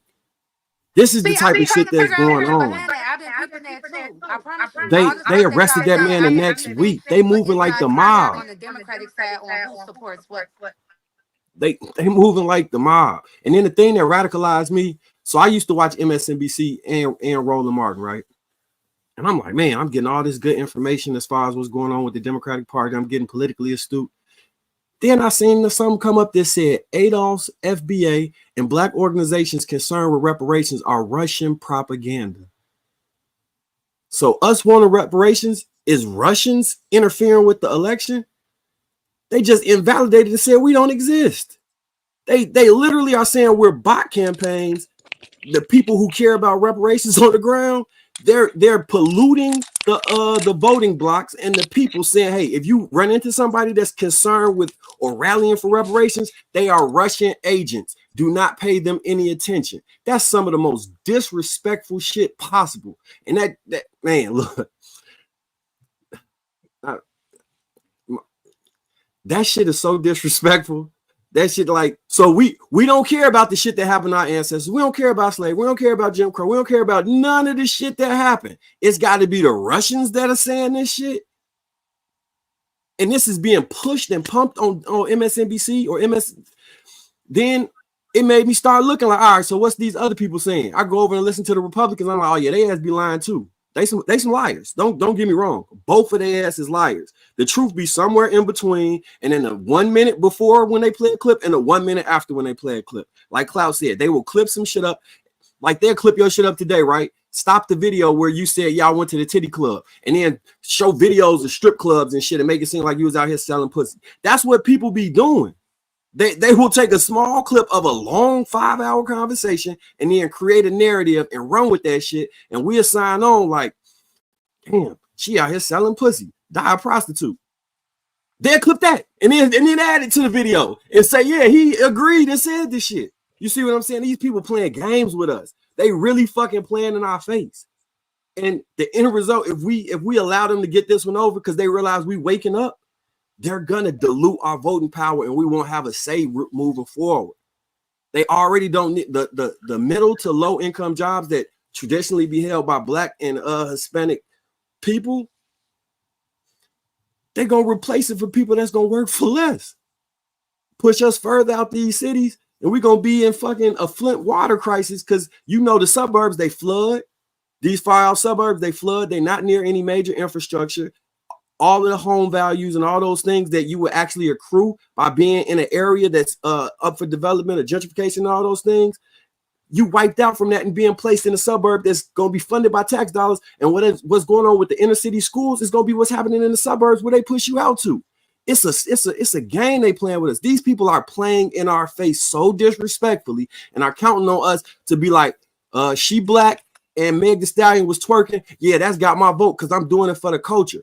These people don't control the culture. These motherfuckers is literally saying reparations is Russian bots. These people hate us. They fucking hate us.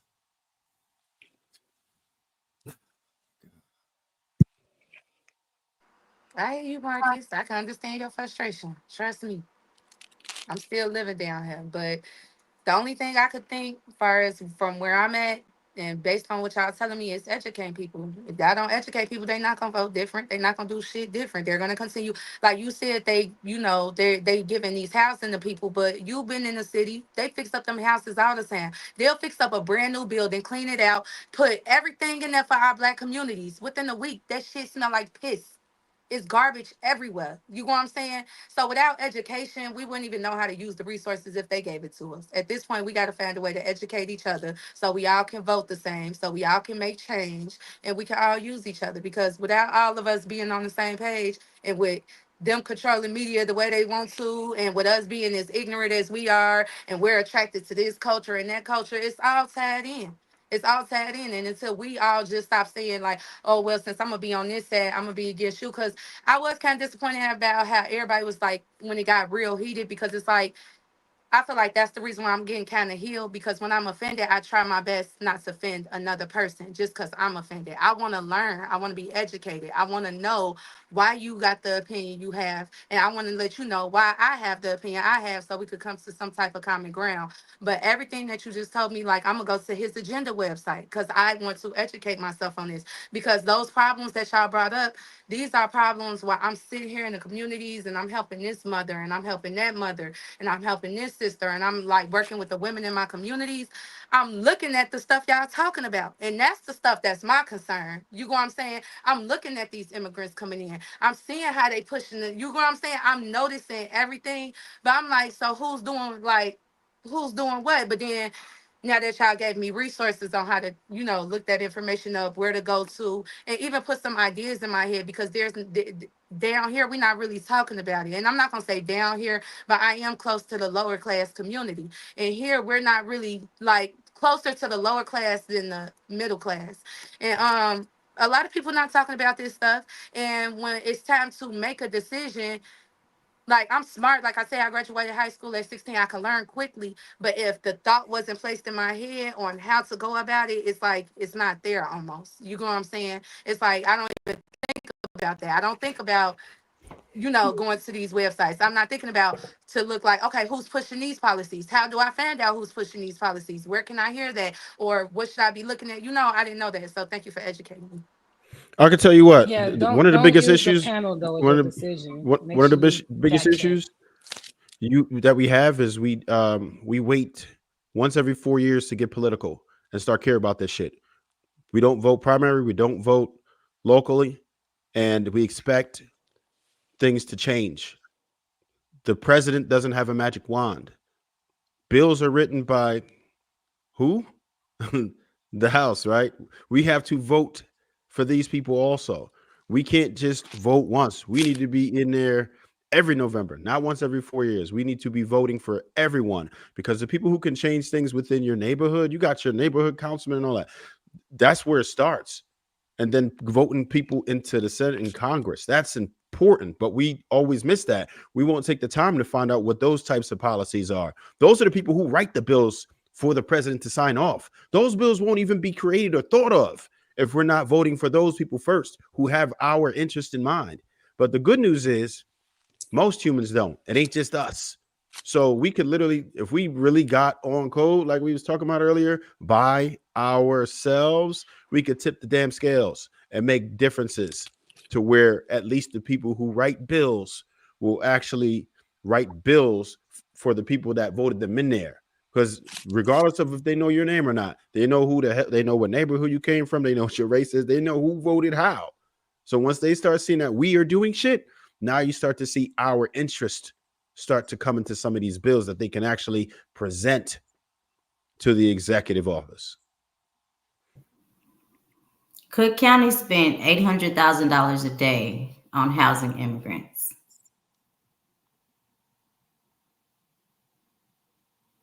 You know what a real politics is at? That hasn't been a year that I've missed voting general and primary. I work for the Maricopa County election, so I work at every election.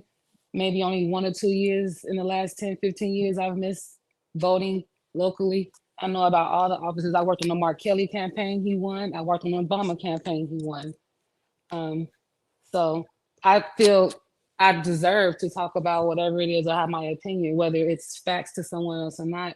Someone that's completely involved in the community when it comes to that, and not just at the top, makes a big difference. Like what you just said, it really starts from the inside. And who these people are getting. Kamala got voted in a long time ago. People don't like her, but she got voted in California. She got in the foot in that way, from people in that city and that county voting for her to move up. She got promoted. So I get involved in it a lot. I don't get too involved in arguments and debates in politics because I'm not a philosopher and anything like that. But I also don't make decisions based off of emotions or anything. I guess when it comes to being a role model, which the United States is supposed to be that way, policies, everybody got a policy that's going to work. All of them never go get in place. Maybe 1 or 2 of them out of the 5 or 10, 15 that they have, so we don't even know the ones that we see is actually going to be in place, saying this is just what they want to do. This is what they want to try to implement, but they got to go against the last parties, things that they have going in. So it's a lot to it than just, personality. So just so you know, I may not do a lot of talking and fact checking, but I definitely am fully involved with the county. And I started off in Cook County when I worked on the Obama campaign. I do want to ask I do want to ask a question real quick, and I know I haven't really heard too much on the Democratic side as far as spin out information, but are we learning anything? I know Das, you say you're not really too familiar with politics. Dara, I know you're not really into politics, right? I mean, I'm into it. I just keep a lot of the things that I believe and I research to myself. You know, Okay. when I come in this space, I try to speak from the stuff I typically do on a consistent basis, and I just listen and learn, man. Listen and learn. That's all. Okay. So is there some learning that's going on? I feel like I'm learning. I feel like what he told me, I get it. Um, I'm trying to learn locally. I feel like all this coming up for a reason. I'm currently working with the superintendent, trying to figure out what we can implement to get parents involved and how we can get the education better. So I'm at like starting there at least. What you think, Donna? I've been starting at I started, and I think this is where I'm going to stay at. It's the family level, nuclear family level to be exact. I think that's the part of the politics I like to stay in, and I just try to keep it in stay in that kind of lane. I'm on the financial side a little bit more, but I'm mainly on the family side because I think that's the most important part of structure in society that we have to fix, especially Black people, which kind of just makes me like, it just make me wonder, like, damn, why are we so passionate about all this other shit? But especially when I hear women talking and they can't even really get it together and keep families together. You know what I'm saying? But they want to go out here and dive into all these other lanes that don't even point back to the family. You get what I'm saying? So to be fair, Dot, the things that's positive about the Democrats, because I'm not just I'm on the right, that like some of the things, some of their policies make sense, and I would want to vote for them. They just don't Trump, like Medicare for all. I think that should always persist. I don't think they should, threaten that in any type of way. What's something else they doing positive? They attempt at trying to lower the cost of education or remove those student loan debts, even though it got shut down. They at least attempted that. That was a plus, right? What's something else they did? The childhood tax credit, even though they only gave it 1 year at 6,000 or 6,000, that was a positive. You know what I'm saying? What about So divorce, it's things that they've done that are good. It's just the things that come with it, the pork of the bills, they ultimately fuck us over more than the benefit we got from it.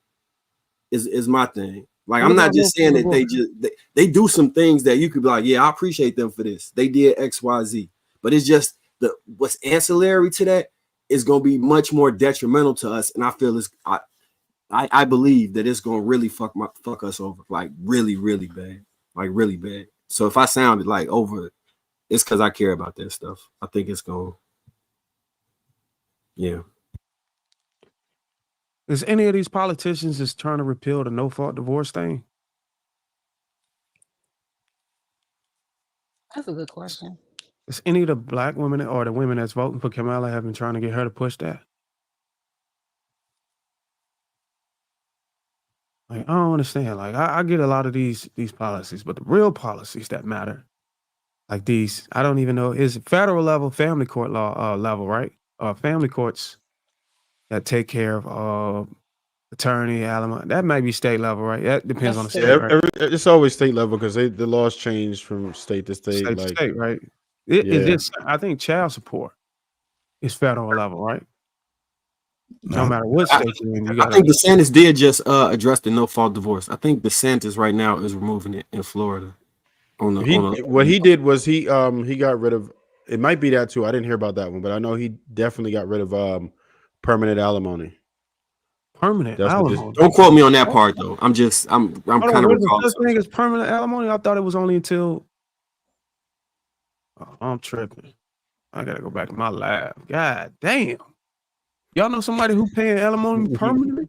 Forever. What the? Yeah, I got it. Hey, like I did want to bring this up too. So is it possible that even though they say that they're gonna do this, that they not do it?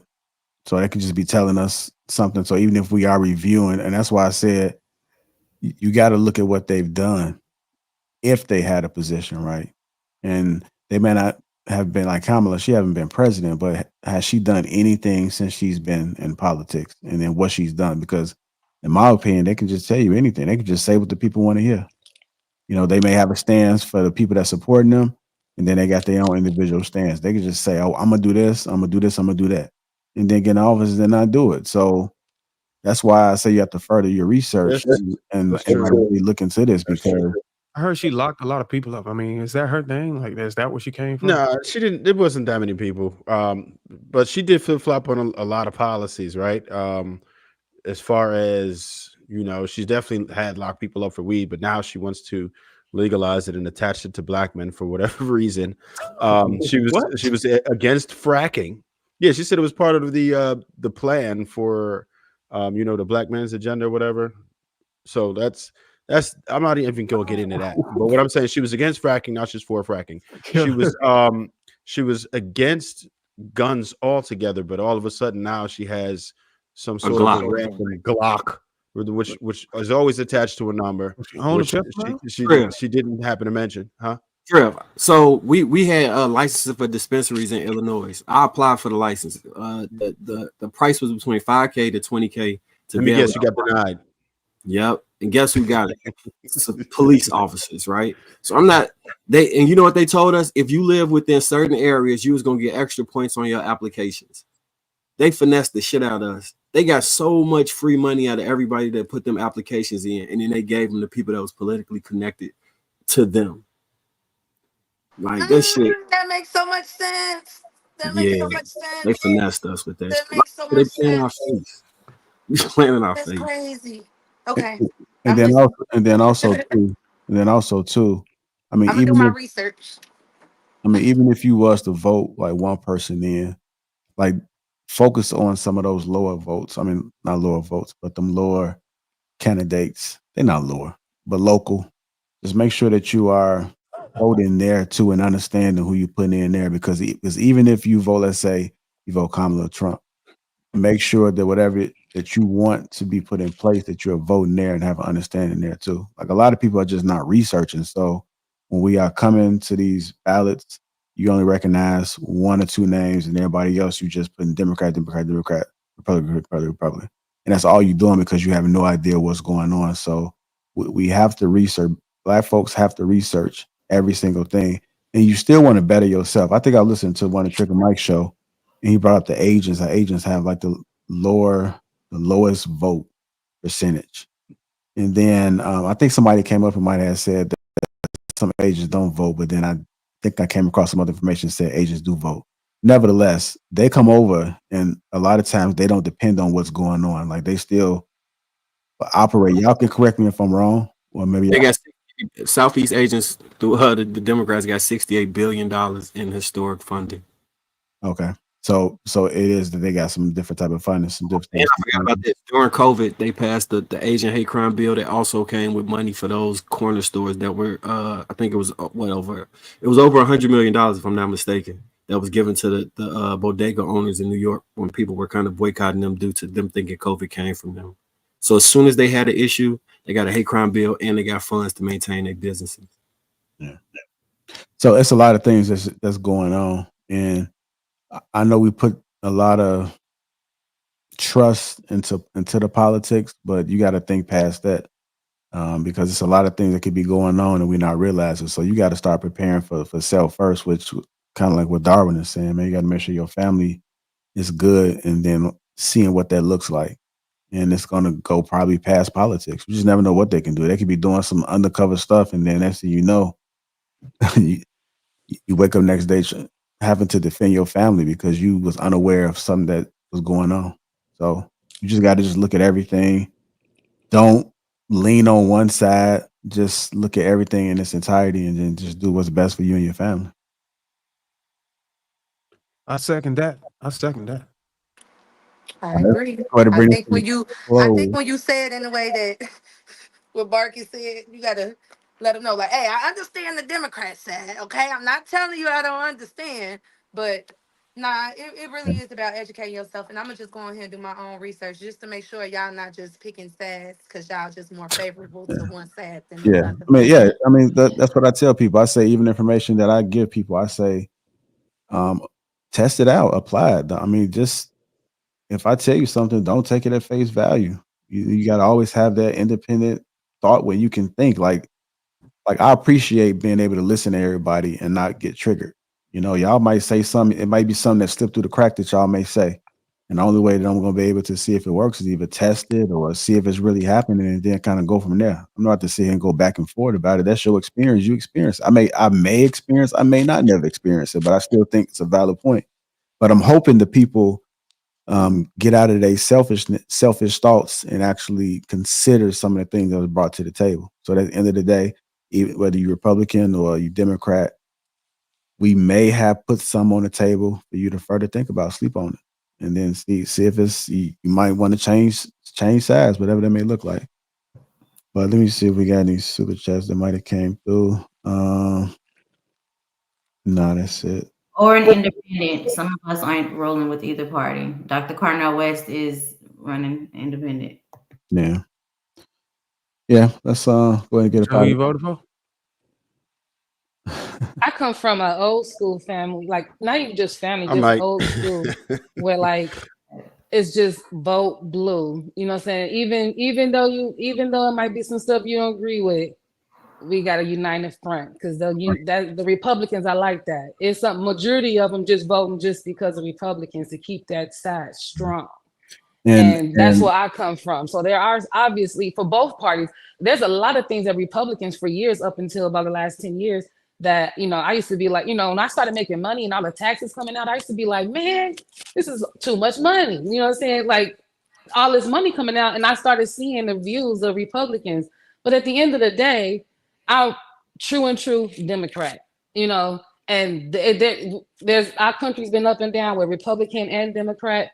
But the more I don't have a stats on this, but Democrats sway more on their votes than Republicans do. Republicans are more veterans when it comes to their vote. It's a lot more solid. Democrats vote sway a lot, and it's because of jumping ship, not voting, going.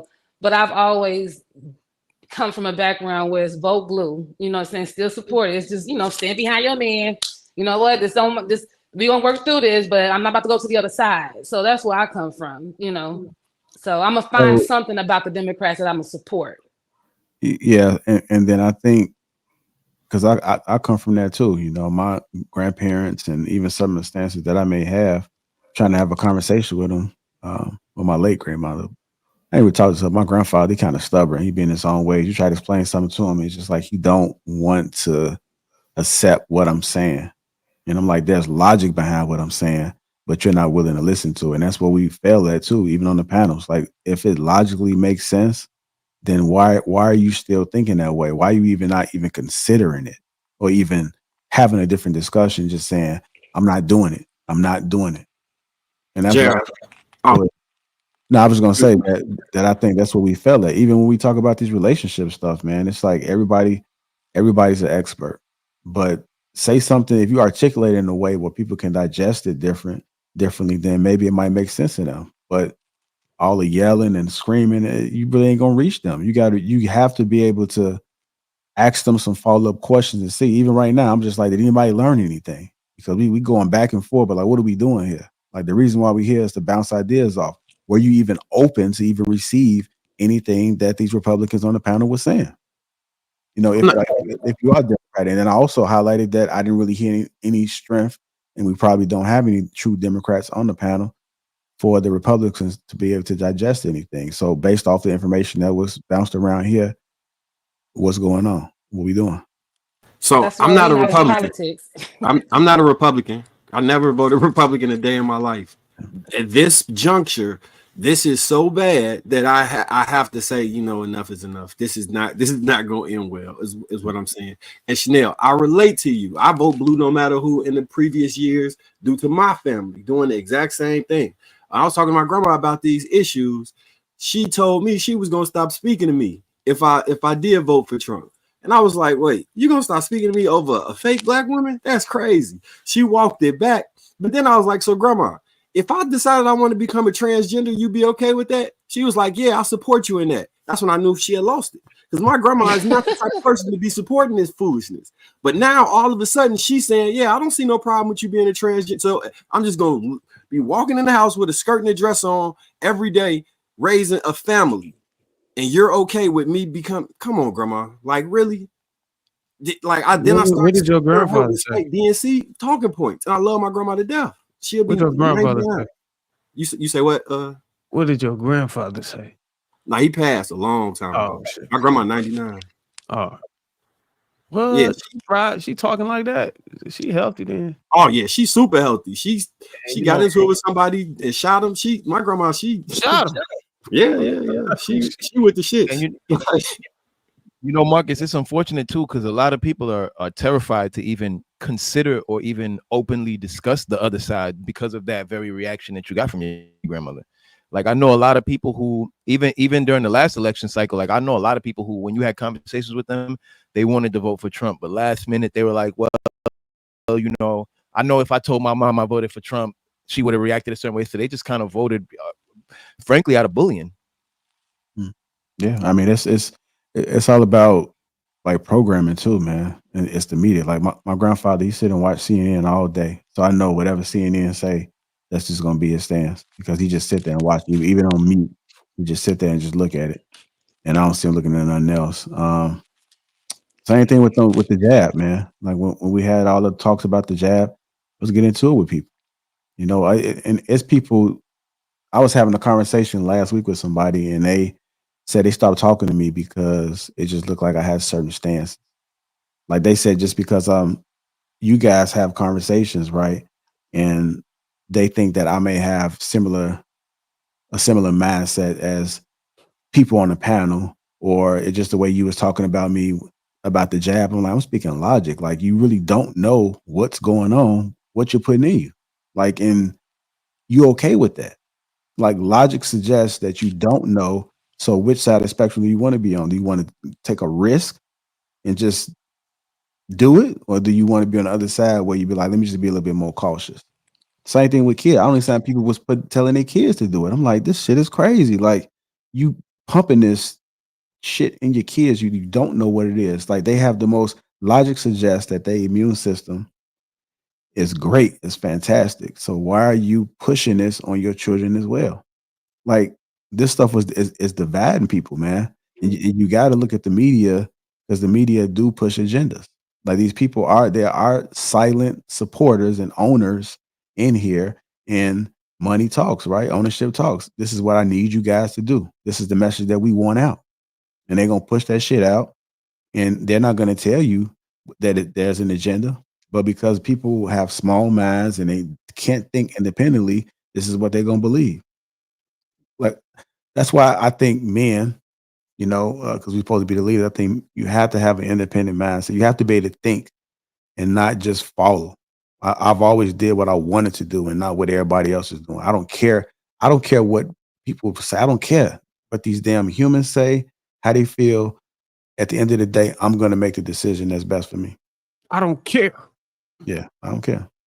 That's a sound effect. Yeah. We gotta get up out of here though, man. It's late. Hit the like button. Also, make sure you subscribe to the channel. Thank you, Aisha. I know it's your first time. Appreciate you hanging out. Thank the whole panel, man. I know you guys are regulars, and sometimes we do carry over, even in after hours. I don't predict it to be an after hour today. I think people may just be signing off, but we'll see.